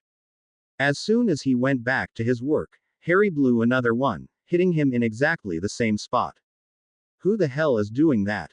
yelled Malfoy, startling the class. "What is wrong, Mr. Malfoy?" asked Snape, walking over to the Slytherin. "Someone keeps throwing spitballs at me." Several class members broke out in giggles, but were swiftly silenced by Snape. "If I see another spitball fly." He broke off as one hit him smack bang on the nose. The class held a collective breath. "That is it. Whoever is doing that will have detention for a month." Harry let out a muffled snort, squashing himself to the wall of the painting. In the silence, the class heard, turning to look at his side of the room. Puzzled muttering broke out as Snape roared.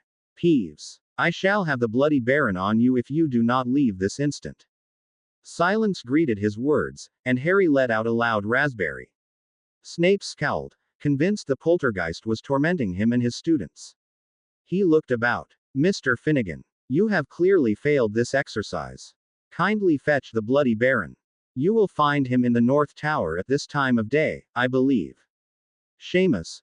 Potion was powder blue too, having being hit by one of Harry's spitballs. In fact, as Harry looked around the classroom, he noted that the only potion he hadn't tainted was Malfoy's. Seamus left and Snape turned to inspect the rest of the class, realizing the same thing. Today's lesson will not be marked. Pack up and get out. Snape swept into his office and slammed the door behind him, and the class scrambled to pack up, eager to vacate the room. Harry watched as they left. Suddenly, a shadow was cast over him. He looked up and jumped. Malfoy was standing inches from him, looking intently at the shadow in the painting. Even though Harry was sure Malfoy couldn't see him, it was still unnerving to have the Slytherin staring directly at him. "I know you're in there, Potter," Malfoy hissed.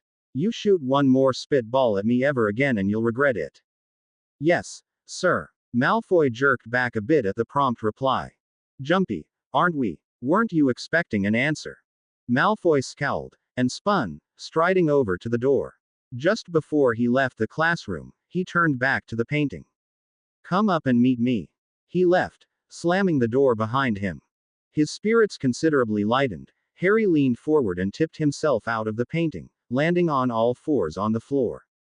He stood up, extracting the pendant, and 5 seconds later he was in Myrtle's bathroom. 5 minutes later Malfoy came through the door, stopping when he spotted Harry. "How'd you get here so fast? What took you so long?" Harry led the way back down to the chamber. Once they were seated on the lounge, Malfoy spoke. "Is there any particular reason why you missed class today?" Harry shrugged. No. You do realize Snape doesn't look kindly on people skipping his classes, don't you?" Harry shrugged again. "He'll get over it. Yeah, after you've served detention and lost house points. You should be glad about Gryffindor losing points." "Oh, believe me, I am. You should know that as a prefect, I'm permitted to take points. I consider being spattered with spitballs near the top of my list of reasons to take points. Take points from me and you can say goodbye to the chamber." "I thought as much. Glad we're on the same level. Are you planning on coming to astronomy tonight, or are you going to miss that, too?" "No, I'll probably come. I like astronomy. So why didn't you come to potions?" "I didn't feel like it. I had an argument with Ron and Hermione. I thought she looked particularly depressed today. I mean, I would if I was Mudblood, but today was not usual for her. For once, Harry didn't fight Malfoy's use of the word. It would be a little hypocritical, after all.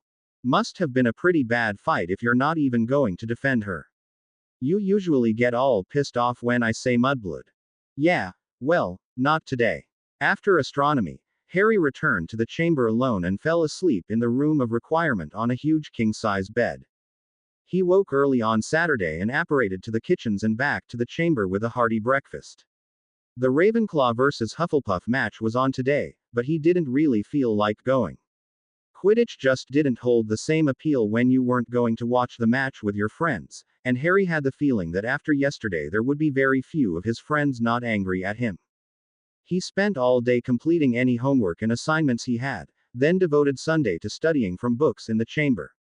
So far, he had learned the incantations and wand movements to a fair few dark arts curses, and practiced the counters to them.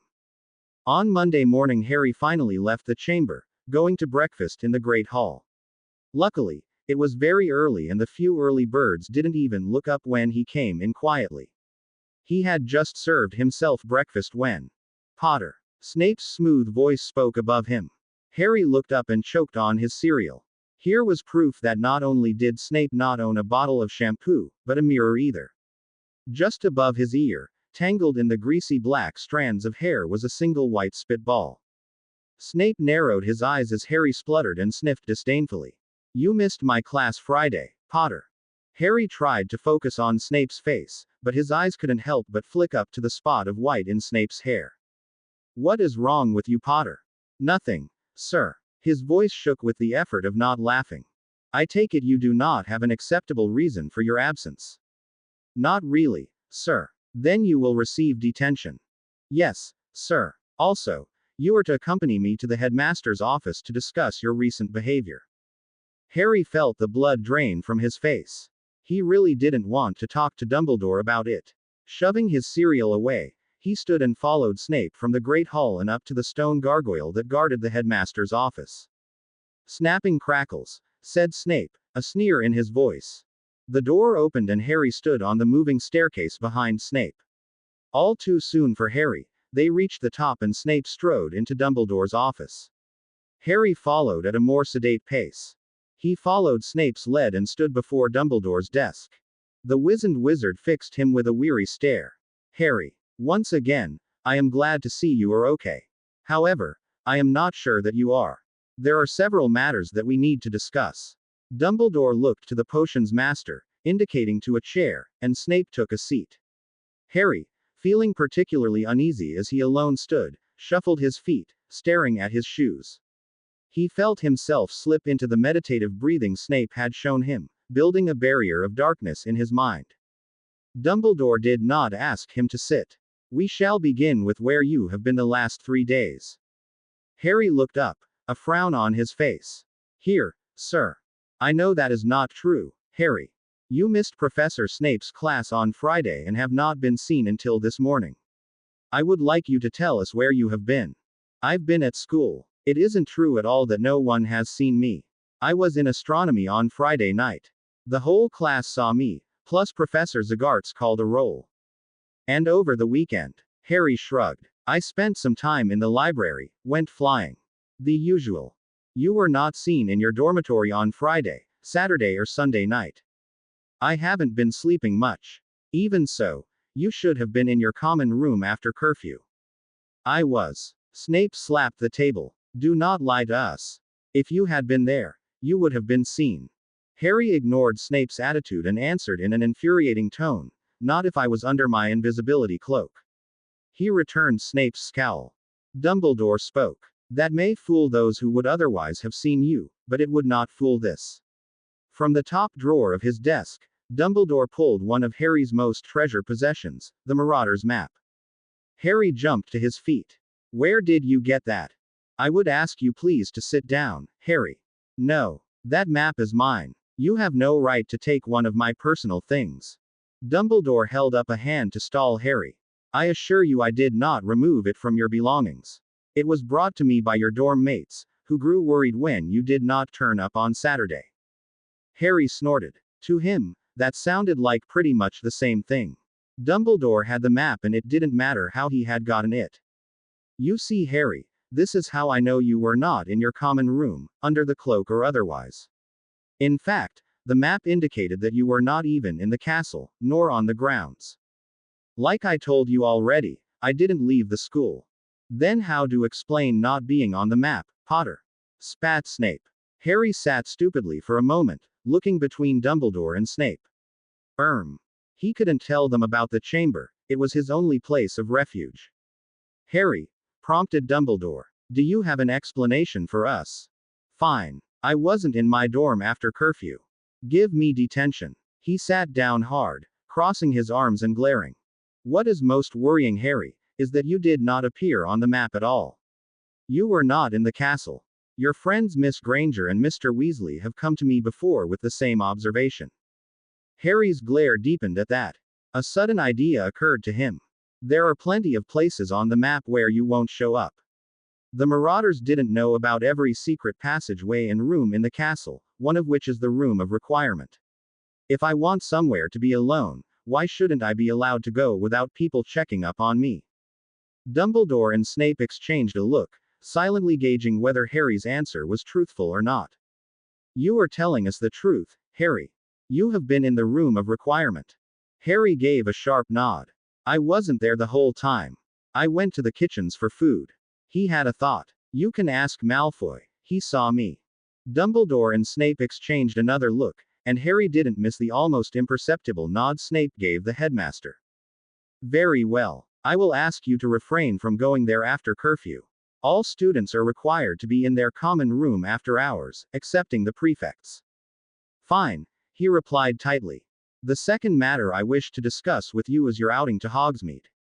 Harry's stomach leapt and he shot a nasty look at Snape, who raised an eyebrow. What about it, sir? You were told explicitly not to go, Potter.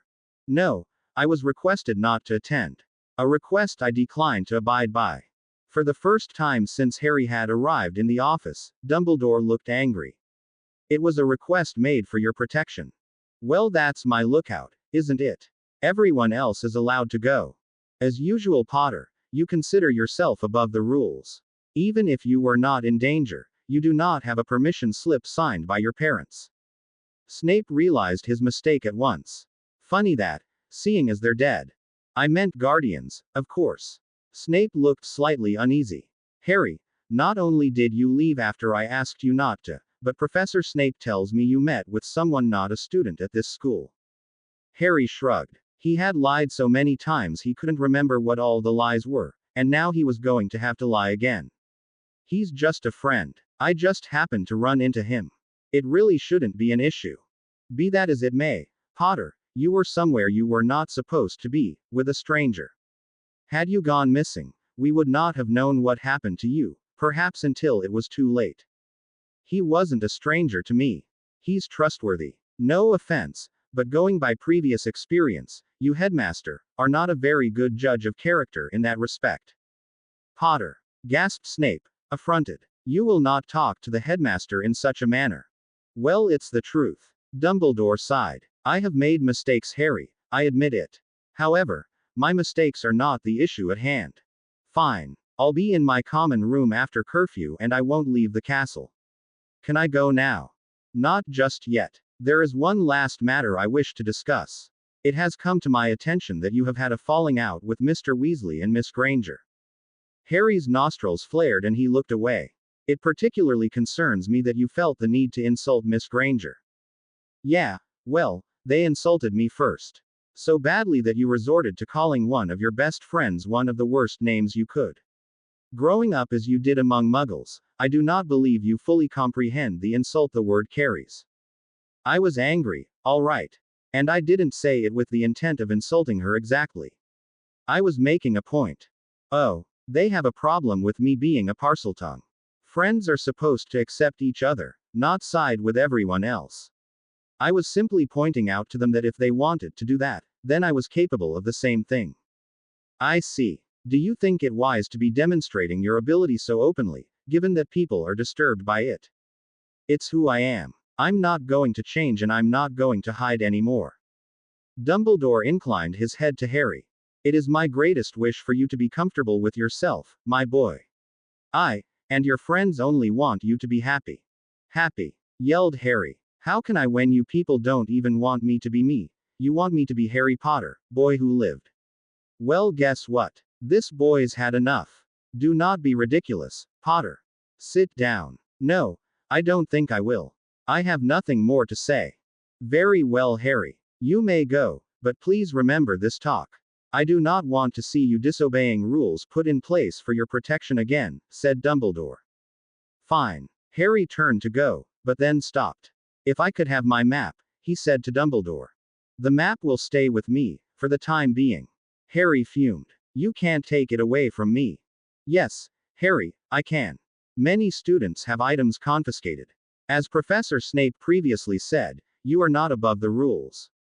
Students have items confiscated because they're on the banned list or being used inappropriately. You went into my trunk and removed it without my permission. Two completely different things. That does not change my decision to confiscate it. You may go. Harry ground his teeth, breathing heavily. He spun to leave. Gah, he yelled, punching the wall on the way out. The punch opened up a split on his knuckle that he had gotten from his tantrum in the chamber. He stormed down the staircase, beeping on the bleeding knuckle.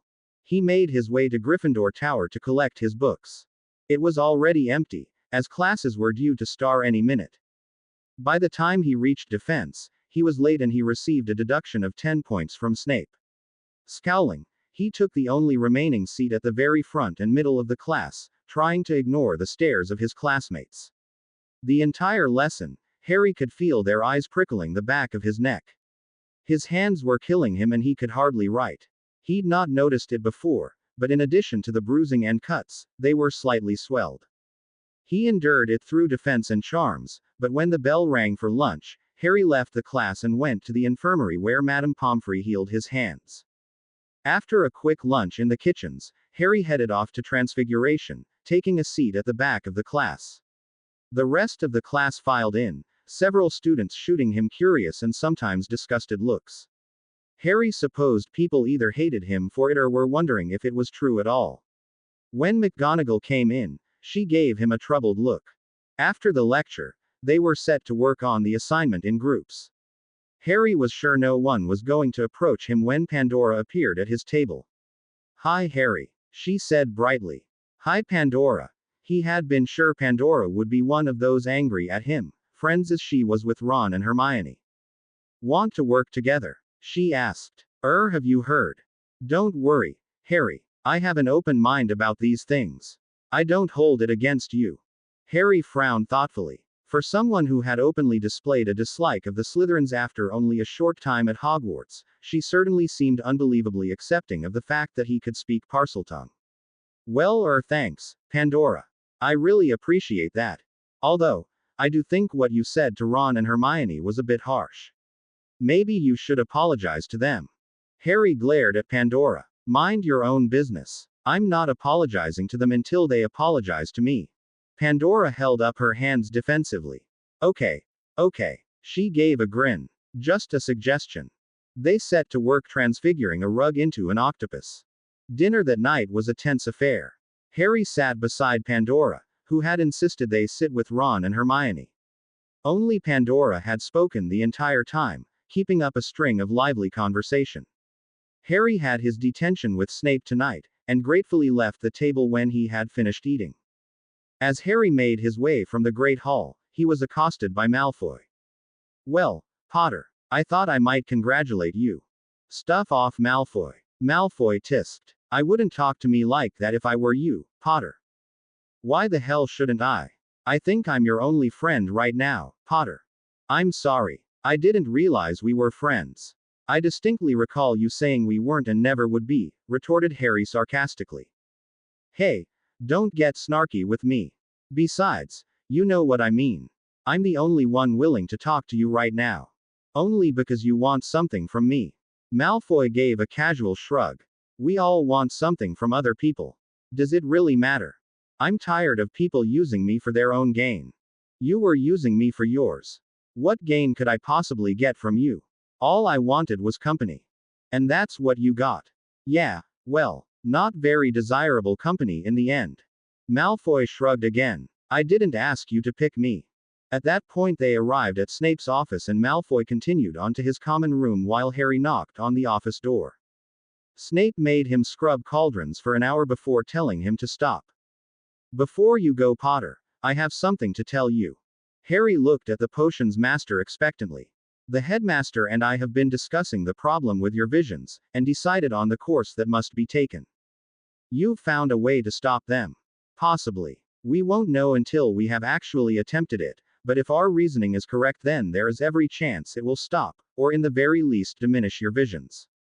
But we thought occlumency would help. Instead, my visions have just been getting worse. The mind seeks knowledge, Potter. Occlumency is about training your mind, learning to control it. In doing so, it is becoming easier for your mind to subconsciously seek out the information it desires. You mean I'm not blocking them purposely? But I don't want to see those things or feel those things. Quite obviously, a part of you does, and so your subconscious mind seeks out the only way it knows to obtain answers. But how do we stop that? With continued training. Harry slumped. The visions are only getting worse the more I continue to learn. Won't that just keep happening? I am not talking of occlumency. Occlumency is the practice of blocking attacks on your mind, schooling your own thoughts and emotions. What you are doing is seeking out the mind of one you have a connection with. I am talking about legilimency, breathed Harry, looking up at his teacher. Yes. Most people have to work to open a connection between their mind and another's, and it usually requires eye contact. It would seem, however, that you share a unique bond with the Dark Lord that you must learn to close. Before we begin study of that discipline, however, you must become at least competent in occlumency. Legilimency is by far the harder and more complex of the two, and requires prior formal training in the mind arts. So you're saying until I'm good enough at occlumency, I just have to put up with these visions? Snape gave a short nod. Unless we find some other way to break the connection. Harry kicked the desk. Great. I would appreciate it if you refrained from abusing my property, Mr. Potter. When Snape finally released him from detention, Harry left the office and wound his way deeper into the dungeons, seeking a place to set Sauls loose for food. He had begun to bring the little snake with him on a regular basis again, partly because he was fairly certain everyone had forgotten about him and partly because he was someone to talk to. He lit his wand. This deep into the dungeons, there were no torches lit because there was no reason for anyone to come down here. Finding a place to sit, Harry let Salazar crawl down his arm and onto the floor to hunt for mice. The little snake slithered off, leaving Harry alone to think. As he sat, Harry thought about what Snape had said, adding the map to his mental list of belongings to retrieve. He was fairly certain that soon he would be able to get the book and map back. There was no way he was leaving on the holidays without the map, especially. Now that he knew a way to get into Dumbledore's office, it shouldn't be a problem to get it back, as long as the headmaster wasn't carrying it on him. All he needed to do was get a little bit better at occlumency. Leaning back against the wall and closing his eyes, he cleared his mind and put his barrier in place, making the darkness as deep and all-encompassing as he could. The next day, Harry stuck with Pandora. He was offside with everyone else he normally spoke to. When he had gone down to the common room in the morning, he'd seen Hermione and Ron. Hermione had given him a tearful look, but when Ron saw him, the redhead glared and turned away, pulling Hermione with him. Harry had set his jaw and continued out the portrait hole to breakfast. He spent the afternoon after herbology with Pandora, who seemed determined to keep Harry company. For once, Harry was appreciative of her company, and they spent their time chatting amiably and working on their defense essay. He needed to complete his potions essay as well, but he was having trouble and potions wasn't Pandora's strong suit either. He set it aside to work on the next time he was in the chamber with Malfoy. If there was one benefit to spending time with Malfoy, it was that he was getting better marks in potions. The Slytherin was probably near if not at the top of the class, and couldn't seem to stand Harry writing anything less than 100 accurate in his essays. That night at dinner, Harry looked across the great hall at the Slytherin table, locating Malfoy easily. The boy was always at the center of attention, Pansy at his right and Crabbe and Goyle to his left, with a mob of students hanging on his every word.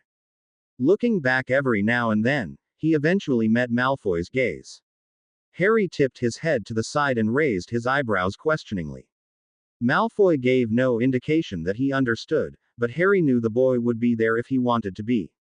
When he had finished his dessert, he looked over at Pandora. She was nowhere near finished, and was chatting to Neville on her other side. Quietly as he could, he slipped away from the bench, thankful that no one was talking to him and so didn't call out goodbye. Luckily, Pandora didn't notice his exit and he made his way to the corridor of Ningmyrtle's bathroom. He was nearly there when he was halted by someone calling his name. Turning on the spot, he saw Dumbledore walking towards him, his bright purple robes flowing around his feet. Yes, sir. I was just heading back to my office when I spotted you ahead of me. How was your dinner? I particularly enjoyed the plum pudding. Fine, sir, he replied shortly. It annoyed him a great deal that Dumbledore could act in such a friendly manner when Harry was so angry at him. Dumbledore noticed his tone and gave him a grandfatherly sort of look. Harry, I regret that I considered it necessary to relieve you of your father's map, but I felt that it was in your best interests at his time. Harry pursed his lips. How so, sir? Times are dangerous. It does not do to be wandering where you shouldn't. I thought the castle was supposed to be safe. Although, Harry continued, a sarcastic edge entering his voice, I guess if you've hired any teachers with a hidden agenda it might not be. The grandfatherly look flickered for a moment. Harry, you must understand. At that point, Harry heard steps behind him and watched from the corner of his eye as Malfoy passed them, nodding politely at Dumbledore. Good evening, sir. Good evening, Mr. Malfoy. Harry watched Malfoy's retreating back with a scowl on his face, which Dumbledore misinterpreted. Harry, do you remember what the hat told us at the beginning of the year? Harry scowled at the change of subject. Which part? Together we are stronger. You do not have to befriend or even like Mr. Malfoy, but a show of tolerance would be beneficial, especially as an example to the younger years. Have you seen us fighting this year? I am tolerant, and certainly not aggressive. Dumbledore sighed. Then perhaps being polite would not be remiss of you.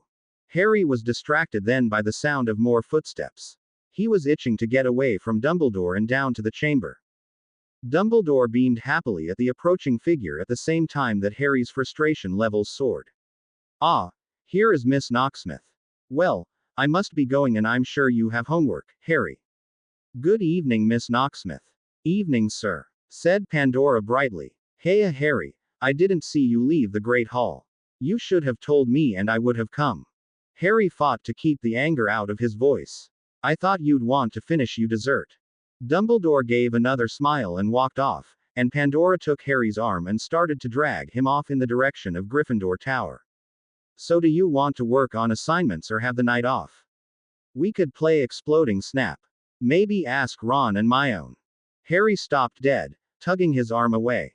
Look, Pandora, I was just on my way somewhere, and in case you haven't noticed, Ron and Hermione and I aren't exactly on speaking terms at the moment. Pandora gave him a sad look. Well, if you don't want to go to the common room just yet, I suppose we could just walk around, or go to the library. Harry gave a deep sigh. I just want to be on my own, all right. I really appreciate you still talking to me, but I just don't want company right now. I don't think you should be alone right now, Harry, said Pandora, a concerned look on her face. And I think it would be nice if people listened to me for once. Nothing is going to happen to me walking around the castle. Besides, I won't be alone, so there's need for you to worry at all. Pandora looked interested. Oh, who are you meeting? I could come. Look, I don't want you to come. I'm meeting someone I know you don't like, so I don't think it would be a good idea. Just go back to the tower and play Exploding Snap with Ron and Hermione like you wanted to. Harry spun and walked off down the corridor, looking back as he rounded the corner. Pandora was standing with a troubled expression, and he felt a bit guilty for talking so harshly, but it seemed like the only way to get through to her sometimes. Knowing her though, she'd be over it and laughing in 5 minutes. He just hoped she wouldn't try to follow him. She was very persistent. Having a sudden idea, he stepped through a door pretending to be solid wall and waited 2 minutes before stepping back through. The way was empty and he took off at a fast walk for Myrtle's bathroom, hoping the impatient Slytherin was still waiting. Very shortly he arrived to find an irritated Malfoy pacing restlessly outside the door. Took you long enough, Potter. I have better things to do with my time than wait around while you chat with the headmaster.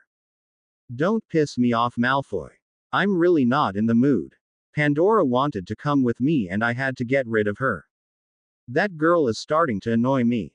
She seems like a bit of a hanger-on to me. What do you mean? You know, after a bit of Potter glory, smitten with the wizarding world's hero. Nah, she's not like that. Just overly friendly. It gets a bit annoying. I can only imagine. The cool air of the chamber cooled Harry's temper, and with each step he took, he relaxed further. They took seats at opposite ends of the lounge, Harry searching in his bag for a quill and his potions essay. So Potter, what possessed you to use the M word?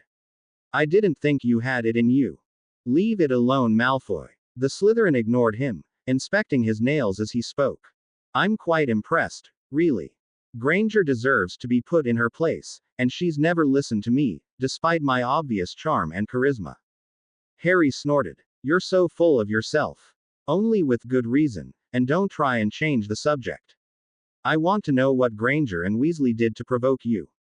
Harry sighed exasperatedly and looked up at Malfoy. They have a problem with me speaking Parseltongue, just like everyone else seems to.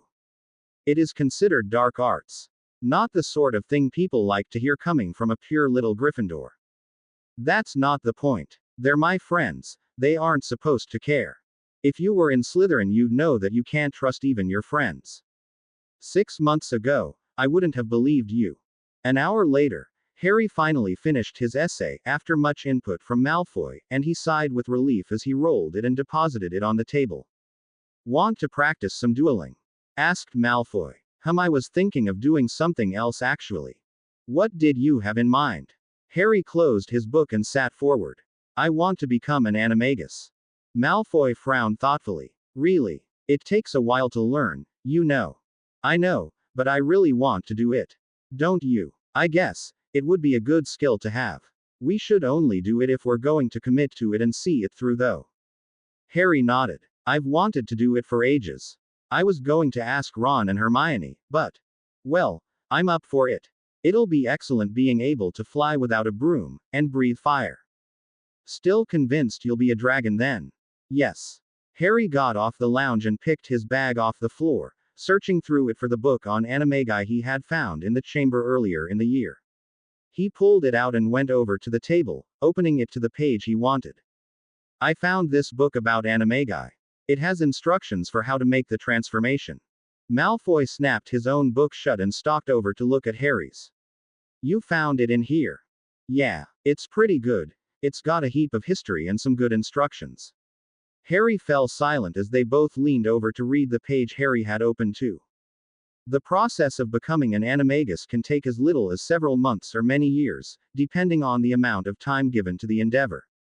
The first step is often the most difficult, requiring great concentration, effort and persistence. Begin by clearing the mind and focusing entirely on the body. Imagine that the body is morphing into its animal form. It may take many attempts before the first changes occur, but the further the transformation progresses, the easier it becomes to further transform. There is no sure way of knowing what animal form will be assumed until the first steps of the change have been made and animalistic features such as beaks, claws or feathers have been identified. Once some feature has been identified, a wizard will have a better idea of their form and therefore a clearer image in their mind to use when envisioning the transformation. Only one stage of the transformation should be attempted at a time until the transformation is complete. Once the first stage is complete, the wizard should try to determine what their animal form is and envisage a particular next step. For example, if the first change is the appearance of feathers, it is likely their animal will also have a beak, and so that would be a logical image to work with for the next step of transformation. If after multiple attempts a wizard is unable to achieve this next stage, it is possible that the wrong animal has been determined. The rest of the chapter went on in the same vein, detailing methods and guidelines, as well as things that could go wrong. Harry looked up when he was finished to see that Malfoy had already completed the passage and was waiting for him. They each found a spot to sit quietly, Harry settling on the floor near the window. He sat cross-legged, leaning against the window and began to clear his mind like he did when he was practicing occlumency. Almost automatically, the barrier of impenetrable blackness sprang up in his mind. He let it remain in the background while he focused on every part of his body, every finger and every toe. When he had an image in his mind of himself sitting there, he began to imagine that his body was changing, trying to imagine how it would look and feel. He had absolutely no idea what form his animal would take, so he tried not to imagine his body changing into anything specific. Instead, he pictured his limbs and features shifting slightly, then returning to normal. Harry opened his eyes later with the feeling he may have fallen asleep a few times. He looked at his watch and was surprised to see he had been there for over 2 hours. Yawning and stretching, he climbed stiffly to his feet. He walked quietly over to the table, glancing at the other boy, who also appeared to have fallen asleep sitting up. He scrawled a quick note to Malfoy and put it on the floor in front of him, then left the chamber through the passage that led to the Slytherin common room.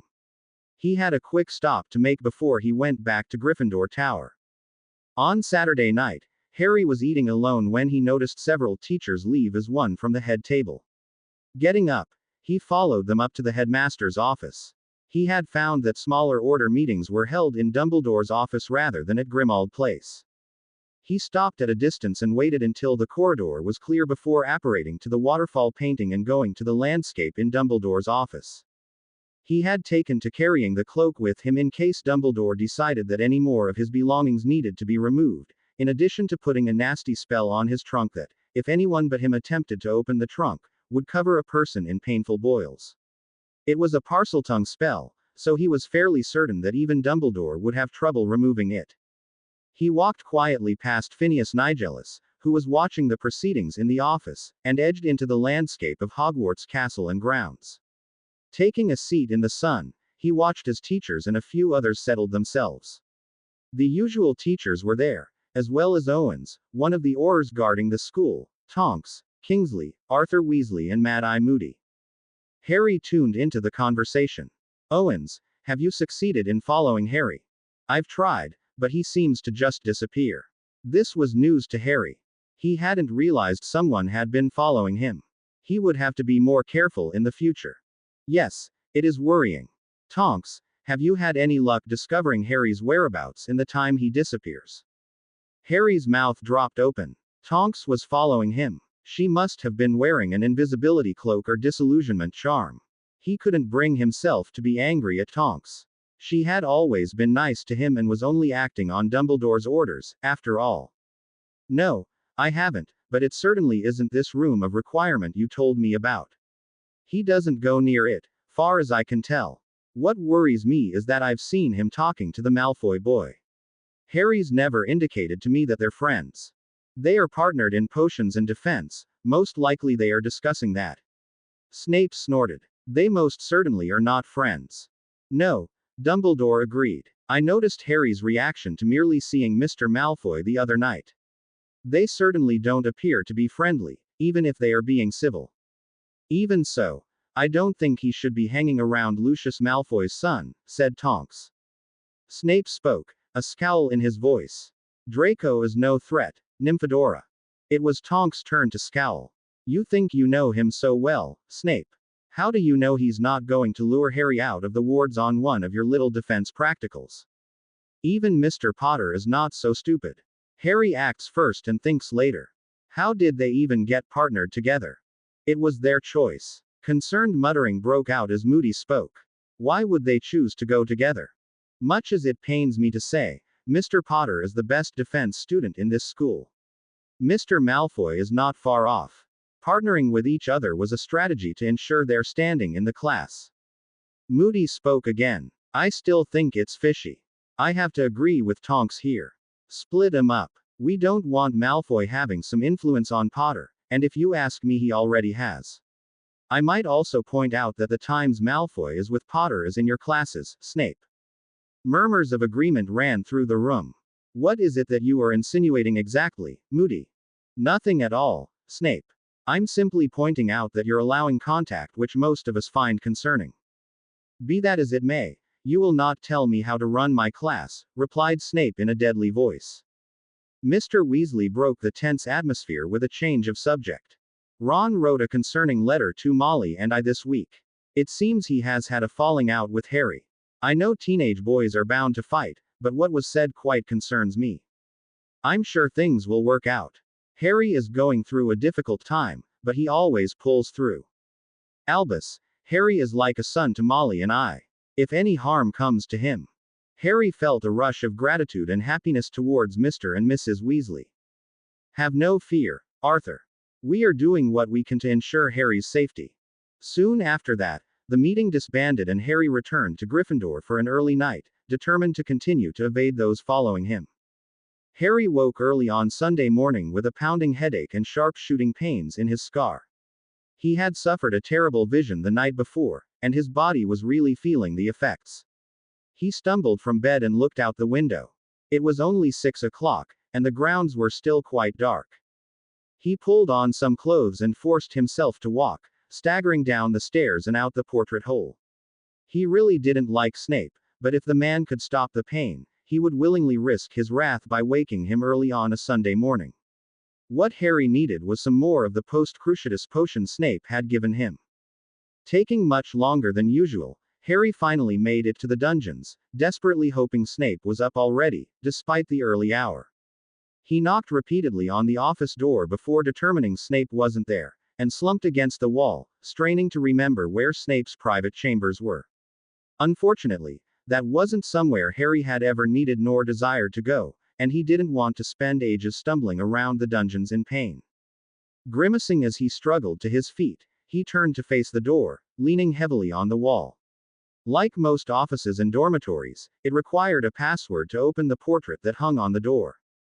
Thanking God that Snape was a Slytherin and that his office was in Slytherin territory, Harry hissed, "Open," and sighed in relief as the door popped open.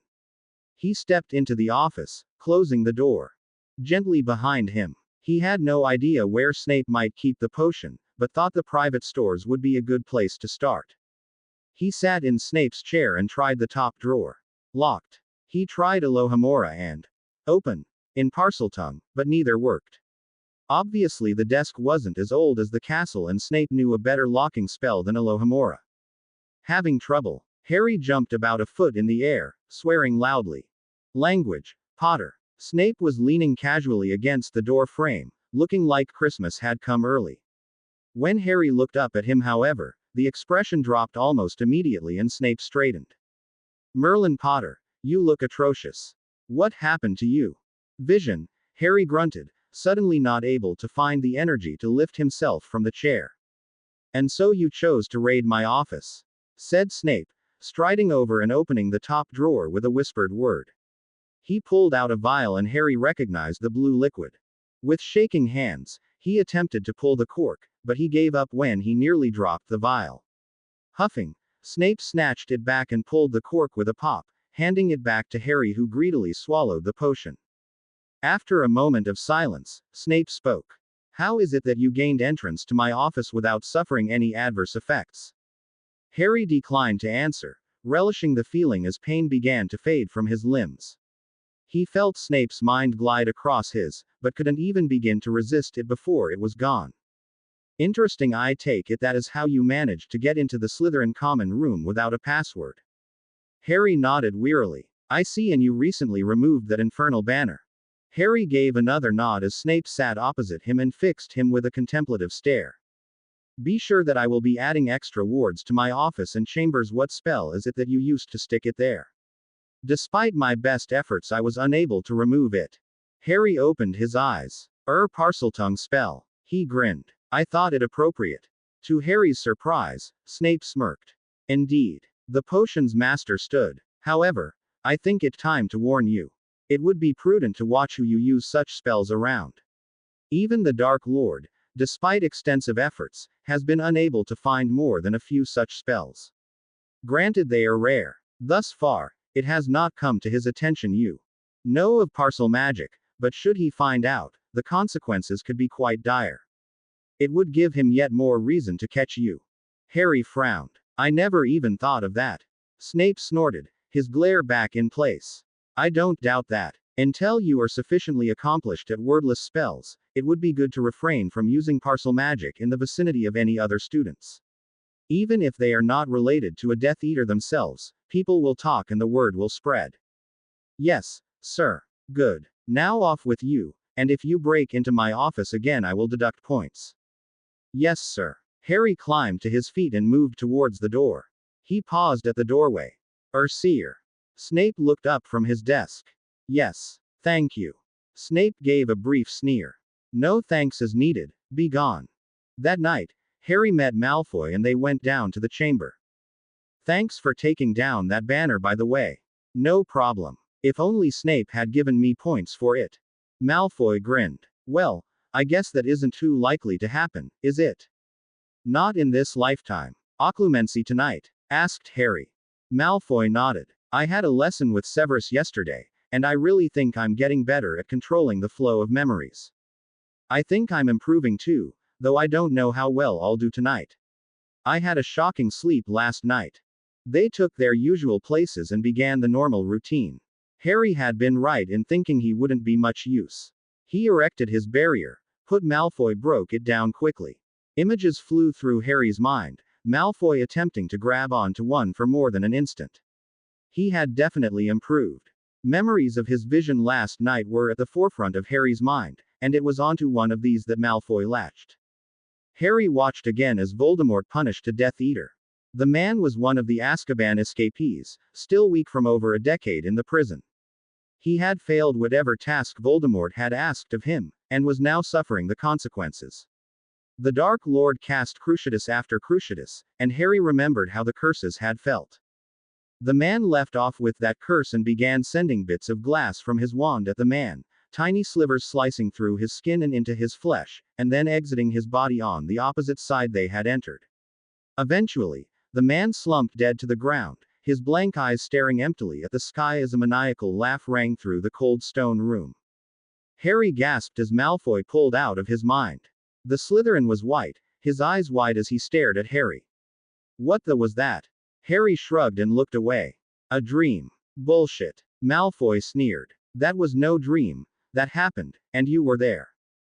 Harry shot a suspicious look at him. How do you know it happened?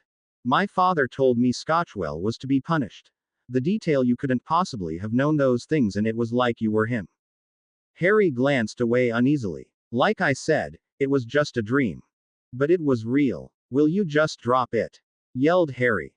No. Tell me the truth, Potter, are you a Death Eater? Harry sat stunned for a second before bursting out in laughter. Bloody hell, of course not. The air you a seer or something. No, I'm absolutely rubbish at divination. But, look, I just see things sometimes, visions of what Voldemort is doing. You see the things Voldemort does? Asked Malfoy, clearly not believing Harry. Not everything. Just sometimes when I sleep. Does he know? Harry nodded. Yeah, he's aware of it. Can he get inside your mind? Harry shook his head. Not like I can get in his, as far as I know. As far as you know. Malfoy jumped up and began pacing. You bloody idiot. Don't you think you could have told me this before I started spending so much time down here with you and teaching you occlumency? What if he can get in your mind? What if he sees me with you, helping you? Harry stood up. Calm down. Don't tell me to calm down. Roared Malfoy. Would you just listen to me? I could be killed, don't you understand that? Of course I understand. But there's no reason for you to worry. I'd know if he'd been in my mind. How? How would you know? For one, because I'm learning occlumency. I'd be able to sense him. Secondly, I know what it's like to have him in my mind. Malfoy turned angrily to him. You do you? And how exactly would you know that? Because he's possessed me. Malfoy stopped dead in his tracks. What? Harry slumped onto the floor with his back against the lounge. He's possessed me. Last year, at the ministry. Malfoy sunk to the lounge. He really possessed you. Did it hurt? Yeah. Harry's eyes glazed over as he remembered the blinding pain he had experienced as Voldemort had inhabited his body. He wanted Dumbledore to think killing me would kill him. That's why you really wanted to learn occlumency, isn't it? One of the reasons. I do want my book back. Harry gave a wry grin.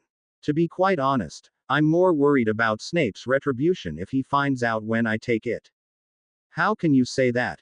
Well, I've come up against Voldemort 5 times now, and he still hasn't managed to do me in. Snape, on the other hand, Harry gave a theatrical shiver. Now, he's scary. How can you be so blasé about the fact that the Dark Lord wants you dead? What am I supposed to do? Run about crying all the time? Hide under my bed? Of course not, but a bit of self-preservation would do nicely. They sat in silence for a few minutes. Are they all like that? Harry looked up at Malfoy. The visions. Malfoy nodded. Pretty much. Mostly just Death Eater meetings, Muggle killings and torture. Pretty gruesome stuff, he muttered. But the man in that one, he wasn't a Muggle. No, well, Voldemort treats his Death Eaters pretty shite too. Now you know what you're up for when you take the Dark Mark. He wouldn't nod to me. Harry snorted. Don't be naive. What makes you think he won't, the second you don't bow low enough or speak fast enough? My father is one of his most loyal, along with Severus and Bellatrix. My father is the only one of the Dark Lord's most trusted with a son. I'm to be trained by the Dark Lord himself, when I take the mark he's chosen me. Yeah, well, don't believe me if it makes you feel better. I don't. I could tell you all the times I've seen the Dark Lord's most trusted followers bowing and scraping at his feet, groveling like avs. Malfoy narrowed his eyes. My father? He asked disbelievingly. Ooh, you think you're going into some exclusive clique where you'll have power and position? Well, think again. Voldemort intends to subjugate our world, and when you kneel before him you make yourself the first to submit to his cruel intentions. You're wrong. You don't know anything. He's saving our world from the mudbloods and muggles. He's all about pureblood ideals and wizarding power. No, he's about personal gain. He is doing our world a favor. Every generation, another pureblood family becomes a half-blood family and the pool of pureblood wizards shrinks. The magic blood becomes diluted and eventually, we'll die out. Magic will be lost. Don't be ridiculous. Look at Hermione. She's Muggle-born and one of the most powerful witches in this school. Sure, there are exceptions to the rule, I accept that, but the fact is that the more our society mingles with Muggle society, the weaker we will become. If you feel that strongly about it, do something about it. I intend to. Joining Voldemort is not what I mean. I've told you, all he wants is power, even if he does hide it behind the pursuit of a pureblood society. You're smart, Malfoy. Do something with your life that will help wizarding society, not turn it into a dictatorship where our lives are controlled. We won't be controlled. How can you say that? Each time your father is called, he the dirt in front of the Dark Lord and bows his every whim. If you commit yourself to the same life, you are condemning yourself to a life of Avery, no matter which way you look at it. And not only yourself, your children, and their children will be condemned because of your choices. When the Dark Lord wins, my family will have power and wealth. The Dark Lord rewards his followers. Harry got up, disgusted. I'm not going to sit here and try to convince you, Malfoy. But believe me when I say this. The Dark Lord, as you call him, will not win. I will defeat him, and as many of his followers as I can. If you are there when the time comes and we cross paths on the battlefield, I won't hesitate. To be continued. I hope you enjoyed this story. Also remember to subscribe and like this video. See you in the next video.